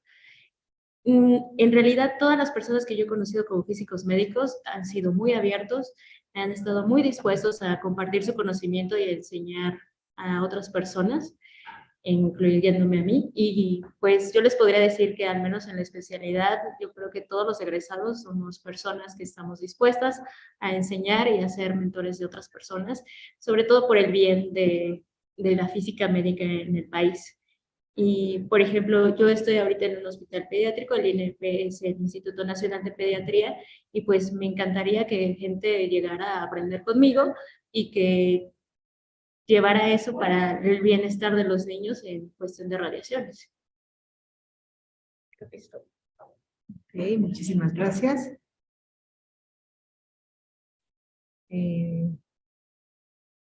Para nuestra especialista Cristina, ¿cuándo escuchaste por primera vez de la física médica? ¿Y quién fue tu inspiración? Buen día, bueno, pues en mi caso yo entré a la licenciatura de física sin saber realmente hacia dónde me iba a dirigir. Como sabemos, en el área de física hay muchas ramas por las cuales podemos irnos. Entonces, pues mi primer acercamiento fue en algún momento cuando recibí un correo de la bolsa de trabajo de la facultad que decía que requerían un psicólogo hospital. Que hace un físico en un hospital. No tenía como mucha idea, en ese momento yo acababa de recibir no le tenía mucha importancia, pero a la hora de escoger operativas, que es cuando ya empiezas a definir un poquito hacia dónde más o menos tienes que estar, cómo tienes que estar, ahí encontré la materia de física de radiaciones, seguridad radiológica, dosimetría. Entonces, al meterme a ver los planes de estudios, los requerimientos, entonces, sí me interesa, quería yo saber de la física médica. Yo dije, radiaciones, pero bien. Entonces, al entrar a tomar estas materias, fue cuando conocí la física médica. Ahí pues, todos los profesores eran físicos y ellos fueron los que como que me introdujeron en el área y yo dije, sí, esto es lo que a mí más me gusta. Entonces, pues poco a poco ahí fui tomando como camino en esa área y pues bueno, como tal, que es inspiración, pues alguien en específico, ¿no? Creo que he tenido varios mentores y varias personas de las cuales me ha apoyado, pero alguien en especial. Ok, perfecto. Bueno, Marlene, tú que tienes más tiempo ya en la clínica, ¿cuáles son tus recomendaciones para formarse como un físico médico clínico? Dado que tú estudiaste una maestría en física médica, es una pregunta, supongo, un poco complicada, pero dinos, por favor. Yo creo que depende de cada caso. Cada caso es un mundo. En mi caso muy particular, creo que me sirvió bastante tener la maestría, formación en física, y indistintamente del camino, yo creo que lo que sí tienes que hacer es tener experiencia clínica. Si quieres dedicar como psicólogo clínico. Yo creo que eso es lo que sí te sirve y estar un rato en todas las áreas, mínimo el tiempo suficiente para que puedas decir que te gusta. Porque la realidad es que yo siento que hasta que estás adentro de un hospital, un tiempo más o menos prolongado, donde puedes dar cuenta de qué es lo que se hace en cada área. Y yo considero que cada área es muy distinta, o sea, las actividades rutinarias que hace el físico en cada área son muy distintas. Yo creo que es la experiencia clínica y de ahí en fuera, pues depende del caso particular. ¿Y 6 meses, 1 año, 2 años, 3 años? Pues en realidad 6 meses están bien planeados, están bien estructurados y si son de tiempo completo, sí te pueden servir inicialmente. Ok, perfecto. Bueno, maestra Lorena, ¿cuáles son los mayores retos para encontrar educación para formarse como físico médico? Bueno, sabemos que aquí en México es algo centralizado, la verdad. Tenemos las 2 maestrías y la especialidad, pero yo creo que son diferentes y hay como que complementarlo, porque en mi estancia de especialidad, los 2 años que estuvimos de especialidad, conocí a mucha gente de las maestrías que llegaban a rotar por semanas, 1 semana, 2 semanas, y en realidad ellos sí necesitan mucha más experiencia, a pesar de que llegan a salir de la maestría y encuentran trabajo, pues llegan a toparse con pared. Y nosotros siento que llegamos con un grupo de trabajo ya bien establecido, porque todos los físicos, como les decía en mi pregunta anterior, todos los físicos están muy abiertos a hacer equipo. hacer un grupo de trabajo. Por ejemplo, en mi caso, ahorita que estoy en medicina nuclear, tengo al menos a 5 personas con las que me puedo apoyar y con las que si yo tengo una duda puedo ir y mandarles un mensaje, un correo o algo, y ellos están dispuestos a apoyarme. Entonces, el hecho de aprender en una maestría, pues sí es muy importante teóricamente, pero ya la práctica es otro mundo totalmente distinto. Entonces, si alguien está enfocado nada más a una cosa o a otra, no va a poder desarrollarse tan rápido en el área. Es mejor que las complementen. O sea, si alguien ya tiene la maestría, pero la especialidad es el siguiente paso sí o sí. Si no, pues se va a topar con pared muchas veces. Al revés, por ejemplo, yo tengo una maestría que no es en física médica, pero aún así la especialidad me abrió muchas puertas porque es aprender, aprender, aprender y ya estando en la clínica tienes que sí o sí empezar a leer artículos, empezar a leer publicaciones y muchas otras cosas. Entonces, mucho de lo que te enseñan en la maestría lo tienes que aprender forzosamente. Entonces, sí es, digamos, complementario las dos cosas. Entonces, es complicado, por ejemplo, yo que vengo de Puebla, pues yo tuve que mudarme, venir aquí a hacer la especialidad. En ese tiempo estaba percibiendo la beca, no tenía otro ingreso. Entonces, pues si ya estás comprometido con querer ser físico médico, pues sí tienes que poner mucho de tu parte. Si vives aquí y tienes las cosas más fáciles, pues sí. Pero, por ejemplo, en Puebla, en el momento que yo vine aquí a hacer la especialidad, no existía nada de física médica. Ahorita ya en la UAP están abriendo áreas que se pueden enfocar hacia la física médica, pero en ese momento no. Y así muchos otros casos he visto que llegan, estudian aquí y se tienen que después regresar a de donde son o hacer otras cosas en otros lugares porque aquí ya también está todo muy saturado. Entonces creo que eso. Muchísimas gracias. Para nuestra especialista Cristina, ¿desde qué punto de vista? Tú que solo hiciste la licenciatura en física, y te hago esta pregunta porque muchos se me han acercado a preguntar, ¿si puedo entrar solo con la licenciatura en física? Sí, no, ¿qué tan difícil es? ¿Nos puedes platicar tu experiencia, por favor? Pues en mi experiencia, solo haber tenido la licenciatura y haber decidido entrar a la especialidad fue porque yo sabía que quería enfocarme en la clínica.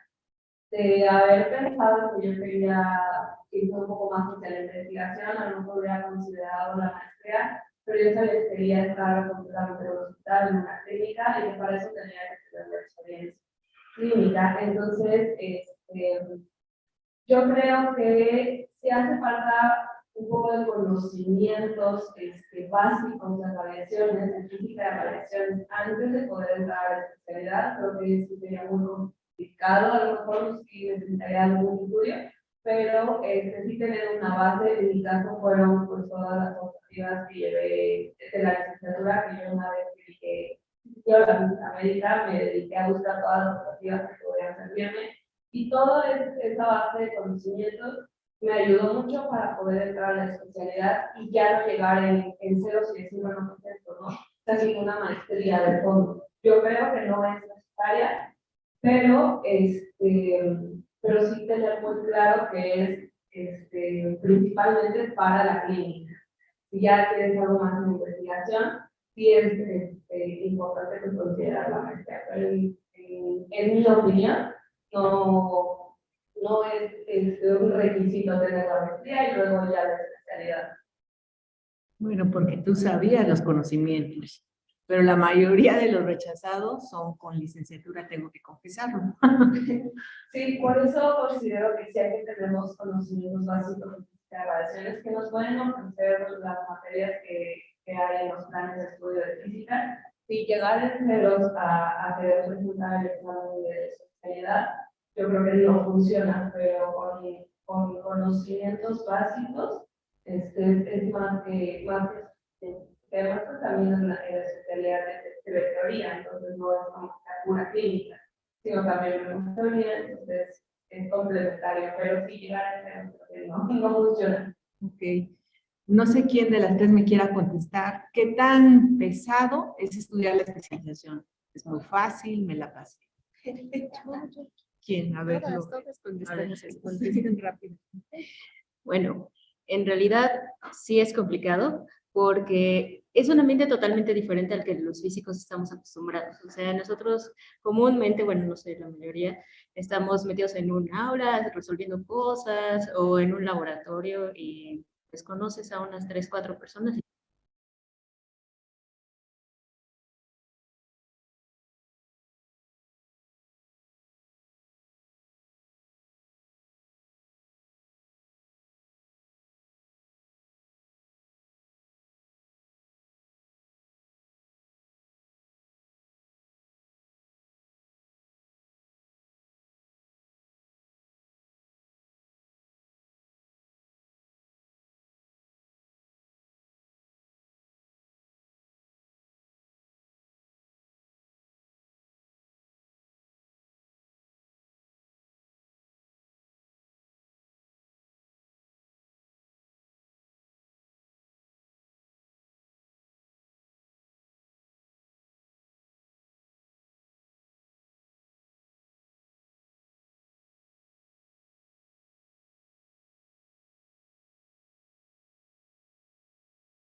Tantos puestos, porque no es lo mismo que, por ejemplo, en las instalaciones de radioterapia, donde radioterapia en cada hospital hay muchos físicos, no es lo mismo física médica.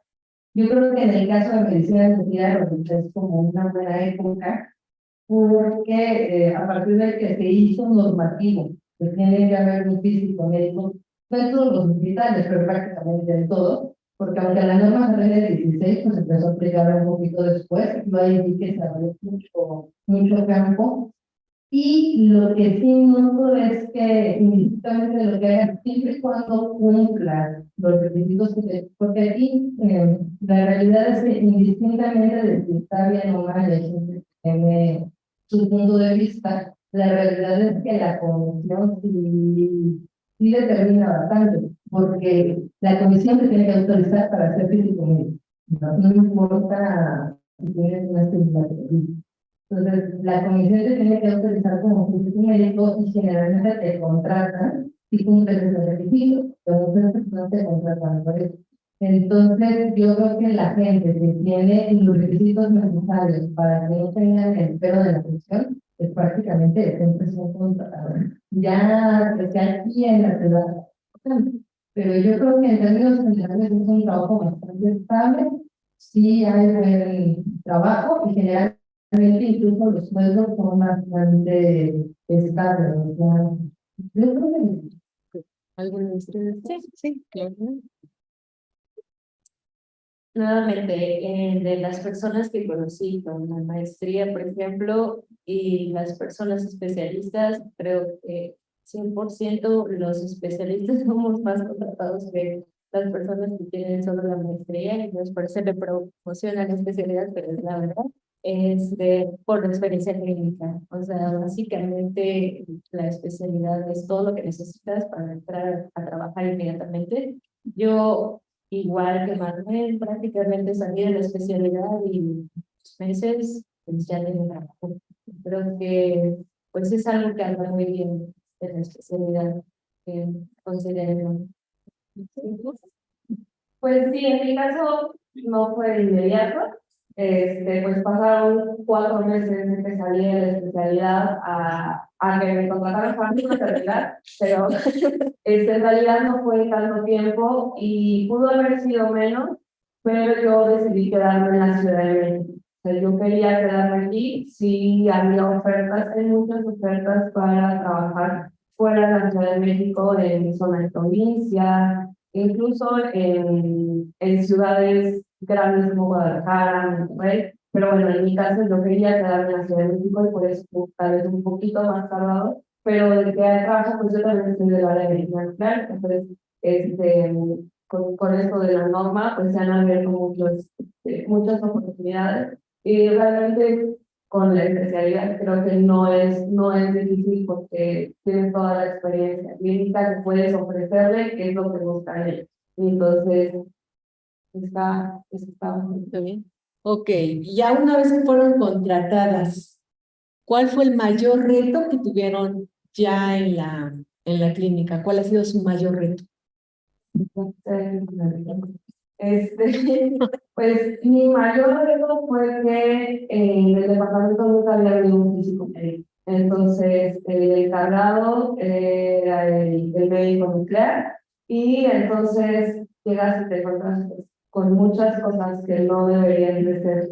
Entonces, el empezar a poner un poquito de orden y que te tomen en cuenta, que de verdad digan, pues es que ya llevo como digo, líderes como que están haciendo las cosas, porque llevan años, 7 años trabajando de una manera que a lo mejor pues no es correcta, pero pues para ellos es como, pues, como por lo que se les ocurrió, lo que tenían a la mano.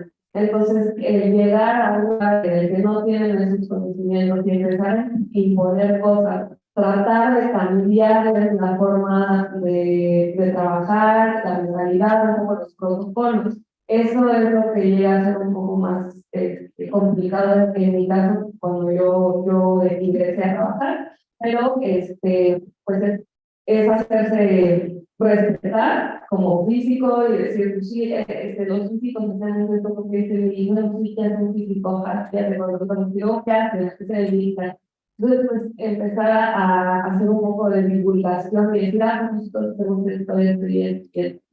Entonces, pues sí, eso sí fue lo que más me costó cuando llegué. Bueno, creo que mi caso es exactamente igual. En mi hospital había pasado como 40 años o más sin un físico porque pues no era un requisito hasta que salió la norma. Entonces, el hecho de llegar y decir, bueno, si estuvimos funcionando todo este tiempo sin ti, ahora que nos hace diferentes contigo, ¿no? Y pues sí es difícil defender tu papel como físico médico, sobre todo porque hay cosas que quieres hacer y a lo mejor no hay material para hacerlo, o no hay equipo para hacerlo, o no hay tiempo para que te dejen trabajar, ¿no? Entonces, pues dices, bueno, ya me estás pagando, pues aprovecha, ¿no? Entonces, hay que demostrar que nos pueden aprovechar y que lo que hacemos o sabemos hacer va a mejorar el servicio. A lo mejor van a llegar incluso más pacientes, más estudios, más referencias. Y eso a los centros obviamente.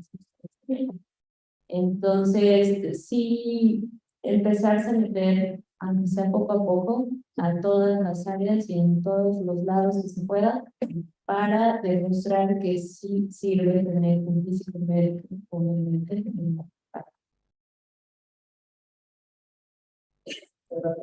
Nuevamente creo que depende. Bueno, la realidad es que en mi caso yo nunca sentí que tuviera la necesidad de realizar mi casa físico médico en la clínica, yo no lo sentí. Yo trabajo en lugares privados y lugares públicos y yo ahí sí he visto diferencias, pero yo creo que depende más un poco por la cantidad de gente. No es lo mismo, por ejemplo, en Clinica, donde somos 50 POE, que a lo mejor servicios en donde somos 4. Yo creo que se influye mucho. Ya me sentí un poco más la diferencia, pero en realidad no por el tema de ser física, sino más bien cuando me volví encargada. ¿No? Yo lo sentí más por el tema de ser encargada, y yo creo que eso está un poquito más relacionado al hecho de que pues, a veces no es fácil cambiar el modo de trabajar, ¿no? Y en realidad también uno no inicia siempre con la mejor experiencia para tener la manera adecuada de hacerlo. Y de ahí, lo que sí noto es que muchas veces la gente no tiene muy claro qué es lo que es un físico médico. Yo trabajo con yo solo sé del área de medicina que realmente es en donde estoy. Y yo creo que mucha gente confunde lo que puede ser un físico médico con temas de protección radiológica o con temas que están más asociados pues sí, a la parte de seguridad radiológica. Entonces, sí veo que ahí sí hay una falta de conocimiento.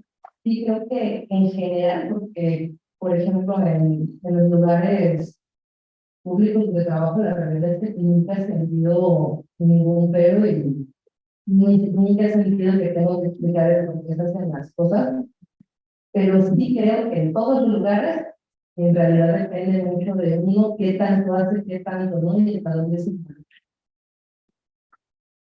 Perfecto.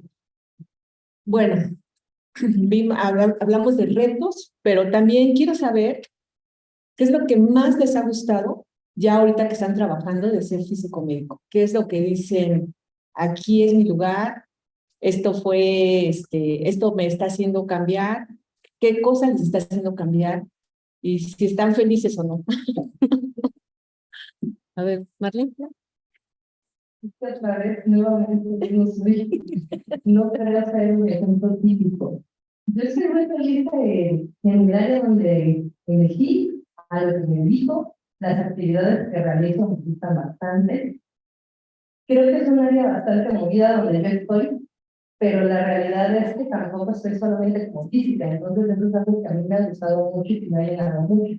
He tenido la oportunidad, uno, de estar en lugares donde si comparas con otros lugares, en realidad tenemos bastantes medicamentos, podemos hacer muchos proyectos, que realmente tengo la posibilidad de hacer los proyectos que yo quiera. También el tema de la docencia a mí me ha gustado mucho. Entonces, creo que eso no en todos los lugares se da, pero siempre puede haber normalidades. Pero con el tema, por ejemplo, de las estancias, de las estancias clínicas, el tema de mis tesis, el tema de las clases, eso a mí me ha gustado, pero porque también hay partes en donde hay un poco de física. Entonces, a mí me gustan todas las actividades distintas que hago, pero creo que pues he estado pues toco un poquito de todo, porque en realidad toco la parte de seguridad radiológica y hay cosas de como encargada que me gusta hacer. Hay cositas que son muy administrativas, pero tampoco le encuentro pero en realidad es que tengo mucho cuenta, ¿no? Entonces, de ahí no me puedo quejar. De la parte de física médica, pues, está bien, pero también, pues no estoy trabajando de yo estoy solita y haga todo. Y la parte de la docencia me gusta mucho, y la parte de los proyectos que hacemos, porque la realidad es que siempre hay algo en lo que uno está trabajando, adicional a la práctica original. Entonces, a mí eso es lo que me gusta. Las actividades solitas me gustan, pero se conjuntó y me gusta, y estoy haciendo algo que me gusta en mi acompañamiento. Entonces, pues yo estoy feliz. No tengo de qué quejarme. No, las cosas positivas queremos. Pues sí, como cosas positivas, en el caso donde estoy es un apartamento chiquito, las actividades no son muy variadas, pero bueno, sí hay bastante que hacer. Y lo que más me ha gustado a mí es empezar a implementar cosas, a proponer el servicio. Pues ahorita solo damos tratamiento de yodo, pero ¿por qué no metemos intención radio? Entonces, el empezar a trabajar para meter más cosas, eso a mí me ha hecho muy feliz, creo que en general, pues, también a los directivos les ha hecho muy feliz, porque también un ingreso ahí está, ¿no? Entonces, sí, yo con la parte administrativa no tengo ningún problema, al contrario, sí me gusta, sigo aprendiendo en cuanto a normas, en cuanto a papeleo, y un poco la docencia, a mí también la parte de las capacitaciones, al personal que de repente tenía contacto con pacientes que no tenían idea, entonces dije, bueno, a ver, vamos a enseñarles un poquito de lo que es la seguridad radiológica, las capacitaciones a mí me gustan por las tardes de la ciencias. Entonces, eso me ayuda también a mantener un poco actualizada, a seguir aprendiendo, y todo ese tipo de cosas me llenan mi día a día. Bueno, en mi caso yo creo que es la confianza que puedes llegar a generar a tu alrededor. El hecho de que la gente ya empieza a ubicarte y dice, ah, es la física. Es la física, hay que preguntarle esto, hay que preguntarle por cierto tipo, por cierto núcleo, por lo que sea, ¿no? Es algo muy bonito que empiecen a reconocerte y empiecen a saber lo que haces y que le den valor a eso. Aparte, en mi caso, pues al ser un hospital pediátrico, pues también aprendes mucho y de paciencia, de tolerancia y de niños.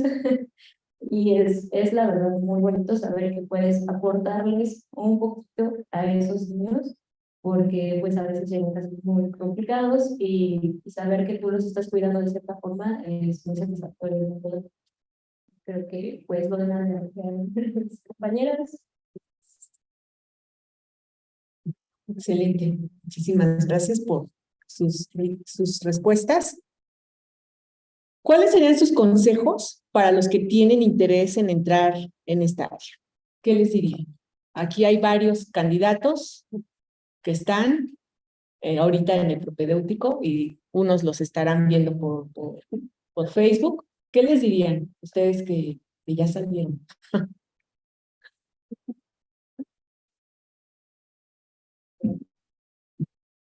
¿Para que trabajen como físico médico? No, para que sí entran a la especialización o no, si se quedan a trabajar como físicos médicos clínicos, que esa es la idea, ¿no? Finalmente. ¿Qué les recomendaría? ¿Qué les recomendaría que trabajaran como físicos? No. ¿Cuál es el consejo que tú les darías para entrar a esta área? O sea, hay candidatos ahorita que están haciendo el propedéutico. Sí, el consejo para entrar. Ajá, ¿qué les dirías? No entren, váyanse, huyan, o bienvenidos. ¿Qué dirías? Sí, pero creo que más bien el consejo para que entren sí es un poco de la misma idea que Cris, creo que tienes que tener un poco de nociones, entonces depende de cada caso, si ya la tienes, simplemente es buscar la experiencia clínica y tener un poco claro a qué es a lo que tú quieres dedicar, porque yo soy de la idea que no le tiras a todo, sino que más bien tienes que ir por una área específica. Entonces, la única manera de hacerlo es dar clases con todas las áreas, pero darte un poco la idea de qué es a lo que te quieres dedicar y enfocarte en la estructura. pues bueno, si ya están como completamente seguros de que quieren dedicarse a la clínica, entonces sí, la especialidad para mí es la mejor opción. Y pues para ingresar, sí es tener estos conocimientos de base, y si no los tienes, creo que los puedes adquirir siendo muy disciplinado, si eres muy autodidacta y lo puedes estudiar solito. Entonces está bien, puedes hacerlo. El propedéutico ayuda mucho para como un repaso, y si no lo conoces, pues entonces aprovecha, porque sí se dan los temas que son necesarios. A lo mejor no se dan muy generalizados, se dan muy generalizados, no muy específicos, pero tú ya tienes una idea de qué es lo que tienes que estudiar. Entonces, yo considero que no es un examen complicado, pero el propedéutico sí es bien importante. Pasa que de repente es como, es el profe, no importa, lo que cuesta es el examen. Pero, pues, ¿de dónde se sacan las preguntas del examen? Pues el propedéutico. ¿Quién hizo el examen? Los maestros que estudiaron el propedéutico. Entonces, si de verdad quieren entrar, no lo dejen. Y pues tener un poquito claro el área en la que quieres entrar. Cuando yo ingresé a la especialidad, según yo iba a irme a regresar. Pero pues ya al conocer las diferentes áreas en el primer año, decidí que me gustaba más la medicina nuclear. O sea, se vale cambiar de área, pero pues más o menos tener un poco de idea de qué se hace en cada una, porque esas son actividades muy diferentes. Bueno, mis consejos son, primero, no tengan miedo. Eso es lo primero que deben pensar. No le tengan miedo a lo nuevo, a lo mejor no saben mucho del área, pero siempre se puede aprender. Entonces, si alguna vez les preguntan algo y fallan, váyanse a leer, pónganse busquen en libros, en artículos, si puedan. No le tengan miedo a las personas, o sea, otros físicos, por ejemplo, más experimentados, a lo mejor no los van a tratar muy bien, o sí, no sé. Pero pregunten, no, quítense el miedo de preguntar, porque esto ya es algo profesional. Ese es mi otro consejo, sean profesionales. Empiecen a cambiarse de la escuelita al trabajo. Esto es para que ya vayan pensando en que a lo mejor incluso donde están aprendiendo los vayan a contratar. Entonces, piénsenlo así y vayan aprendiendo no solamente lo clínico y lo físico médico, sino también las relaciones laborales, cosas ya más profesionales. Y pues tómenselo en serio, no porque sean jóvenes que los ninguneen, no. O sea, aunque sean jóvenes, ustedes ya tienen un conocimiento previo, porque son físicos o tienen algo afín a la física, y están adquiriendo nuevos conocimientos que les van a ayudar para su carrera profesional. Entonces, quítense el miedo, sean profesionales, sean disciplinados, no se queden con dudas, porque al final esas dudas les van a pesar en el paso del tiempo. Entonces, por una vez, ahorita que está la información, quítense esas dudas. Y eso es lo que les puedo decir. Y acérquense a otros físicos. Aquí estamos los egresados y con gusto creo que les podemos resolver dudas, ayudar con artículos, libros, lo que sea necesario. Es mucho éxito. Muchísimas gracias. Dos preguntas del público en general que quieran hacer a nuestras panelistas. ¿Alguien que quiera? Sí, hay un chico allá atrás.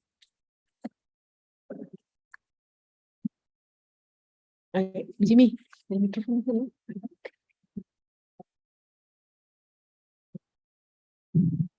Bueno, nada de tu experiencia es que, bueno, sobre todo en esta actividad, sé que cuando se entra como estudiante, el hecho de trabajar con un médico es, no sé, muy difícil para trabajar técnicos, de enfermería, de mantenimiento. Entonces, en tu experiencia, ¿qué tan complicado o complejo puede? No darse respetar, pero así que les dé un lugar justamente a los médicos, que lo vean ustedes como estudiantes, no sé, tipo de clínicas, pues, bueno, tratar de ir justamente cuando le damos tiempos o justamente como era parte de la sociedad, también mismo quitar esa expectativa, pues,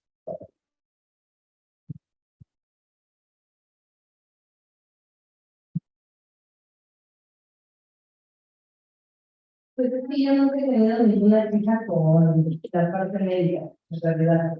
Mínimo en el INCAN, yo creo que en mi área sí está dentro de todo bastante separado el área de medicina y el área de física.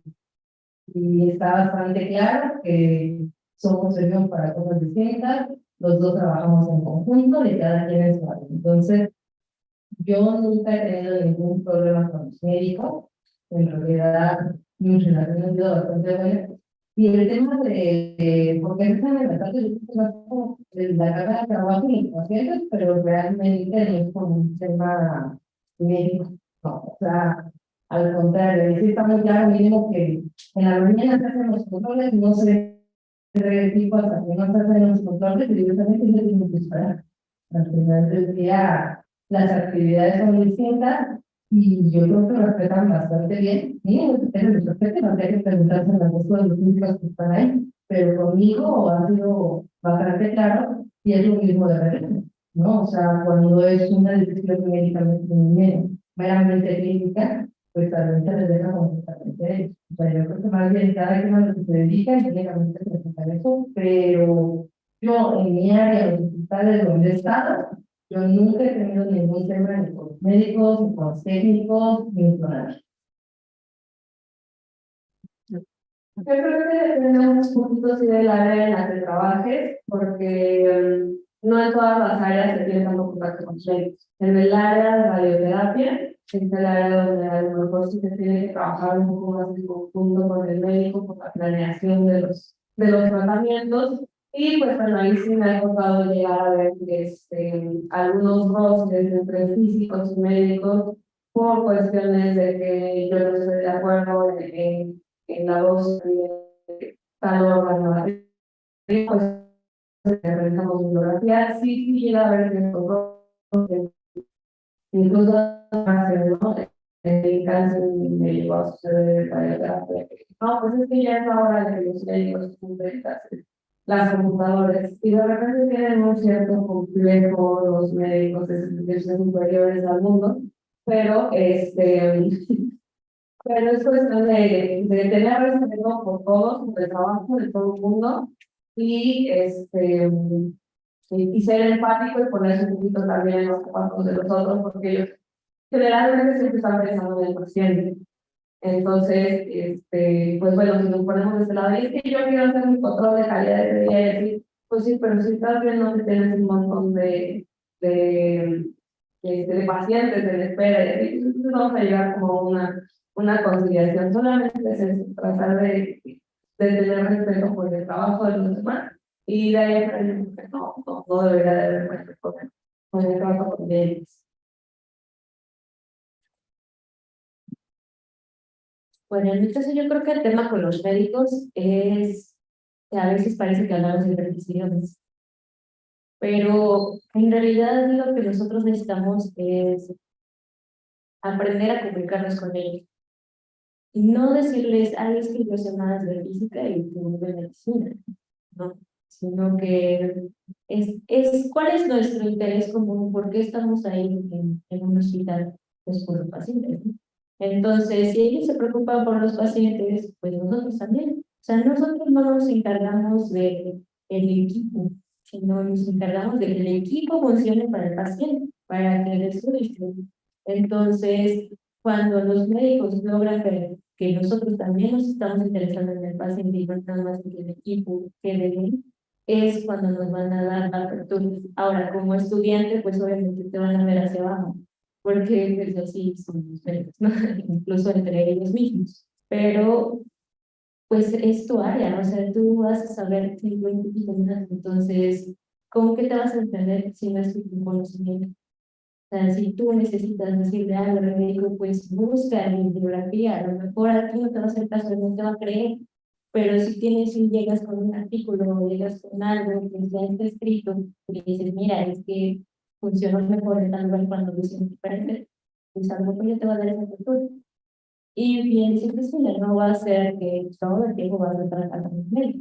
Hay áreas en las que los alumnos del médico ya es mucho. Entonces, no se preocupen tanto por eso. Y sean profesionales.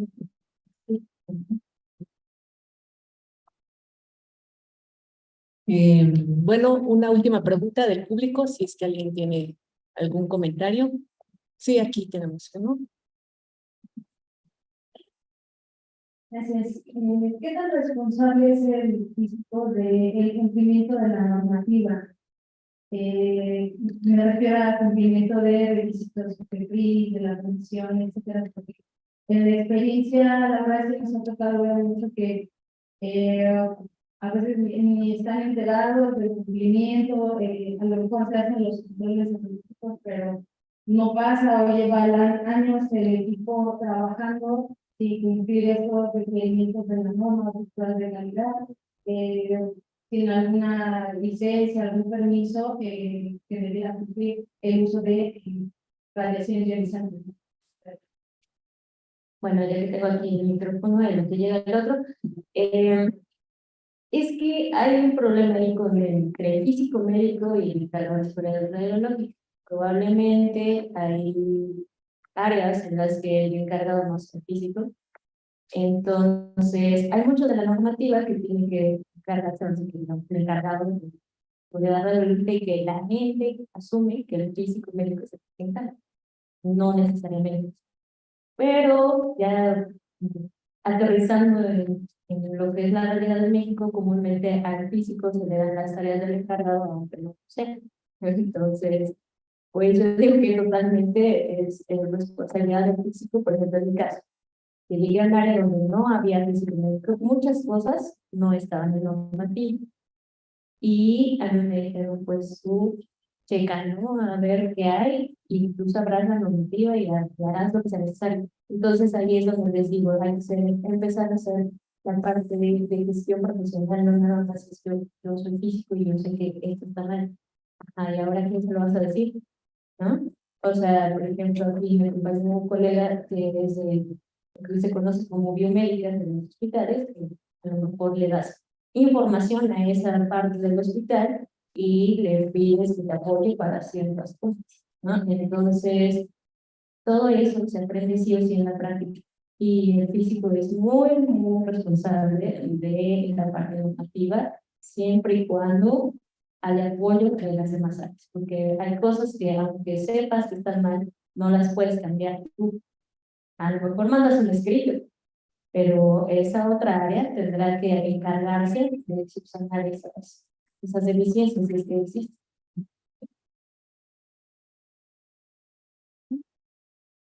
Pues sí, yo creo que en este caso sí es mucha responsabilidad del físico apegarse a la normativa, porque al final pues somos nosotros los que más la conocemos. Entonces, a veces podrás notar que las cosas están mal. Generalmente la comisión antes puede ser estricta con sus normas y decir no, y te lo rechaza, y te lo rechaza, y te lo rechaza. Muchos hospitales están por esa situación de que sus licencias de operaciones las aprueban porque cierto detalle, tal. Y muchas veces es porque no tienen un punto que nos oriente, que entre médicos siempre como que ellos lo pueden sacar y por eso tardan mucho más la aprobación. Pero sí es mucha responsabilidad que llevemos a cabo la norma y pues sí ya dependerá también un poquito de las otras partes, técnicos, médicos que se apeguen a los protocolos que nosotros estamos recomendando por la norma.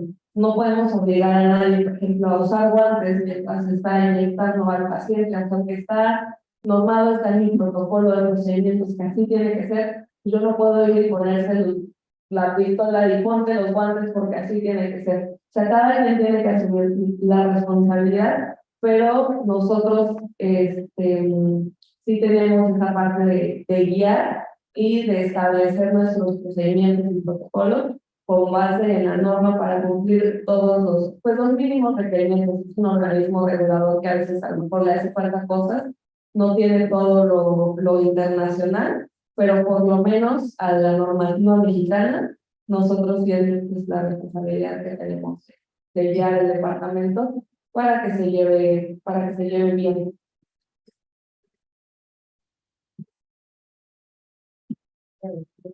Personalmente yo creo que no es responsabilidad del médico de la normativa. Un físico médico tiene funciones, tiene responsabilidades que sí debe cumplir, pero el cumplimiento de la normativa, de todo lo que implica el departamento, ¿no? O sea, yo creo que hay que ser muy claros para qué fuiste contratado y qué fuiste contratado. Entonces, tiene que quedar claro cómo se funciona el departamento. Obviamente va a variar dependiendo de qué tipo de departamento es, pero tiene que quedar muy claro qué función tiene y ante qué, porque la comisión no es lo único que está regulando el departamento. No puede regular también, por ejemplo, Medica, que ha empezado con el hijo, lo regula el PRI y lo regula la comisión. Yo creo que cuando son cosas de garantía, meramente garantía, el responsable sanitario es el que al final él es el que decide. Cuando son cosas de la comisión, pues es el encargado. Entonces, yo creo que sí es cierto que tenemos como conocimientos de protección preventiva que seamos médicos, pero yo sí soy de la idea de que si eres físico médico, haces las funciones que tiene que ver el físico médico y te apoyas en la parte del físico médico y sí con base en la información, pero no es lo mismo ser físico médico que ser el encargado del departamento. Entonces, si solamente eres físico médico, no tienes por qué caer en tus hombros la responsabilidad de cumplir los normativos, ni de asegurar, porque ni siquiera tienes, es como lo vas a hacer, ¿no? O sea, tú puedes informar, pero al final del día yo creo que más bien tienes que dar claro las responsabilidades de cada uno y que cada quien se enfoca a eso. Bueno, pues muchísimas gracias a todas por su participación.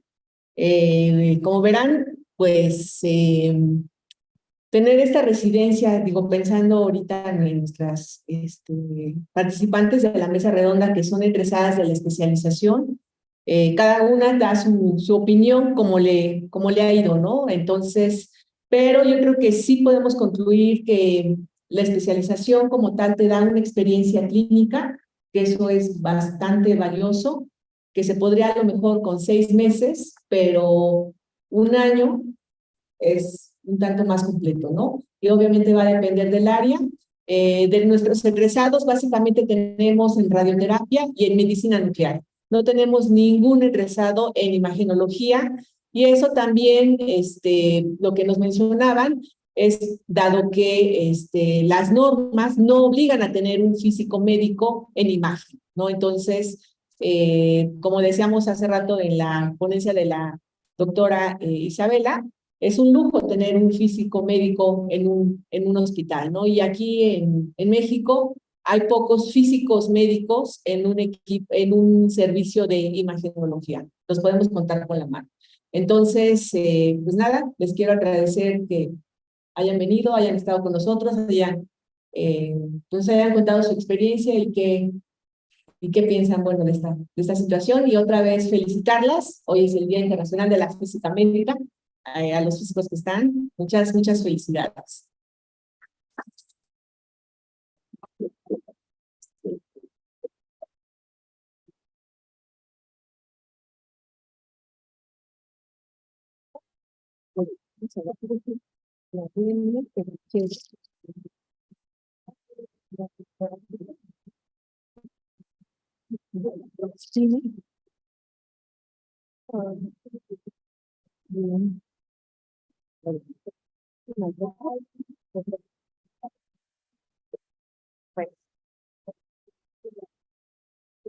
Ahora una sesión de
Ya ahorita lo vi que ya se conectó. Tú puedes hablar. ¿Yo puedo hablar con él? Sí, él habla en portuñol. ¿Portuñol? Te está escuchando, ¿eh? Sí. Y se lo digo. Y lo sostengo. Y lo sostengo. Hola. Hola, hola. Sí, sí se conectó, según. Pues según sí. ¿No?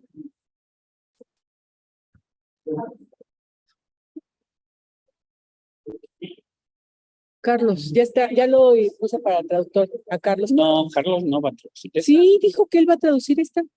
Carlos Sí. no va a traducir la de Hinterland. Pues él ya está aquí. No, no la de Paulo, no. No, sí dijo que sí, ¿verdad, Carlos? Que sí. Entonces, ¿quién la va a traducir? Nadie. ¿A Paulo la va a decir en español? Es que aquí está Paulo. Pero me digo que si me encuentro si estaba bien en inglés. Hola, doctor Paulo. Sí, ya se conectó, ¿no? Hola, hola, estoy conectado, estoy solo arreglando mi audio. Ok. ¿Ya? Ok. Listo. Hola, Paulo. Hola, Manuel. Hola, Silvia, para que la conozcas a Silvia. Hola, hola. ¿Qué tal, Silvia? Mucho gusto. ¿Ya se conectó? Ya estamos juntando a todos para poder empezar. ¿Ok? Ok, estoy listo. Pronto, muy bien. Seleccione la bocina.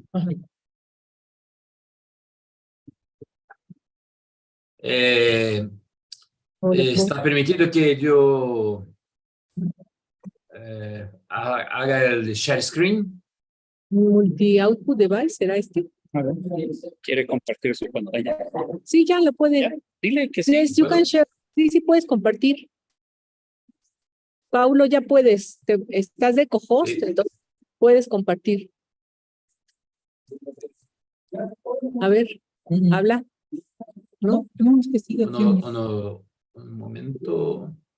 A ver, espera. A Mira ver, si está bien. ven, Jimmy, ven. A ver, a ver. Sí, ya lo vemos. Dame un segundo. ¿Dónde está el Bluetooth? Aquí está el Bluetooth. Not connected. ¿Sí está prendido? Sí. Se tiene que poner en blanco para cuando ya está conectado. Bueno, está en full screen. Sí, ya lo vemos. Sí, ya lo vemos. Mira, Silvia y Manuel, creo que voy a hablar en inglés, si no hay un problema, porque las diapositivas están en inglés. Creo que cambiar mi cerebro para el español, leer las diapositivas en inglés será muy... Sí puedes darle en español. Está bien porque las diapos están en inglés. Sí, pero prefiero hablar en inglés. ¿Hay un problema en esto o no? Pues sí, porque queríamos en español. Sí. Oh, hey, Isabela, ¿qué tal? ¿Todo bien? Sí, en español. No, en portuñol. En portuñol. Mira, ok, puedo intentar hablar en español con las diapositivas en inglés, pero ok, vamos a intentar.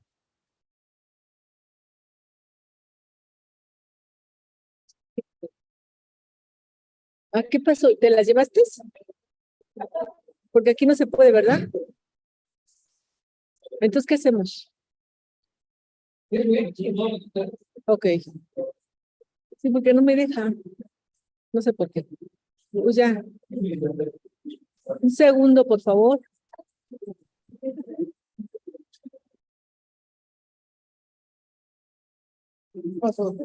Es que estamos atorados para la conexión del Bluetooth.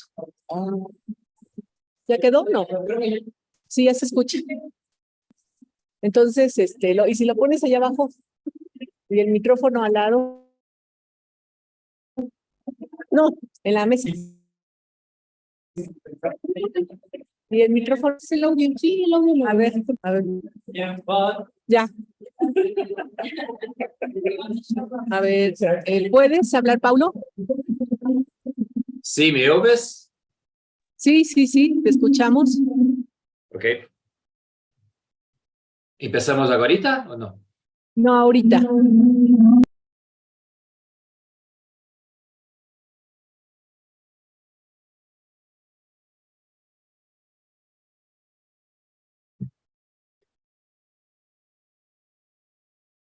Ok, creo que podemos empezar. ¿Está correcto o no?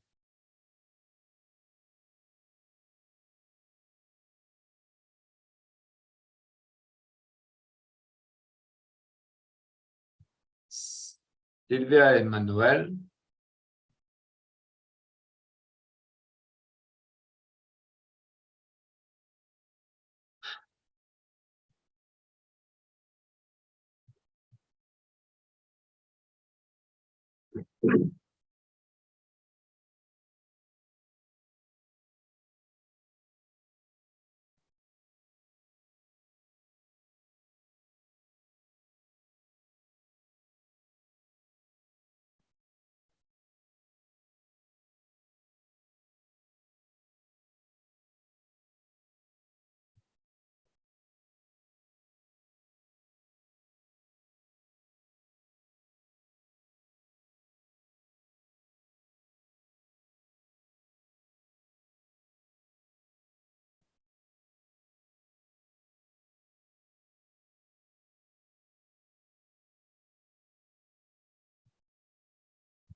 Un curso de entrenamiento, un curso de entrenamiento que se llevó a cabo en el Hospital Gea González hace 12 años ya, y desde entonces hemos estado colaborando en diferentes proyectos. El doctor Costa nos va a hablar de cuestiones dosimétricas en tomografía y le paso la palabra.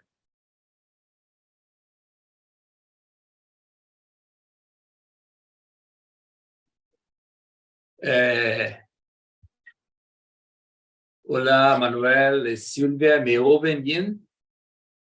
¿Pueden escucharme? Sí, perfecto. Ok.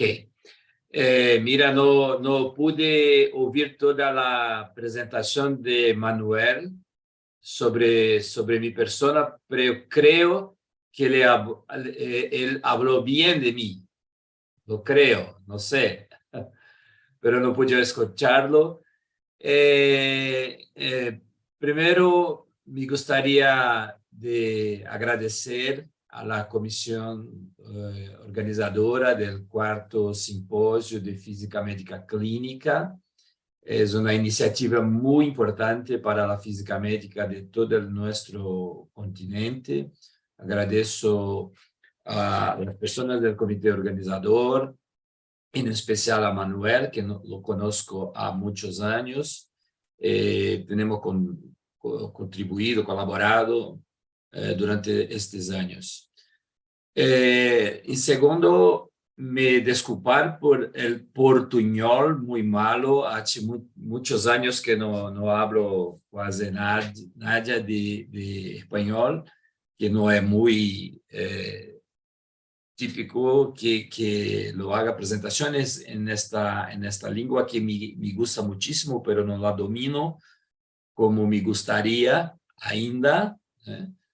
Entonces, perdóname por se tenemos entendimientos malos de, de algunos términos, entonces voy a hacer mejor, pero las diapositivas están en inglés. Creo que es posible que puedan comprender todas las partes.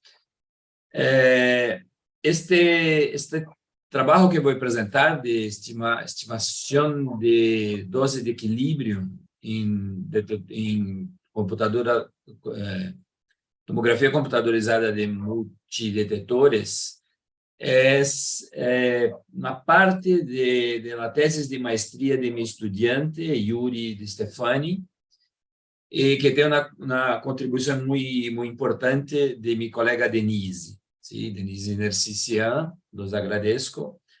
Pero vámonos a empezar. Acá no tengo ningún disclosure. Me gustaría congratular a todos los físicos médicos, los que serán los físicos médicos del futuro, que están escuchando a esta presentación. Es un honor para mí estar acá en este día tan importante, ¿no? que se celebra el Día Internacional de la Física Médica. Entonces, a todos, muchas gracias por la oportunidad de estar compartiendo un poco de lo que nosotros estamos haciendo. En tercero, me gustaría de recomendar una charla de una física que la conocí reciente, pero ya había oído mucho de ella, que es Isabela Barreto, que nos visitó a un mes atrás, que ha presenteado ustedes con una charla muy interesante que pude acompañarla aquí por Zoom. Parte importante de los tópicos que me voy a presentar hoy, Isabela presentó en su charla en la conferencia de AAPM de 2021. Entonces, aquel que tiene oportunidad de recorrer a la Virtual Library de APM, que la vea lá, tiene mucho material muy bueno. Isabela lo presenta con muy maestría.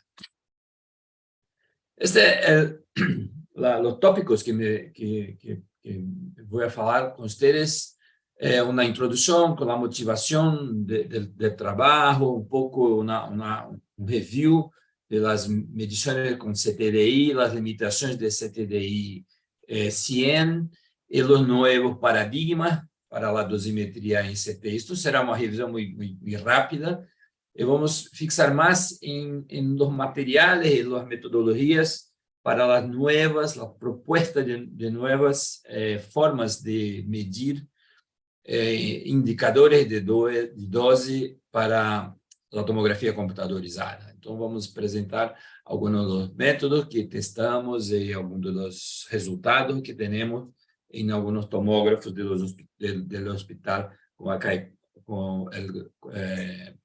donde nosotros actuamos como físicos médicos, y un poco de unas conclusiones y unos comentarios finales.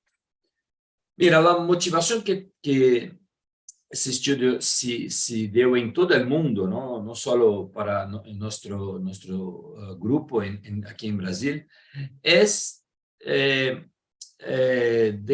una decorrencia de la amplitud, de la largura, del ancho del haz de rayos X en tomografía, se tornado más y más largos, ¿eh?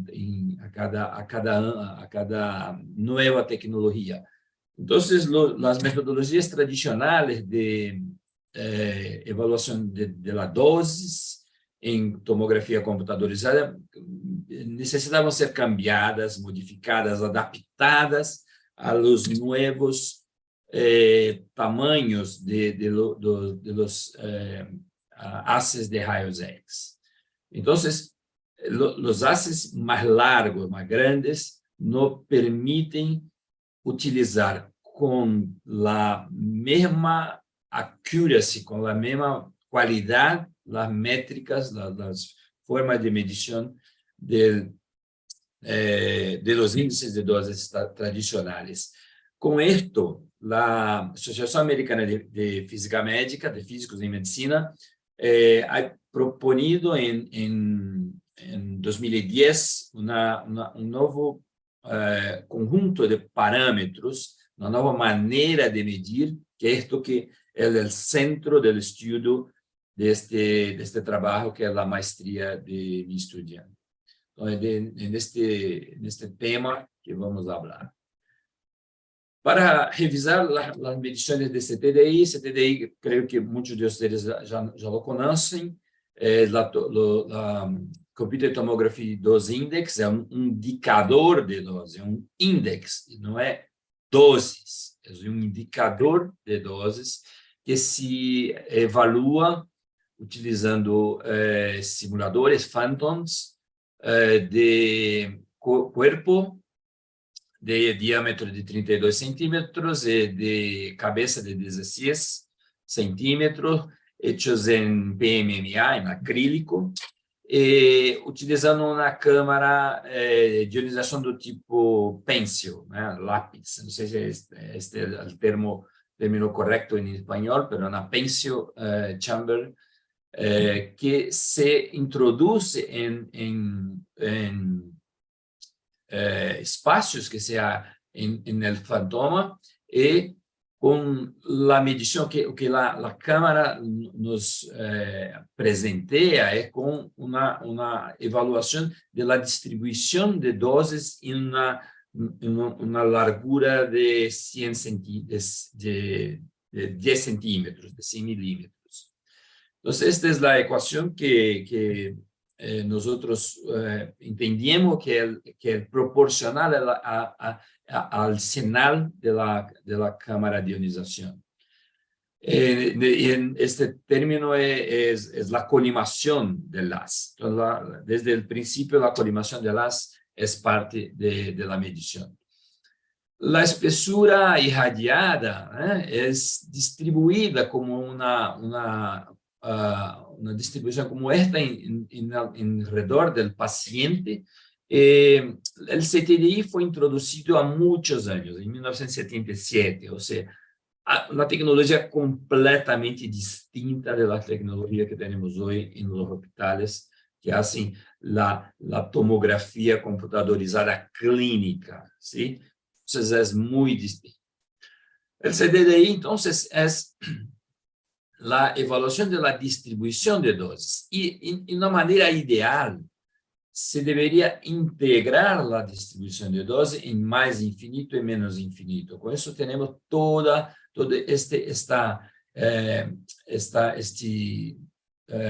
¿cómo se dice en español? Tail, ¿sí?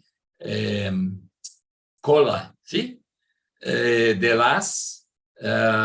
en las dos partes de las. Si las fuese una situación ideal, que se tiene una largura de haz, teríamos como una función, una heaviside function aquí. Como en los procesos de interacciones de la radiación con el cuerpo del paciente, con el objeto que está haciendo la imagen, tenemos scattering. Ese scattering alarga el haz, y si tenemos una curva como esta, que es la curva típica que se tiene dentro del paciente, dentro del fantoma. Entonces, el CTDI se mide posicionando el fantoma en isocentro del gantry y poniendo la cámara de ionización tipo lápiz en los orificios que son presentes en el fantoma. Como esto, ¿sí? Eso aquí es para un fantoma de cabeza. Todos entendem como este tipo de medição se hace.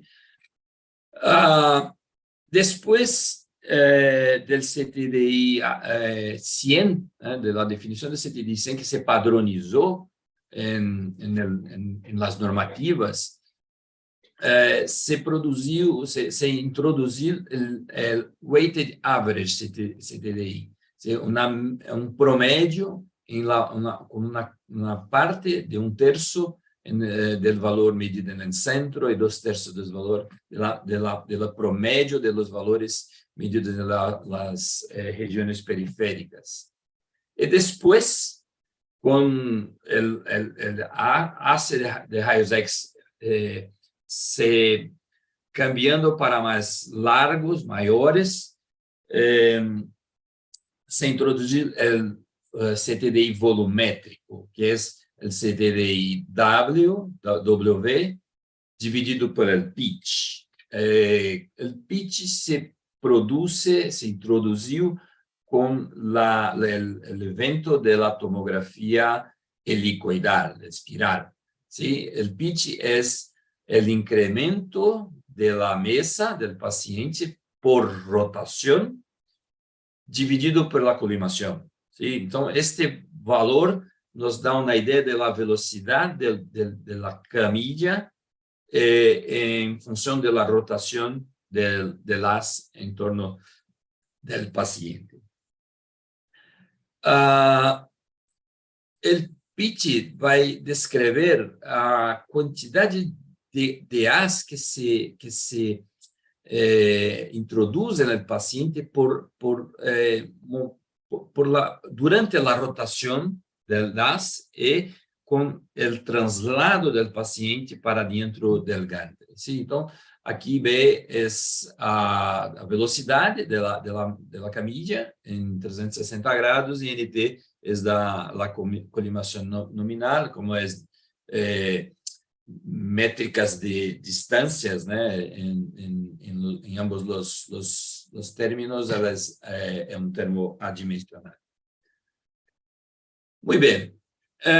Una métrica más correlacionada con la dosis. Necesitaba tener en cuenta la cantidad, el camino del haz en el paciente. Entonces se introdujo el DLP. DLP es Dose Length Product, o sea, una magnitud que combina el CTDI volumétrico, que nos da una referencia de la cantidad de fotones que están interagiendo con el paciente, con la cantidad del volumen del paciente, el tamaño del paciente que está se haciendo la imagen. Entonces, aquí es el comprimento do haz primario que es irradiado en el paciente.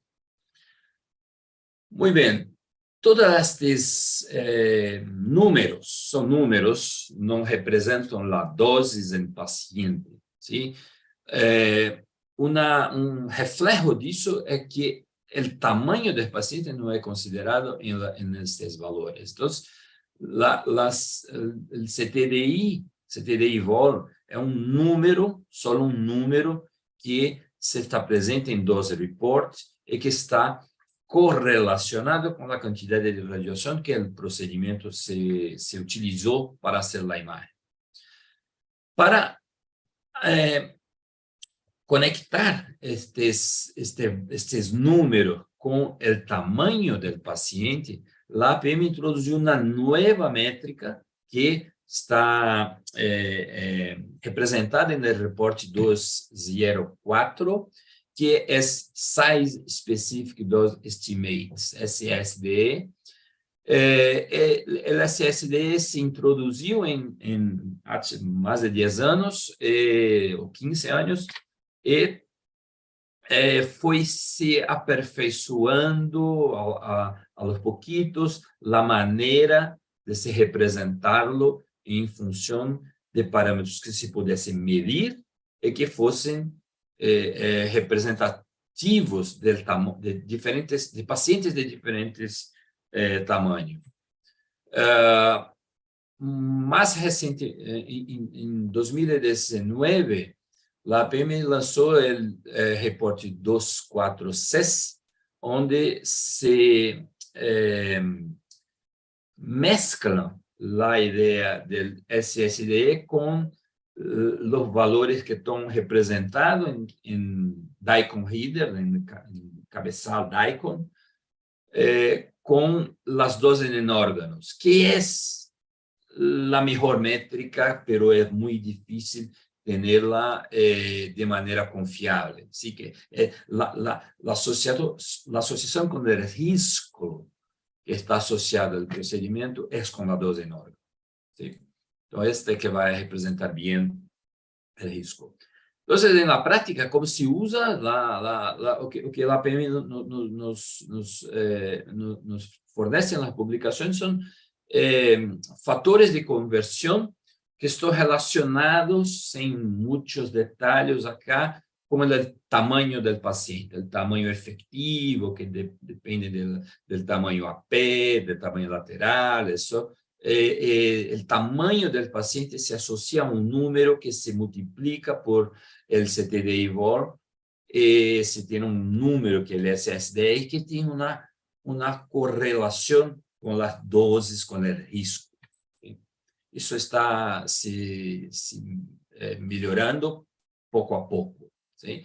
Entonces, para recordarmos, CTDI volumétrico não é doses em paciente, DLP não é doses em pacientes, e o SSD é um estimador bueno para a dose absorvida no corpo do paciente, porque tem em conta o tamanho do paciente.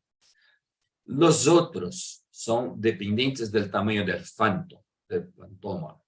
Se la estimativa es para protocolos pediátricos, muchísimo cuidado, porque acá tiene que tener en cuenta qué tipo de conexión se tiene en las tablas que los equipos tienen, que presentan los valores de CTD-VOL en los protocolos y que se va a reproducir en el Daikon Reader, en el dose report, para no hacer evaluações incorrectas das doses estimadas em pacientes pediátricos. Se tem interesse neste tema, nós publicamos um trabalho, um artigo em Física Médica ano passado que dá pouco desta mescla de parâmetros que se deve utilizar quando hacemos evaluações de doses em pacientes pediátricos. Mira, então, como se hace a evaluação do CTDI 100 é com a câmara de ionização em el fantoma, el tubo de raios X contorna el fantoma. Entonces, se tenemos en cuenta la distribución de dosis, ¿sí? La cámara de 100 centímetros tiene para haces pequeños quase todas las contribuciones del perfil, ¿eh? de dosis puede ser computado por la cámara de ionización. Entonces, no es un problema cuando los haz de rayos X son estrechos. Pero o que se pasa con los con haces de rayos X más largos, ¿sí? La cámara de 100 centímetros no es capaz, hay una pérdida de información de dosis que está afuera del tamaño, del ancho, ¿sí? de la cámara de ionización. Entonces, para haces más largos, hay una ineficiencia en la manera como medimos. Una manera muy simple, claro, es tener un fantoma infinito. ¿Sí? Si tenemos un fantoma infinito, podemos medir, integrar todo en una cámara de ionización infinita, podemos realmente integrar en más infinito o menos infinito. Pero claro, esto es imposible. Eso se hace en simulaciones como simulaciones de Monte Carlo, que fue una estrategia que John Boone ha hecho casi 20 años atrás, haciendo simulaciones de computando los haces primarios de scattering, cómputo scattering, de diferentes maneras, con diferentes tamaños de haces. Com esto se evaluó una manera de se... Ops.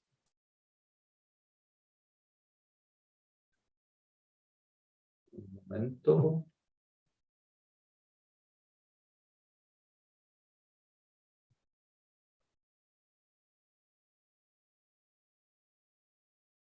Un momento que tengo aquí. Ok. Se computó una manera de se evaluar la eficiencia del CTDI 100 relacionado con lo que sería una medición en un fantoma infinito, ¿sí? Pero esto es simulación, Monte Carlo, ¿sí? Entonces, con esta manera de evaluar, se tiene en cuenta o cuánto se pierde del sinal de dosis, de la distribución de dosis. Si tenemos las mediciones en el centro, en la periferia, para fantomas de cabeza y cuerpo y así. Esto fue la motivación de la introducción, del estudio de las nuevas métricas que fueron publicadas por la APM en 2010.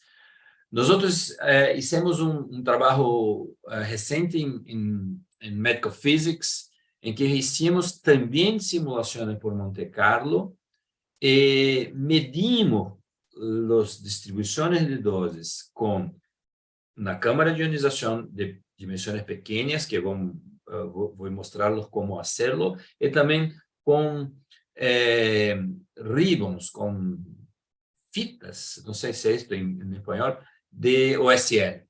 ¿Sí? Entonces medimos, validamos las mediciones, validamos con mediciones la simulación de Monte Carlo, y con las simulaciones de Monte Carlo combinadas podemos hacer comparativos de las simulaciones con las funciones analíticas, que son las que utilizan los reportes 111 y 200 de la APM. ¿Sí? Entonces, si tiene interés, este trabajo tiene una descripción de estos métodos. Hay algo pasando acá.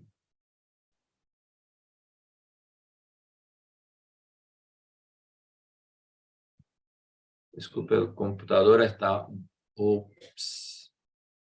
un poco lento, no sé por qué. Me voy a sacar fuera este pointer. Puede ser esto, ok. Bueno, entonces aquí tenemos las comparaciones que hicimos y todo más. No vamos a investir más tiempo en esto. Bueno, con la metodología que fue propuesta en 2010 en la APM Report 111, se tenía una manera de evaluar la dosis, y después de esto, o quase que ao mesmo tempo, se publicou muitos trabalhos por Dixon Ballard, por Dixon e Boone, que demonstravam as formas analíticas das equações que descrevem a função f de z. ¿Sí? Esta es la manera de representar las ecuaciones que nos dan las distribuciones de dosis. Reciente, en 2019, Robert Dixon publicó un libro que tiene toda la historia, todo un resumen de todas las maneras de atribuir e identificar estas distribuciones de dosis, y que nos dan la base conceptual de las métricas que voy a presentar para ustedes ahora. ¿Sí? Entonces, para medir esto de una manera un poco más práctica, un poco más práctica. Se introdujo en ICRU 87, un nuevo fantoma único, ¿sí? No con dos tamaños, nada, un fantoma único, que fue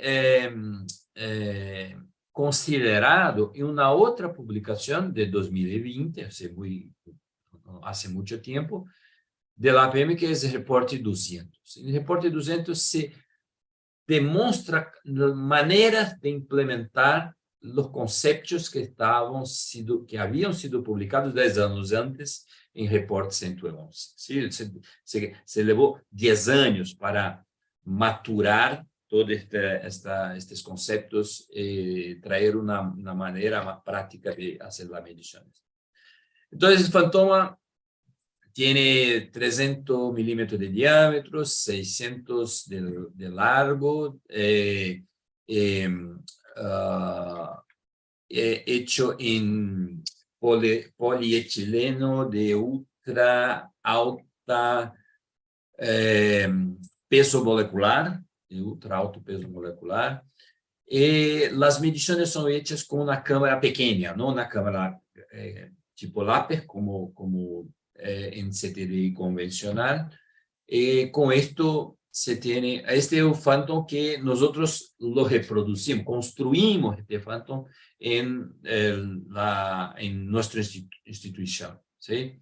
Tenemos una descripción. Aquí en reporte 200 hay todas las descripciones con todas las medidas, con el espesor, con todos los detalles técnicos del fantoma. Entonces nos quedamos a construirlo, ¿sí? Compramos los materiales, fue en nuestra oficina mecánica, ¿no? Los técnicos hicieron lo trabajo de confeccionarlo con detalles importantes. Ele separado en 3 partes, ¿sí?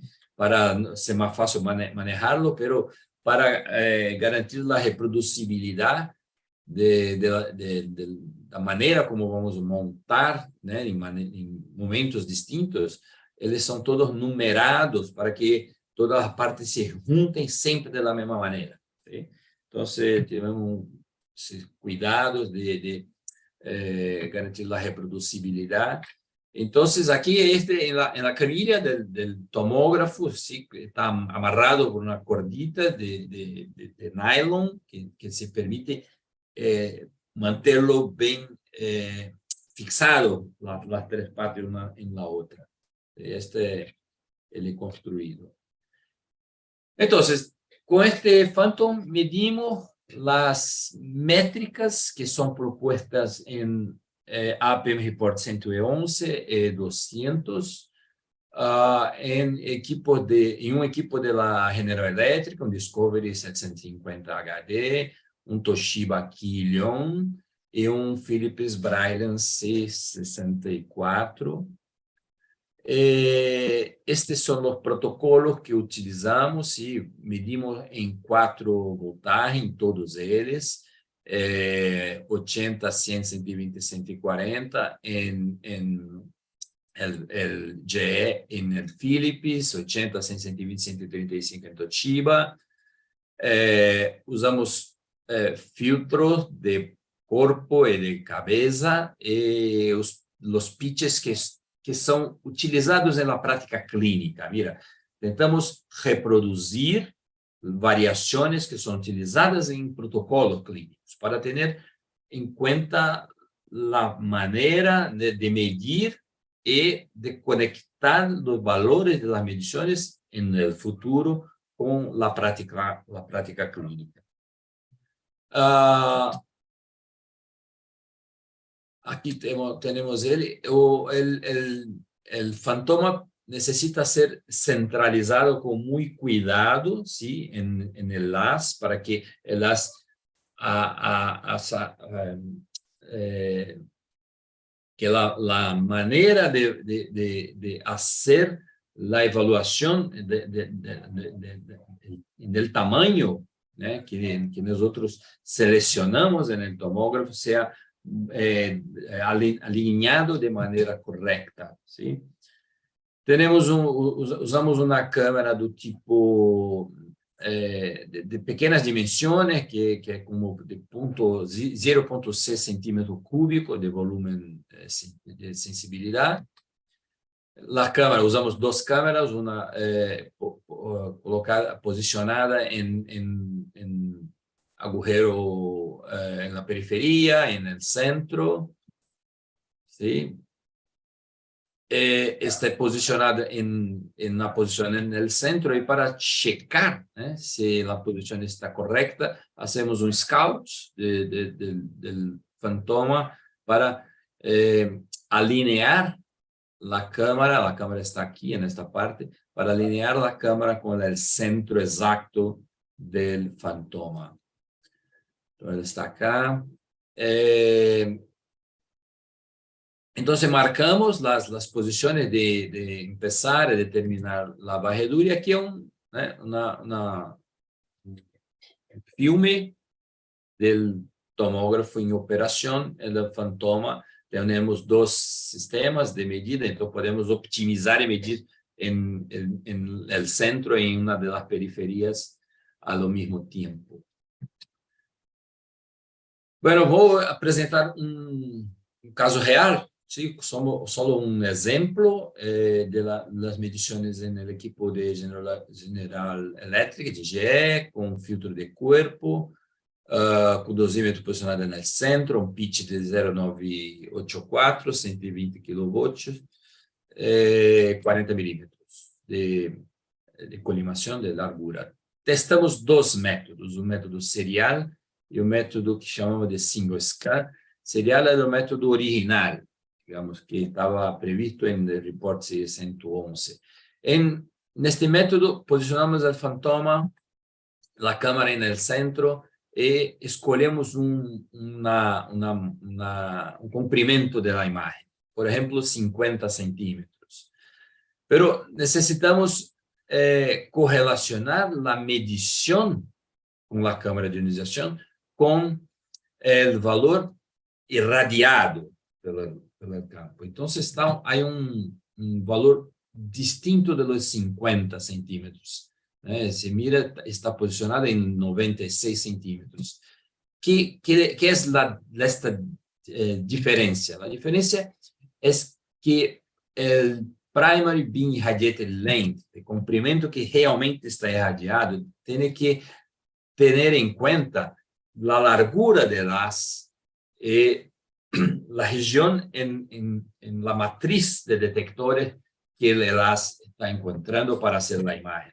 Entonces, a posición de inicio y de final de la imagen es más corta que la posición del inicio y del final del haz. Entonces, eso tiene que tener en cuenta, son aspectos más prácticos, que si un día alguno de ustedes quiere hacer la medición, tiene que tener en cuenta. La imagen, el tamaño de la imagen reconstruida, las imágenes reconstruidas, es más pequeña de que la distancia que fue irradiada, porque el haz es largo y la imagen necesita ser hecha cuando todo el haz está en la región de interés para la imagen clínica. Entonces, para nosotros nos sacamos el valor de de primary beam irradiated length, a partir dos valores de DLP e de CTD volumétrico del DICOM reader, e não de los valores que selecionamos na consola, em sistema del tomógrafo. Então, hacemos isto em distintos comprimentos de varredura, e vamos medindo um depois outro, e vamos identificando um conjunto de pontos que se vão assintoticamente crescente a um valor que parece se tornar constante, ¿sí? Então, isto que se busca, este tipo de comportamento que se busca quando se hace as medições nessas novas métricas, ¿sí? Bueno, esta manera de hacerlo es muy demorada, ¿sí? Tiene que hacer varias mediciones para tener una estadística de de puntos, que es buena, suficiente para tener seguridad del valor, el tubo se va a calentar. Entonces testamos una otra manera de hacer, que es manera single scan. Como se dice el nombre, con esto, con una única varredura hacemos todos los datos, pero teniendo un trabajo computacional más distinto. En ese caso, usamos un detector con un real-time dosímetro, un detector que puede evaluar la dosis, la taja de dosis en tiempo real. Entonces, en ese caso, ponemos el detector para medir y vamos midiendo el señal en miligramos por segundo, ¿sí? En torno de toda la varredura. En torno de toda la varredura. Entonces, tenemos una curva que es como esta. Como esta curva, mira, primero que tiene unos degrados aquí, unos steps, ¿sí? Esos steps son por cuenta de la mesa, ¿sí? De la camilla aquí del paciente. Cuando el tubo se pasa por abajo, se tiene un degrado para abajo, y cuando no tiene un degrado para cima. Pero eso no modifica la calidad de las mediciones. Segundo, tenemos que cambiar los parámetros que usamos acá. Aquí queremos dosis y aquí queremos distancia, ¿sí? Entonces, para cambiarlo, primero, multiplicamos por la velocidad de la camilla. La velocidad de la camilla porque tenemos el pitch y la colimación. Entonces, la velocidad, el pitch, veces la colimación dividido por el tiempo que el tomógrafo hace una rotación. Por eso tenemos la velocidad de la camilla. Con la velocidad de la camilla, por ejemplo, para el tomógrafo DGE que estamos considerando, es algo como 39 milímetros por segundo. Pegamos este 39 milímetros por segundo, multiplicamos por por esta escala, ¿sí? Y tenemos esta indistancia. Y después solo centramos, ponemos en el centro, ¿sí? Para que la integral tenga la simetría que desejamos. E aqui, para a taxa de dose, basta multiplicarlo dividir pela velocidade que temos em taxa de dose em miligramos por milímetro. ¿Sí? Então, estes são os valores de miligramos por milímetro em função da distância. Agora sim podemos integrar, fazer a integral. Como hacemos esta integral? Esta integral hacemos de maneira numérica, computando em valores distintos, escolhendo valores, elegemos valores distintos de L e vamos integrando esse valor e sumando-lo. Então, obtenemos uma curva assintótica semelhante àquela que temos em método serial, pero com uma qualidade, uma quantidade de pontos arbitrária muito mais grande. ¿Sí? Então, com esta curva, podemos trabalhar para obtener los valores que são propuestos por la APM. Então, o que a APM Report 200 nos indica? Nos indica que temos que evaluar a dose de equilíbrio, ¿sí? Esta é a curva assintótica, o modelo matemático, ¿sí? De la curva assintótica, onde esta é a dose de equilíbrio, o alfa é um fator chamado scatter fraction, fator de espalhamento, e o comprimento de equilíbrio é este valor que está aqui. Então, com esta curva, o que podemos, com os valores da curva que integramos, o que podemos fazê-lo é interpretar cada um desses valores. Vou passar um pouco mais rápido aqui para vermos como tratar os dados. O valor L de equilíbrio é o valor que temos quando o valor da curva está como a 2% do valor constante da dose de equilíbrio. ¿Sí? Quando este valor é algo como 0,02, é 2% abaixo do valor de EQ. Então, padrão. ¿Sí? Foi elegido este valor. Mira, o que hacemos com isto? Para ter os valores de DQ, de alfa e de LQ, podemos tratar de uma manipulação algébrica, esta equação, haciendo el logaritmo en los dos términos, ¿no? Cambiamos un poco las ecuaciones y transformamos como esto. Nominamos este término como Y, que depende de él y depende de un valor arbitrario de. Y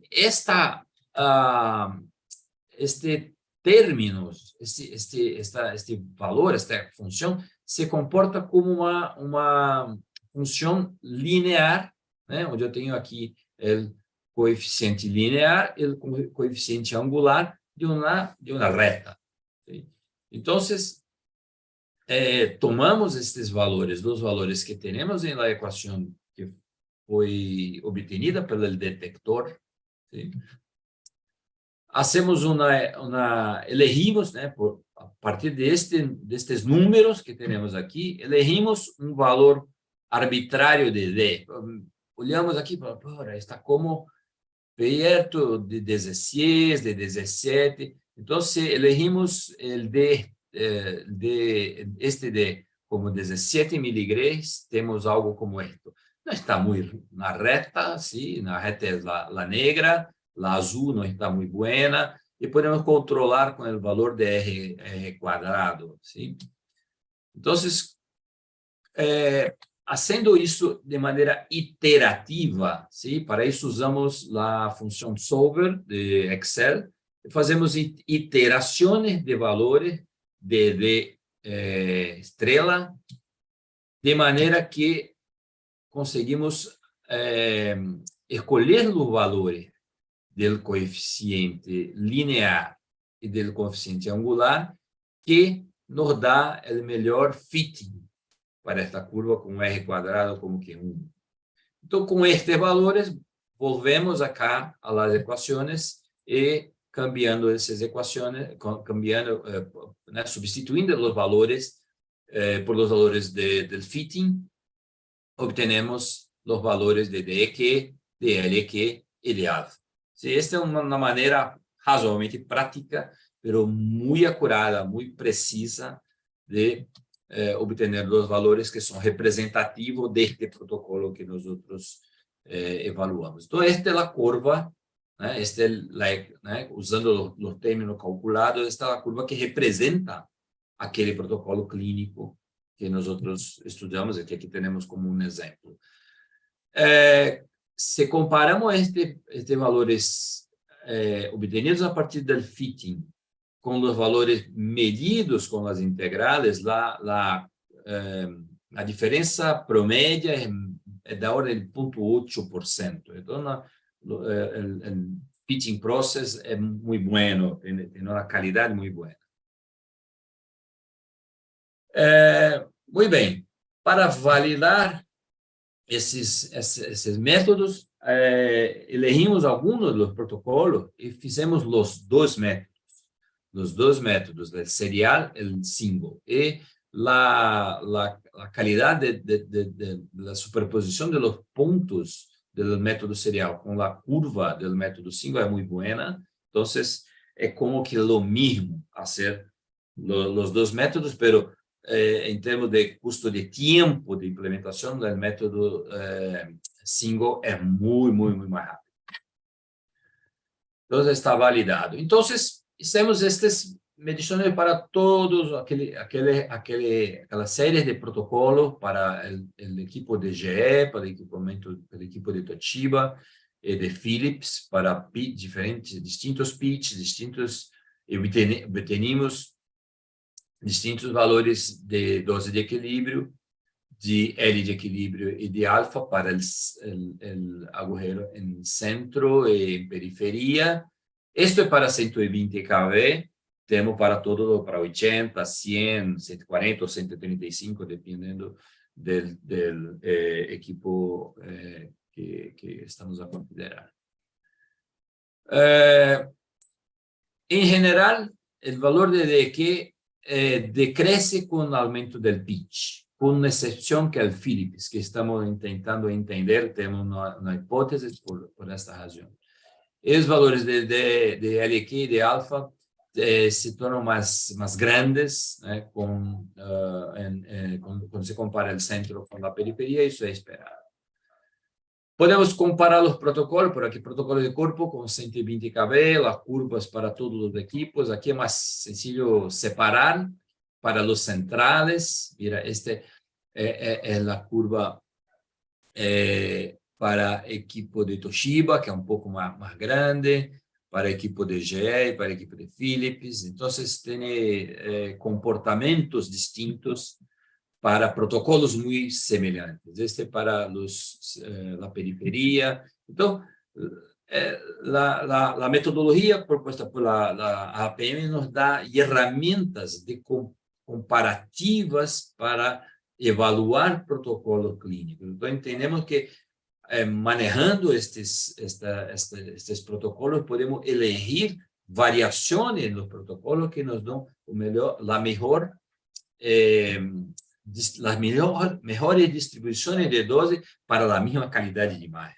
Sí, claro, aqui nos está pondo em la prueba a qualidade de imagem. Para uma qualidade de imagem padrão, podemos cambiar os parâmetros que nos dão curvas de assintóticas distintas e parâmetros de QL e alfa distintos para os distintos protocolos.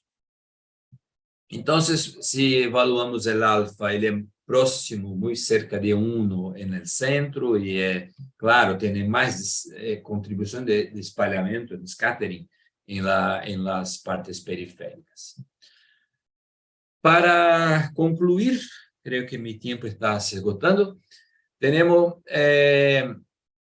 a avaliação da eficiência, se pode fazê-la considerando a função H. ¿Sí? Essa função, de uma maneira similar que John Boone ha hecho em 2007, em seu paper, podemos comparar o valor de H como se estivesse em um monte de 100 milímetros com o infinito.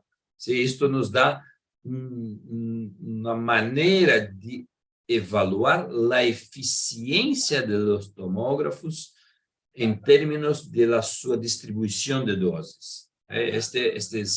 Essa maneira, né, de comparar protocolos, né, comparar os protocolos e elegir aquele que me dá a melhor eficiência, que chamávamos há muitos anos atrás, de eficiência geométrica. A maneira como, para uma dada quantidade, para uma dada região do paciente, onde será feita a imagem, como que a distribuição de doses se ajusta para ter a menor diferença entre o valor que nós medimos com este método, com a compensação da cola de scattering. Essa é uma maneira de evaluar a eficiência. E se assemelha, assim, da mesma ordem de magnitude dos valores de eficiência de John Boone de 2007. Então, creemos que temos possibilidade de interpretações. Mira, isto é work in progress. Então, algumas das conclusões não estão totalmente maturadas para termos em conta, mas notamos que as ordens de magnitude são as mesmas. Aqui com o pitch, ela não tem pouquíssima, né, tem pequena influência do pitch na eficiência. Para concluirmos, notamos que o método de single scan é muito mais rápido, mais sencillo, ele é mais complicado para fazer o tratamento matemático posterior, mas não é nenhuma grande complexidade em fazê-lo, é totalmente possível fazer. Então, a vantagem com relação ao método serial, claro, o método serial é possível também, mas se custa mais tempo. Os parâmetros podem ser evaluados, há uma boa compatibilidade entre os dois métodos, o serial e o single scan. Comparando, né, os dois métodos, como dito, o método serial tem a vantagem de ser mais time consuming. O método da APM permite evaluar estas grandezas dosimétricas muy bien. Nos parece una buena alternativa al CTDI 100, ¿sí? Que está se maturando, en un día se tornará una métrica adicional ou uma métrica que vai reemplaçar o CTDI 100.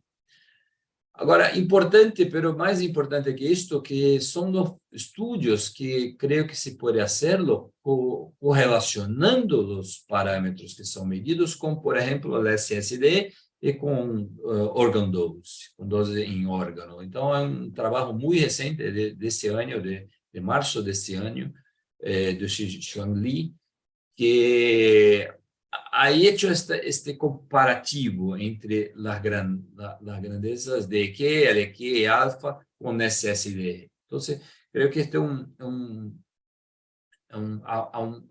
potencial muy fuerte de investigaciones. Entonces, como tienen muchos estudiantes en el grupo, creo que hay muchos que están empezando sus maestrías, su doctorado.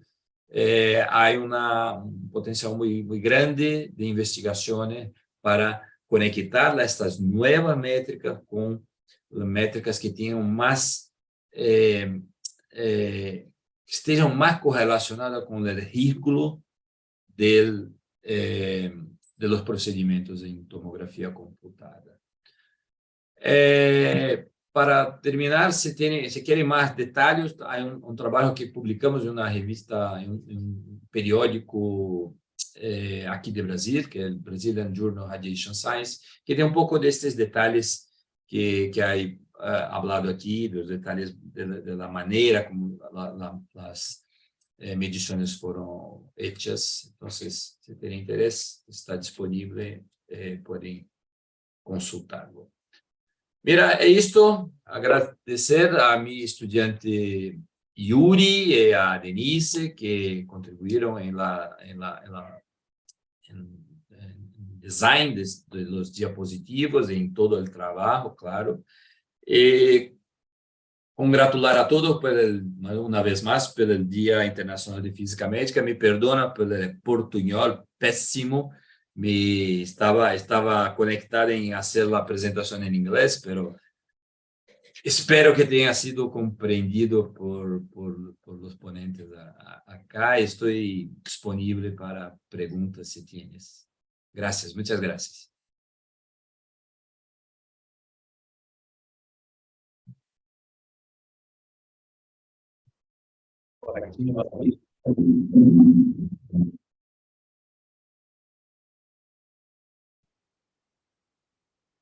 ¿Puderon compreender una palabra, pelo menos? ¿O que... A ver.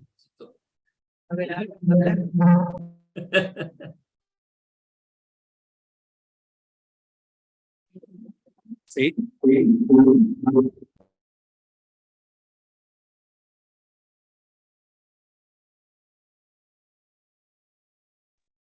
¿Ya? ¿Sí nos escuchas, Pablo? Perfecto. Sí, muy bien.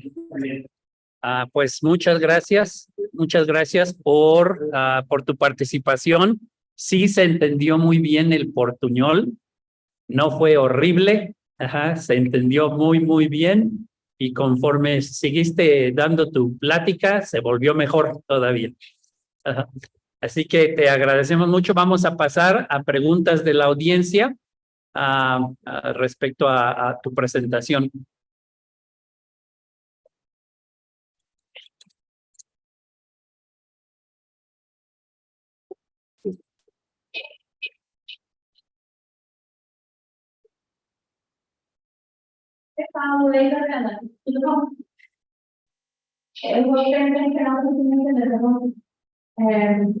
Isabela, precisa falar um pouquinho mais alto, senão não consigo te ouvir, querida. ¿Melhoró así? Assim, ok. ¿Qué se siente? Okay. Eu estou com 3 microfones aqui, não sei qual que é. Aqui tá bom. Eu vou perguntar em espanhol para eles entenderem também.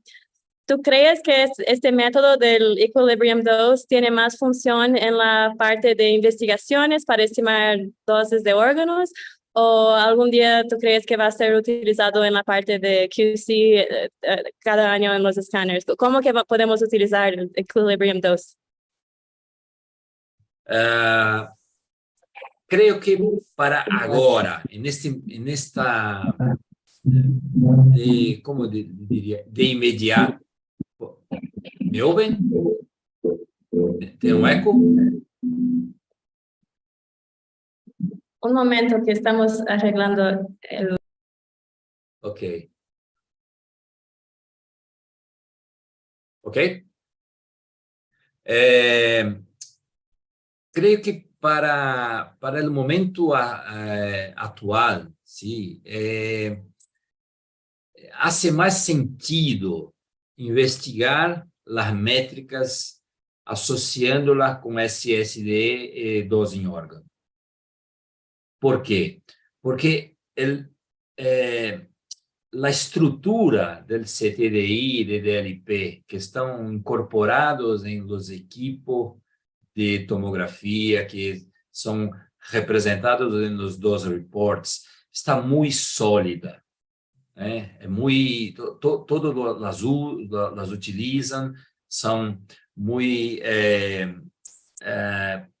estandarizadas, padronizadas em todo o mundo. Então, é câmbio difícil, demorado. Se tem que fazer proof of concepts muito grandes, muito complexos para substituí-la, para ser substituto del CTDI.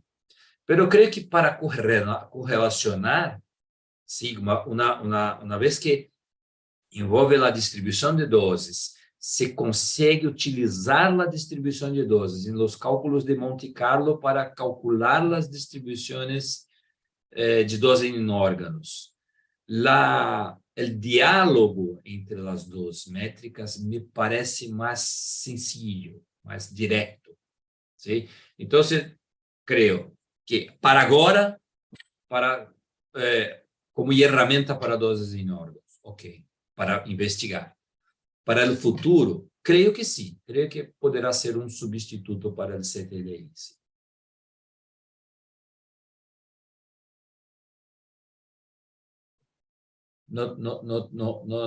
Tu micrófono está cerrado. Agora sim? Tá. Este Phantom es bien pesado. ¿Tú crees que en el futuro es realístico que varios hospitales van a tenerlo o va a tener alguna relación, algún lookup table, quizás esos efficiencies que tú nos mostró? ¿Puede tener alguna correlación de una medición de CTDI con scan length y alguna tabla que los investigadores producen? Sí, creo que sí, creo que sí, que es como se hace en CTDI hoy, no hay distinción. Claro, tiene que hacer esto en los fabricantes, hacer un estudio muy completo, ¿no? De todas las variabilidades, esto, pero creo que una lookup table en la práctica es esto que va a hacerlo. Pero no me parece tan irrealista los times de control de calidad tener el Phantom, porque no es muy caro, ¿no? Se manufactura de una manera más o menos simples, pero es pesado, claro, tiene que tener músculos para poner, ¿no? Es un poco más complicado, pero en una validación, en un acceptance test, por ejemplo, creo que en el futuro sería muy útil hacerlo, muy útil hacerlo. Obrigada, ya voy a empezar el ejercicio. Ok, para mí es todo, gracias. Obrigada, gracias. Obrigado, Isabel.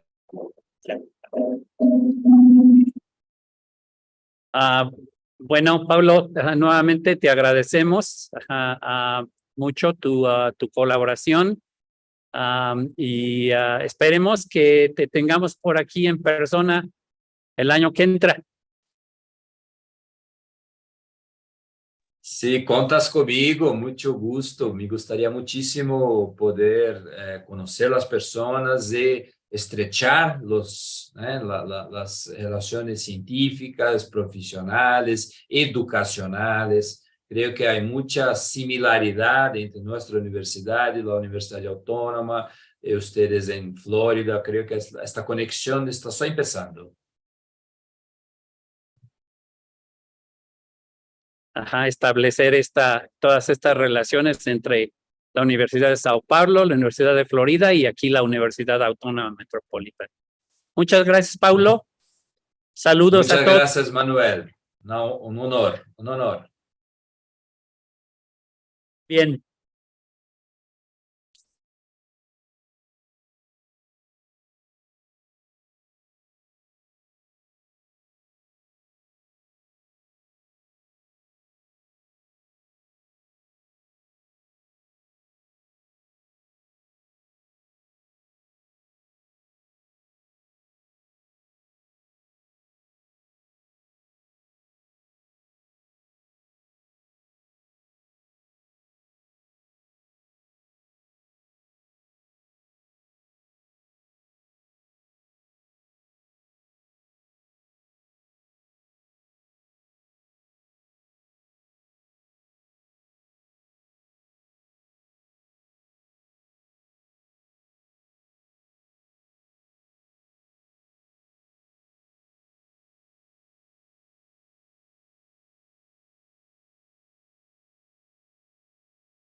Bueno, vamos a continuar con nuestra sesión vespertina.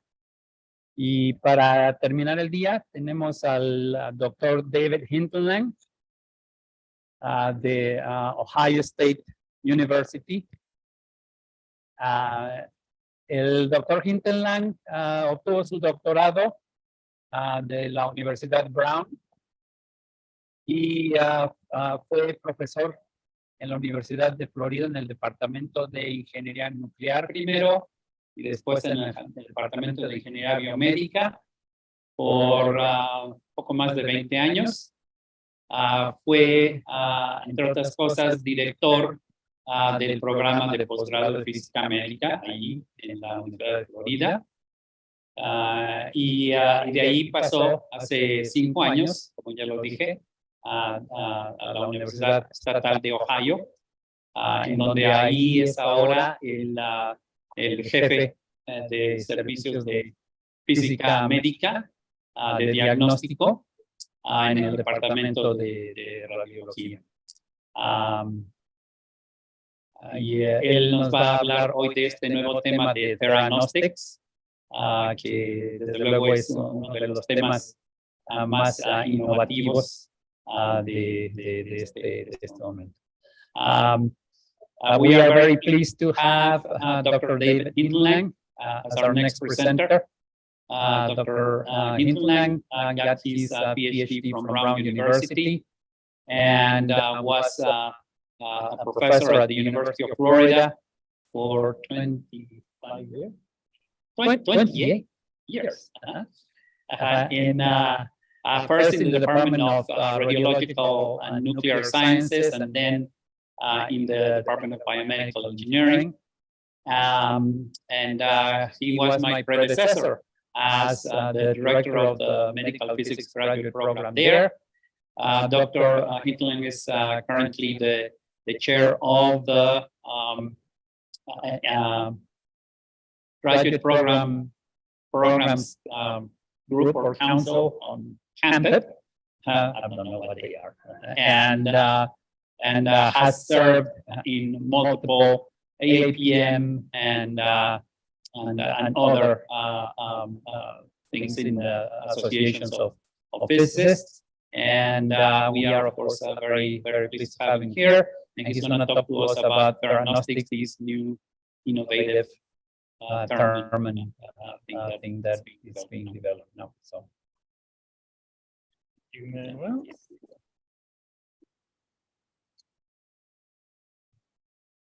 Thank you, Manuel, and thank you everybody for the invitation to speak to you. So, as Manuel suggested, today I'm going to talk a little bit about clinical theranostics. And I think this is an area that you find spans a number of areas of medical physics, and we'll see some references to several of the presentations that we saw earlier today as I move through this. With the right advancing my slides.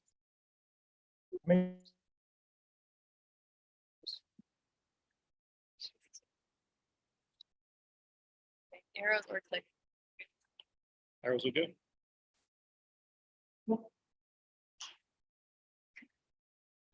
All right, so what do we mean by theranostics? It's kind of the combination of therapy and diagnostics, and basically includes both of those. So the idea is generally to use some form of diagnostic imaging to identify where we want to treat cancer cells, and then apply a radiation treatment to target those particular receptors.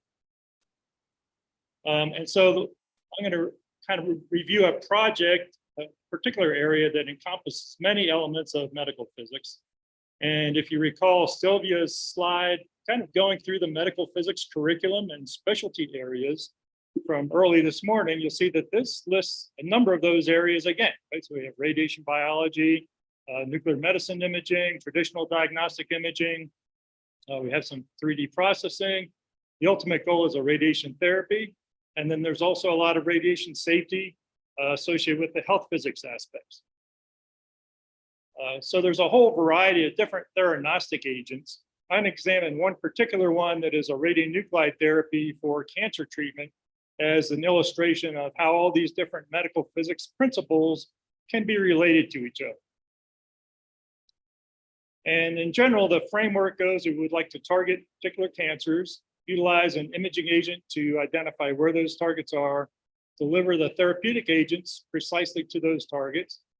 And our therapeutic dose should be patient-specific and, as I mentioned, precisely delivered to that target. So external radiation beam therapy has gotten excellent at doing this, right? They can target very precisely, deliver radiation beams very precisely. The treatment we're talking about is going to be an internal radionuclide therapy and is really kind of in its infancy in its development of dosimetry and clinical implementation. So this traditionally has not been very patient-specific. People call it patient-specific when they can do a weight-based treatment, which is a very crude patient-specific treatment. And so we're looking at trying to further refine this, include patient-specific metabolic activities, and also note that our patients have disease. And so no two patients are necessarily alike. So we do need to develop a program of treatment that's specific for each patient. So the illustration that I'll use today is that of iobenguine, which is an I-131 drug or carrier. And it's also known as MIBG, which has been around for some time, but the actual treatment agent is, I'll refer to it as a new theranostic agent because it's been very recently approved by the FDA for these clinical treatments.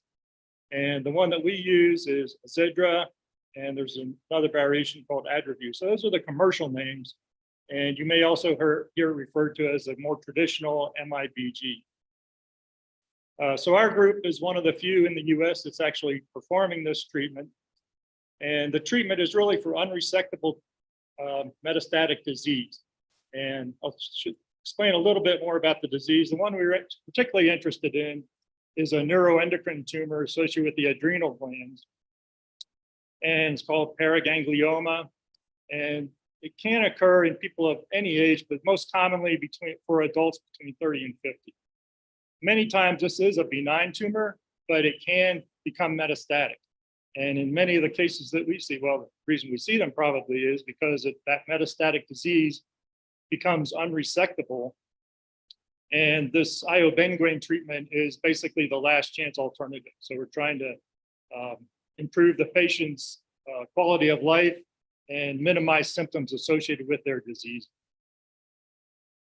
And so we apply this as a systemic anti-cancer therapy, and we have a targeted molecular agent that carries on I-131 to those specific sites. So as I mentioned, we like to control the tumor and decrease the symptoms for the patients. In order to do this, we apply quite high doses of the radionuclide. And let's see, do you guys refer to activity in millicuries or becquerels? Becquerels? Since it's Marie Curie's birthday, maybe we should refer to it as millicuries. But we do have this, that's basically 1,000 millicuries or 37 gigabecquerels of I-131. So these are large doses. And this therapeutic agent bonds to a particular molecular agent that it has an uptake to the particular cells that we're interested in targeting. And so we get the uptake in the tumor cells, and very little, relatively little of that, about 10% gets metabolized into other compounds. So it tends to stay pretty well where we want it to stay. And this MIBG has been around for a while. It has been used for imaging neuroendocrine tumors using I-123 for quite some time. But this combination of now tagging on a therapeutic agent and being able to treat these areas is the relatively newer part. So as an overview of this entire process, and I'll go into each of these areas in a bit more detail, but first we've got to identify the patient and they have to qualify for this particular treatment. And in our case, that is usually done through our medical oncology group. So the medical oncologists have been treating these tumors, maybe through surgery, maybe some chemo, et cetera. they finally get down to their last resort and they come to this, the iobenguane option. And then the next step is to, once we've identified the patients, try to perform a patient-specific dosimetry calculation. And that is based on a series of things. We have nuclear medicine imaging scans. Then we have some diagnostic quality CT scans. And at that point, we have most of the information we need in order to do dosimetry calculations using the MERD schema that Dr. Bolch talked about earlier this morning. And I'll replay a few slides like that to refresh our memories on the MERD scheme. And then once we figure out what dose to apply, then it comes down to actually delivering this therapeutic dose. And the actual dose is determined in consultation with the nuclear medicine physicians, because there are a number of subjective evaluations and judgments that need to go along with this. The dosimetry, as you'll see, is not particularly accurate, I guess. There are a number of uncertainties involved with this process, and the patients have other conditions that could influence what kind of dose we want to deliver.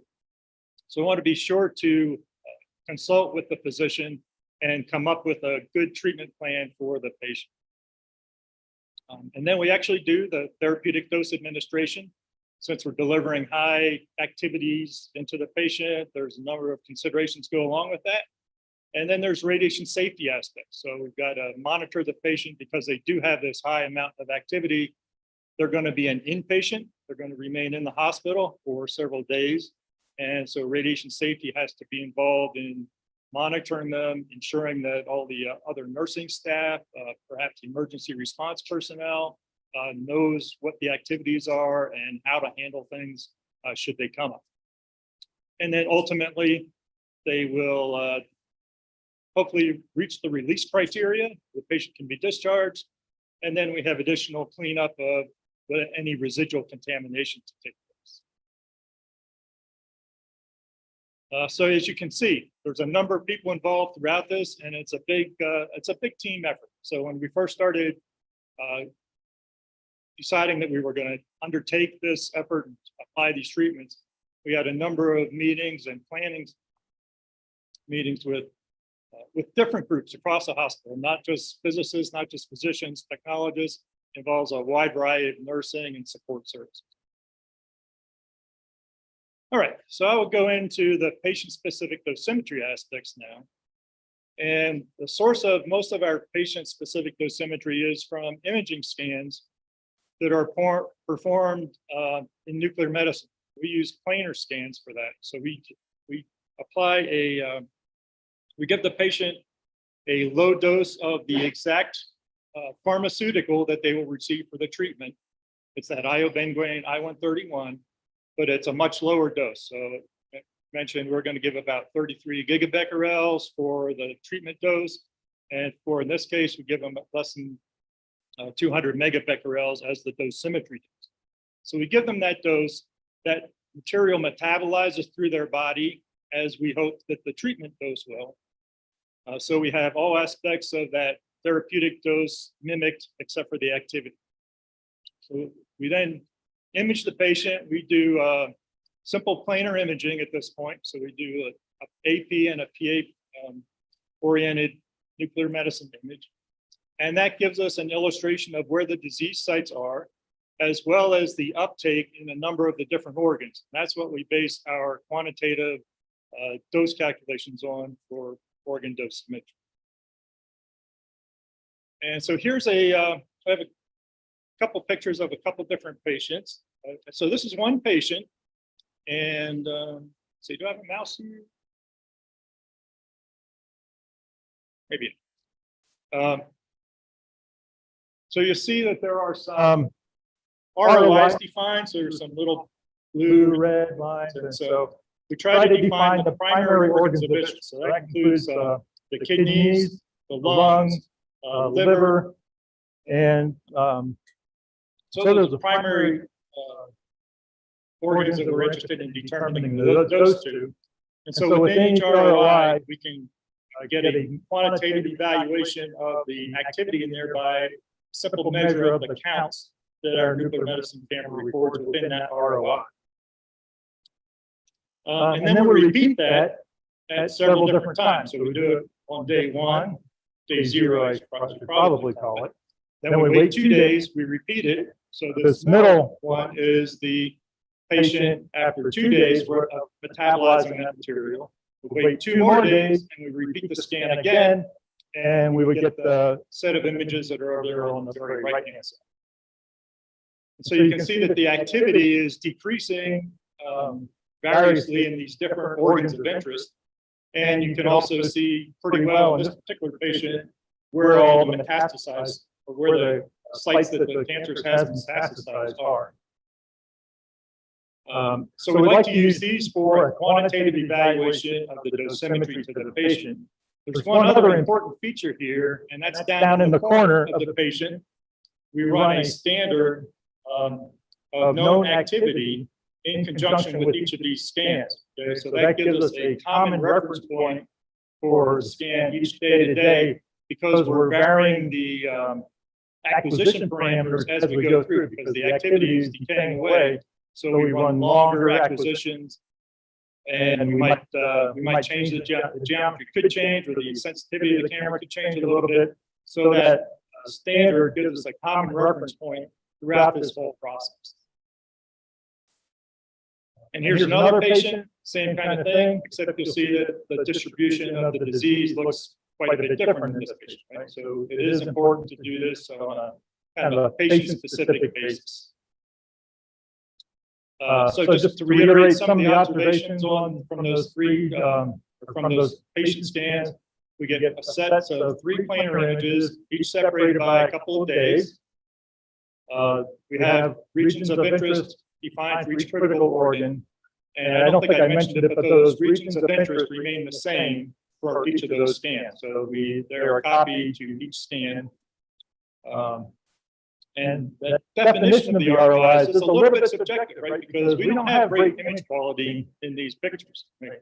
Not like CT, where we can see where we can clearly delineate the organs. They're all a bit fuzzy, as any nuclear medicine scans are going to be. So we do use these for our try to determine total counts for each organ, and we use that reference standard to provide a reference throughout that process. So we'll notice that the activity in each of those organs is decreasing with time, right? So that's due to 2 factors. We notice from our radiation biology, the physical decay of I-131, and then we have the biological elimination of the iodine through metabolic and physiological processes. So that's where as I mentioned, that reference standard comes into play. That reference standard has only the physical decay taking place, right? So all that other stuff is going somewhere else. So we would like to use the MERD schema that Dr. Bolz talked about this morning in order to assist us in calculating organ-specific doses. And normally you see that we would expect kind of an exponential attenuate or exponential decay through the patient. And we've got these various sets of equations that describe the relationship of the S factor and the organ doses and the activity. Ultimately, what we're interested in is the time integral of that last equation. Right? So we want to integrate this over all time, and to give us a total number of counts, total activity, and corresponding to the total dose to each of the organs of interest. So here's an example of an organ in one of our patients. So this is the kidney in one of our patients. And the picture on the left is the percent of that initial activity as a function of time. And we see it's decreasing sort of exponentially. Right? It looks kind of exponential. We have 3 points because we imaged that on day 0, day 1, day 2, and day 5. Let me say that right. Day 0, day 2, 4. Anyway, I can't count up here. But if we take that and this curve and we take the logarithm of that, right? We should see a straight line if it's really exponential. And that's what's illustrated on the right-hand side. So it's clearly not an exponential decay as we theoretically might hope it would be.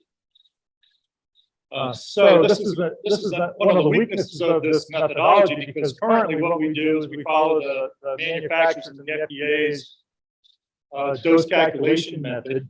And so we would fit that to a exponential to come up with essentially the effective decay constant.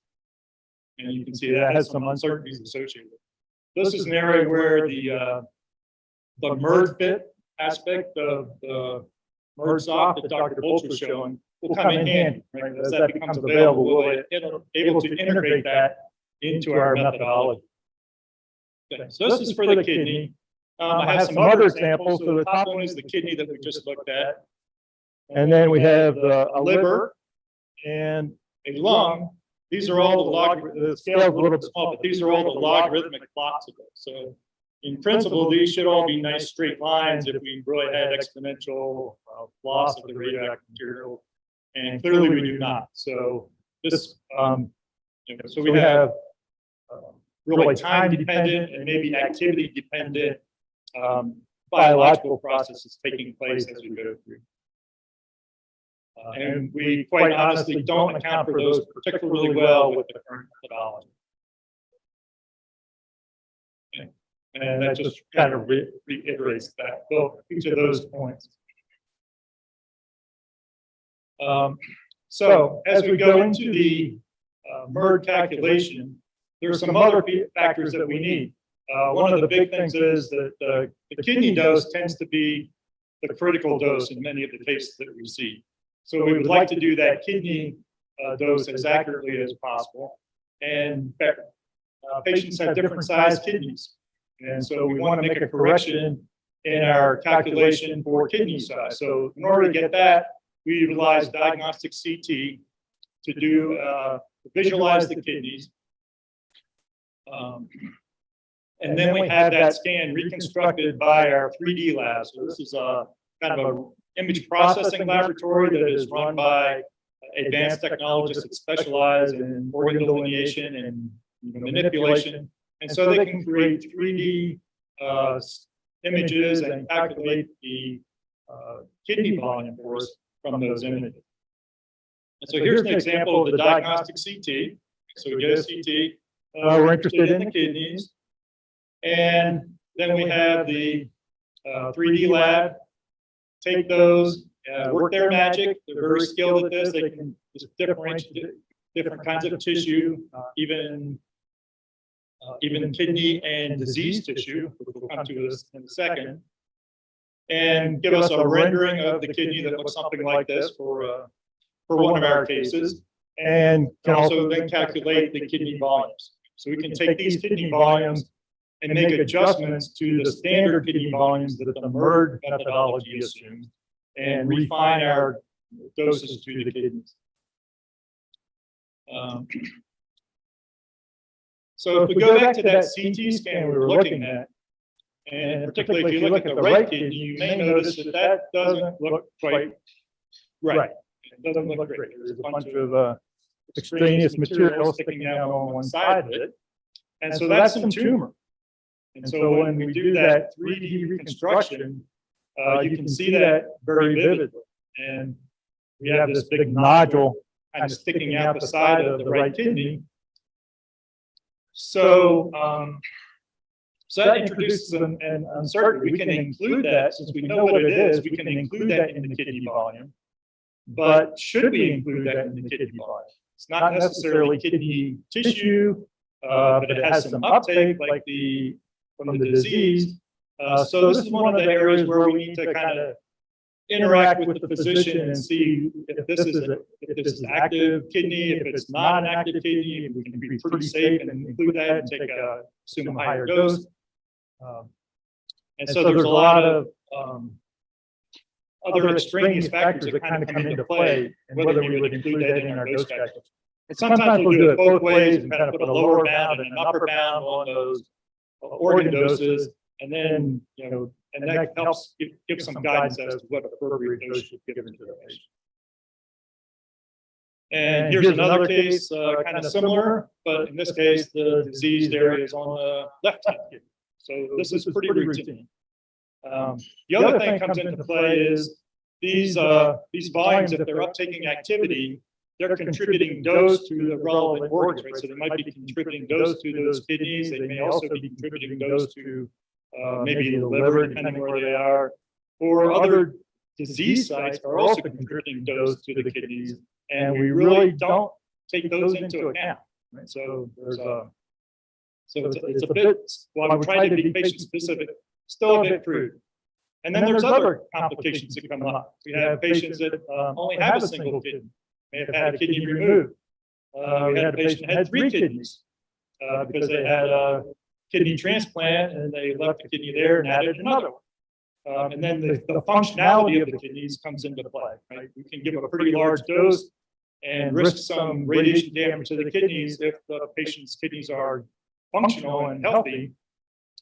If they're very marginal, the physician usually will say, let's go easier on the dose and save the kidney because that loss of kidney function might kill the patient long before the metastatic disease does.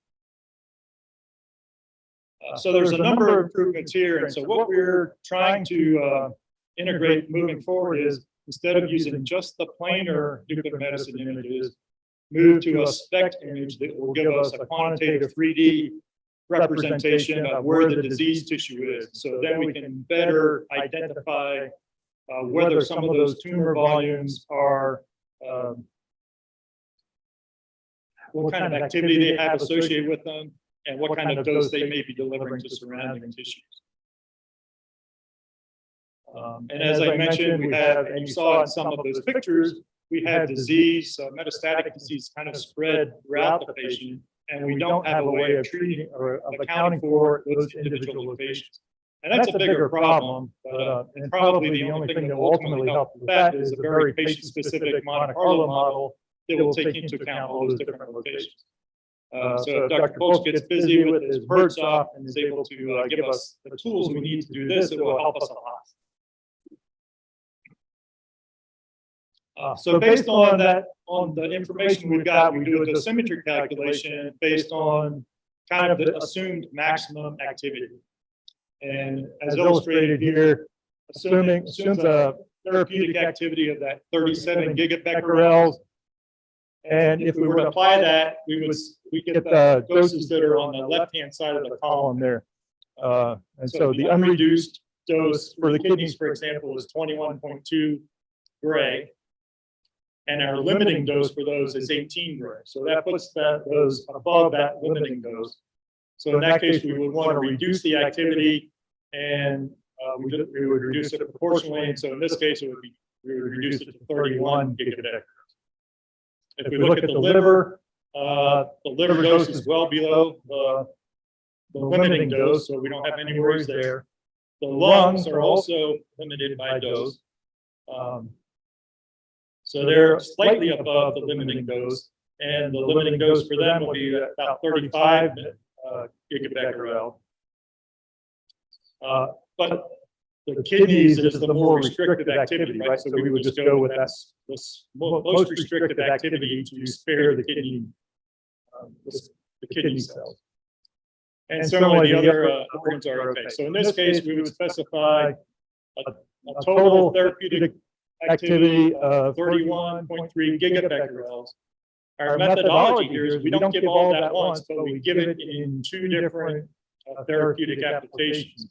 And so we reduce it by half and give 2 doses of 15.7 gigabecquerels in this particular scenario.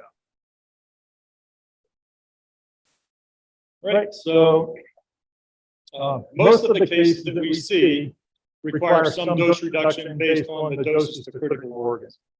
And as we discussed, there's a lot of uncertainties, and we need some qualitative and subjective judgments usually to take place here. And those are really outside the realm of physics, right? We do a good job.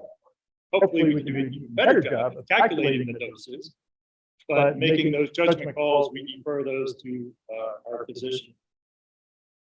And some of those include, the tumor uptake that we can't currently account for by MERT, the kidney function, other patient-specific indications.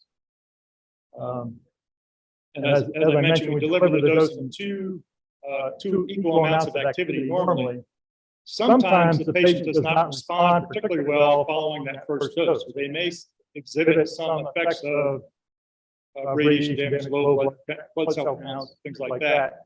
And so if that's the case, we may need to reduce the second dose based on the patient's response. And there are a number of adverse reactions, right? So we recognize that radiation effects can be damaging. They're probably different for individual to individual. Most of the ones that we worry about acutely here are going to be related to blood cell counts and suppression. And so if we do see myelosuppression following at any point during or after the first dose, we follow the myelosuppression and not give the second dose until the blood cells come back. And then there are also long-term effects to be concerned with, so leukemia, hypothyroidism, et cetera. You can read them on the list there. And we haven't really seen any of those, but again, many of these are longer-term types of effects. And we haven't been doing the process probably long enough to see some of those, and the longevity of the patients is another consideration as to whether they will reach the threshold timeframes for some of these longer-term effects. Okay, so I'll go into a little bit of the preparation of the dose. Okay, the activity is actually prepared by our nuclear pharmacist. So physics doesn't have hands-on on this. We defer to our nuclear pharmacist. So they will order and prepare the dose to the individual patient specification. The doses are custom made, and so they're only available on a pretty limited basis. They're actually only available on certain days of the week. So we have to coordinate our patient scheduling around that. And the patient requires a dedicated room, and in some cases, as I'll show you, dedicated space on one of our floors, more than just a room. So this dose is administered by infusion in the patient's room. We need to ensure that the entire dose gets in the patient. We've got regulatory standards. If we don't get the entire dose in the patient doesn't get what they need for their treatment. It could be a medical event or a misadministration. And we are aware of some institutions that have had that happen. So we're very careful to make sure that all of that activity gets to the patient. I didn't mention earlier, but we do give the patient potassium iodide tablets prior to and throughout this procedure to block iodine uptake to the thyroid. You might have even, super sharp, you might have noticed that in the patient scans I showed, there wasn't much activity in the thyroid. It was all down in the abdominal area. But this is what the infusion equipment looks like. So the activity is in that lead big container, and it's all done pretty remotely. So pretty much we just need to hook up all these things. The activity can be in there, press a button, the infusion process takes place, it pumps it into the patient.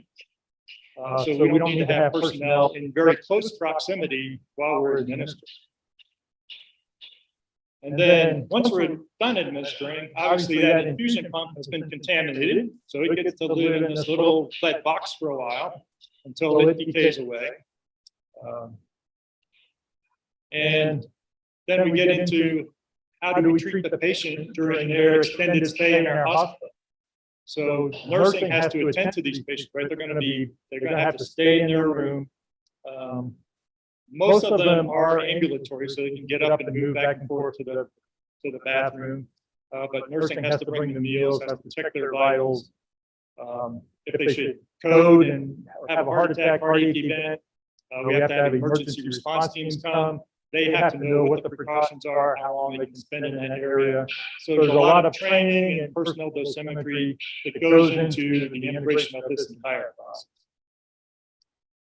And of course, we're going to release at the exposure levels we like to get down to. Typically, we see somewhere around half a millisievert per hour at a meter on full dose delivery. And if we're much closer, that goes up to about 2.5 millisieverts per hour. So we try to minimize our staff exposure times. So nursing, we typically limit them to about 30 minutes of individual care of that patient per day. So if that patient happens to require a lot of nursing care, we might have to have multiple nurses attend to them. And of course, they're instructed and trained to maximize their distance from the patient as much as they can. So, an opportunity to implement all those good radiation protection practices that we learn through our didactic training and clinical training. Shielding, it would be great if we had shielded rooms for these individuals. Those are not always practical. We have a shielded room, but it's not shielded enough. And through a series of, so these rooms may require several centimeters of lead to adequately shield them, depending on the geometry and proximity of other patients and staff. So if we're designing that for these occasional uses of this therapeutic activity, it becomes very expensive. It's around $1 million. Quite expensive to do that. So our approach has been utilize localized shielding, which you can position quite close to the patient and pretty thick at a more economical rate. The trade-off is we have to increase distance, right? So we're applying distance, and so what we've tried to do is increase the distance between patient and other occupied areas. And so we put our patients on the top floor of our hospital. We vacate several adjacent rooms, so we have about,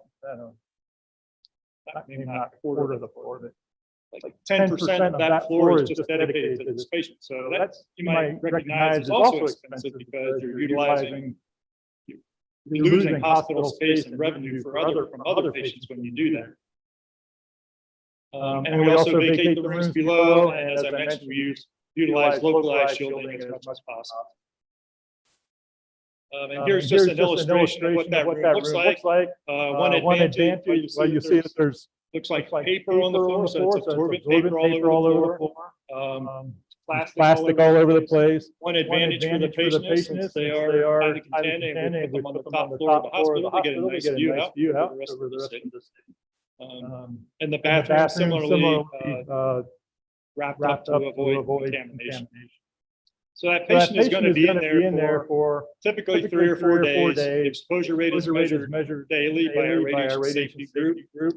And then they can be released once it reaches our release limit.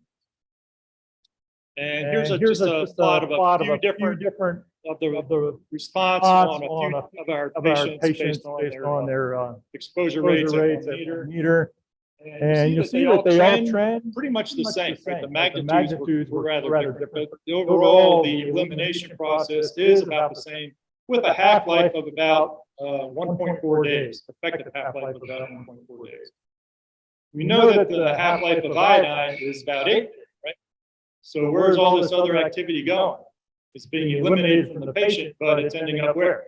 Somewhere in that room. Okay? So even though once we finish with the patient and we discharge them, we still have a significant amount of activity somewhere around the room. So we've got to add on room surfaces. When the patient relieves themselves, much of that goes into the sanitary sewer system, in which case we stop worrying about it. But those room surfaces are all covered, and so they need to be controlled, cleaned up, and treated as radioactive waste. And so there's a lot of work that goes into the post-release and decontamination of this room. So covering things helps, having smooth surfaces that don't trap activity help a lot. We learned that having a floor that had tile and had a lot of crevices was not good at all because it trapped all the contamination there. So we had the patient, the room that we use here, recovered with a vinyl floor that can be easily cleaned and easily removed if we need to. So it goes back to that. And the effectiveness of the treatment, well, we still have relatively few patients. We've done about 7, 8 patients at this point. Medica oncology has been very happy with the results.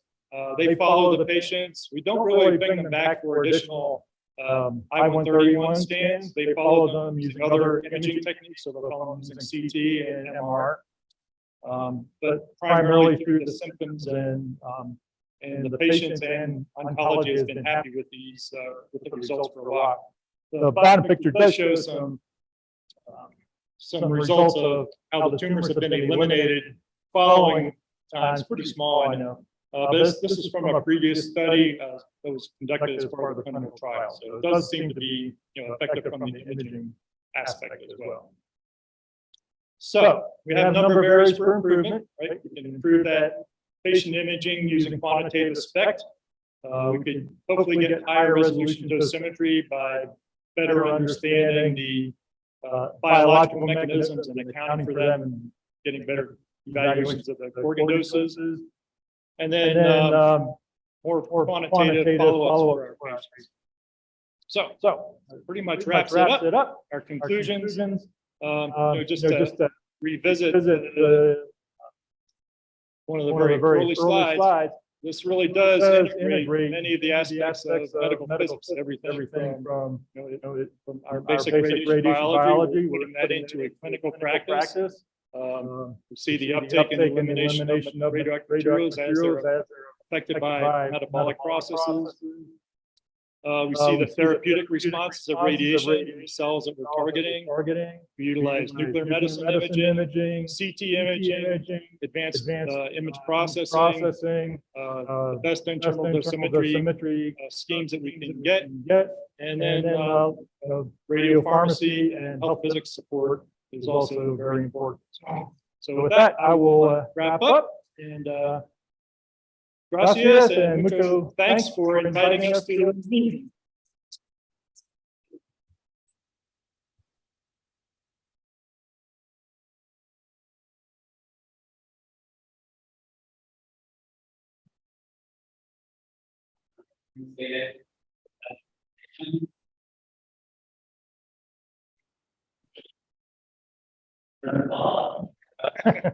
So I'm sure that everybody else did as well. We can open the questions.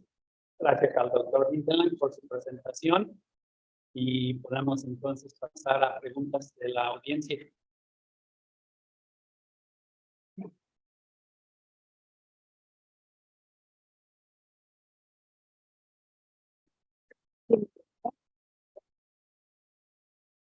Thanks very much. It's encouraging to see that it's really small progress. One comment, tolerance, over tolerance. Instead of, they assume that the tolerance, over tolerance, is an obligation studies. Now, even if it's an obligation, this is that years as progress in looking at larger which may be the other ones is those which surely also changes the tolerance. And the third question, which is the question is the use of the term dose activity. Do you foresee at any point dropping the dose and sticking to the term activity and just So I'll answer the third one first, and I think the answer there is easy. It's no. I think that at least in our culture, dose in nuclear medicine has been so ingrained in the culture that as physicists we recognize it's not the appropriate use of terminology, but that's what how they refer to it. And since we interact with pharmacists, right, that's their dose is more like the activity more than a pharmacist is not going to know what gray is, right? So there's several hurdles to overcome there. Yeah, and then on the other points, I think the fractionation is just done very simplistically now, and I think just by virtue of there's not data to make scientific judgments on these things. It would be great, maybe when this becomes widespread, that It's kind of an unusual therapeutic treatment. There's very few patients. And so just getting good statistical data on those items is pretty challenging. As more institutions do it, maybe we'll be able to compile results.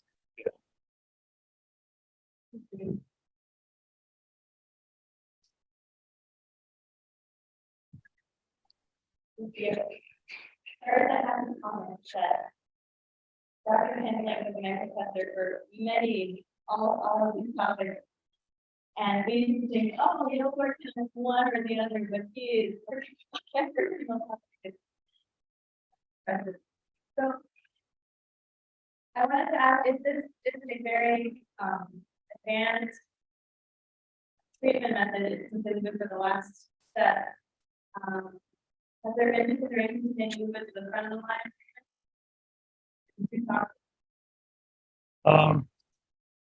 I think so. I think it's, yeah, I mean, it's certainly surgical resection would be preferred. Right? And many of these tumors are benign, so it's kind of a rare disease in the first place.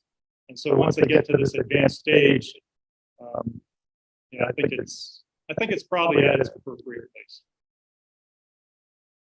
And then I have one more question. Now with a lot of the molecular imaging research and nanoparticle, whole genome imaging, do you think that might be paired with this, perhaps through the modeling? Yeah, that's like a whole another category, right? So I mentioned there's a variety of different theranostic tools, and I don't know that you would pair it with this particular one, but there certainly are a number of theranostics that utilize the physical nature of some molecular things to help target them. This one is pretty good, as a molecular, being molecularly delivered to the target cells.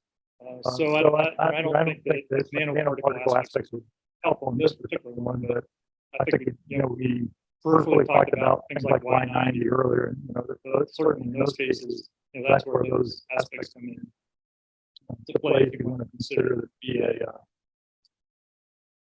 theranostic terminology. One question. The initial indication is biological engineering, the relation with therapy. Now, does that depend mostly on the area of chemical or biological application?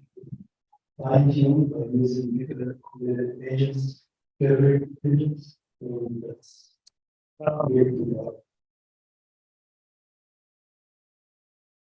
yeah, I don't know the answer to that. I'm not sure there are enough different courier agents at this point to start to even contemplate those comparisons. But yeah, so, yeah.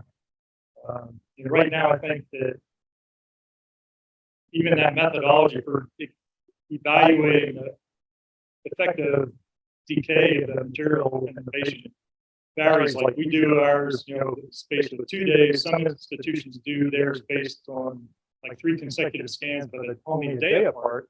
And obviously, their exponential curves they might look much more exponential than ours do, because we kick ours out in another 2 days. So there's still room for more standardization there as well. Who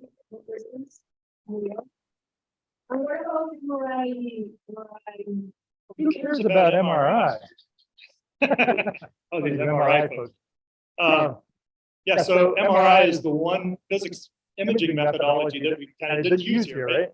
But we do utilize that for follow-up the disease. So the MRI does, certainly characterize the disease states, and so that's one of our routine diagnostic tools for following disease. That fits in here at the end. That I didn't want to take too much time to extrapolate too far. Thank you, David. My pleasure. Thank you. Great presentation. A great way to wrap up the day. Gracias a todos. Thank you very much. Queremos dar las gracias al ingeniero Carlos a Colón Ortiz por hacer la traducción simultánea de la plática del doctor Hindelman. Queremos agradecerle a la audiencia en Zoom, a la audiencia en YouTube, a la audiencia en Facebook y desde luego a todos ustedes aquí presenciales y regresen mañana, por favor. Mañana son las mañana a las 9 de la mañana y muchas gracias.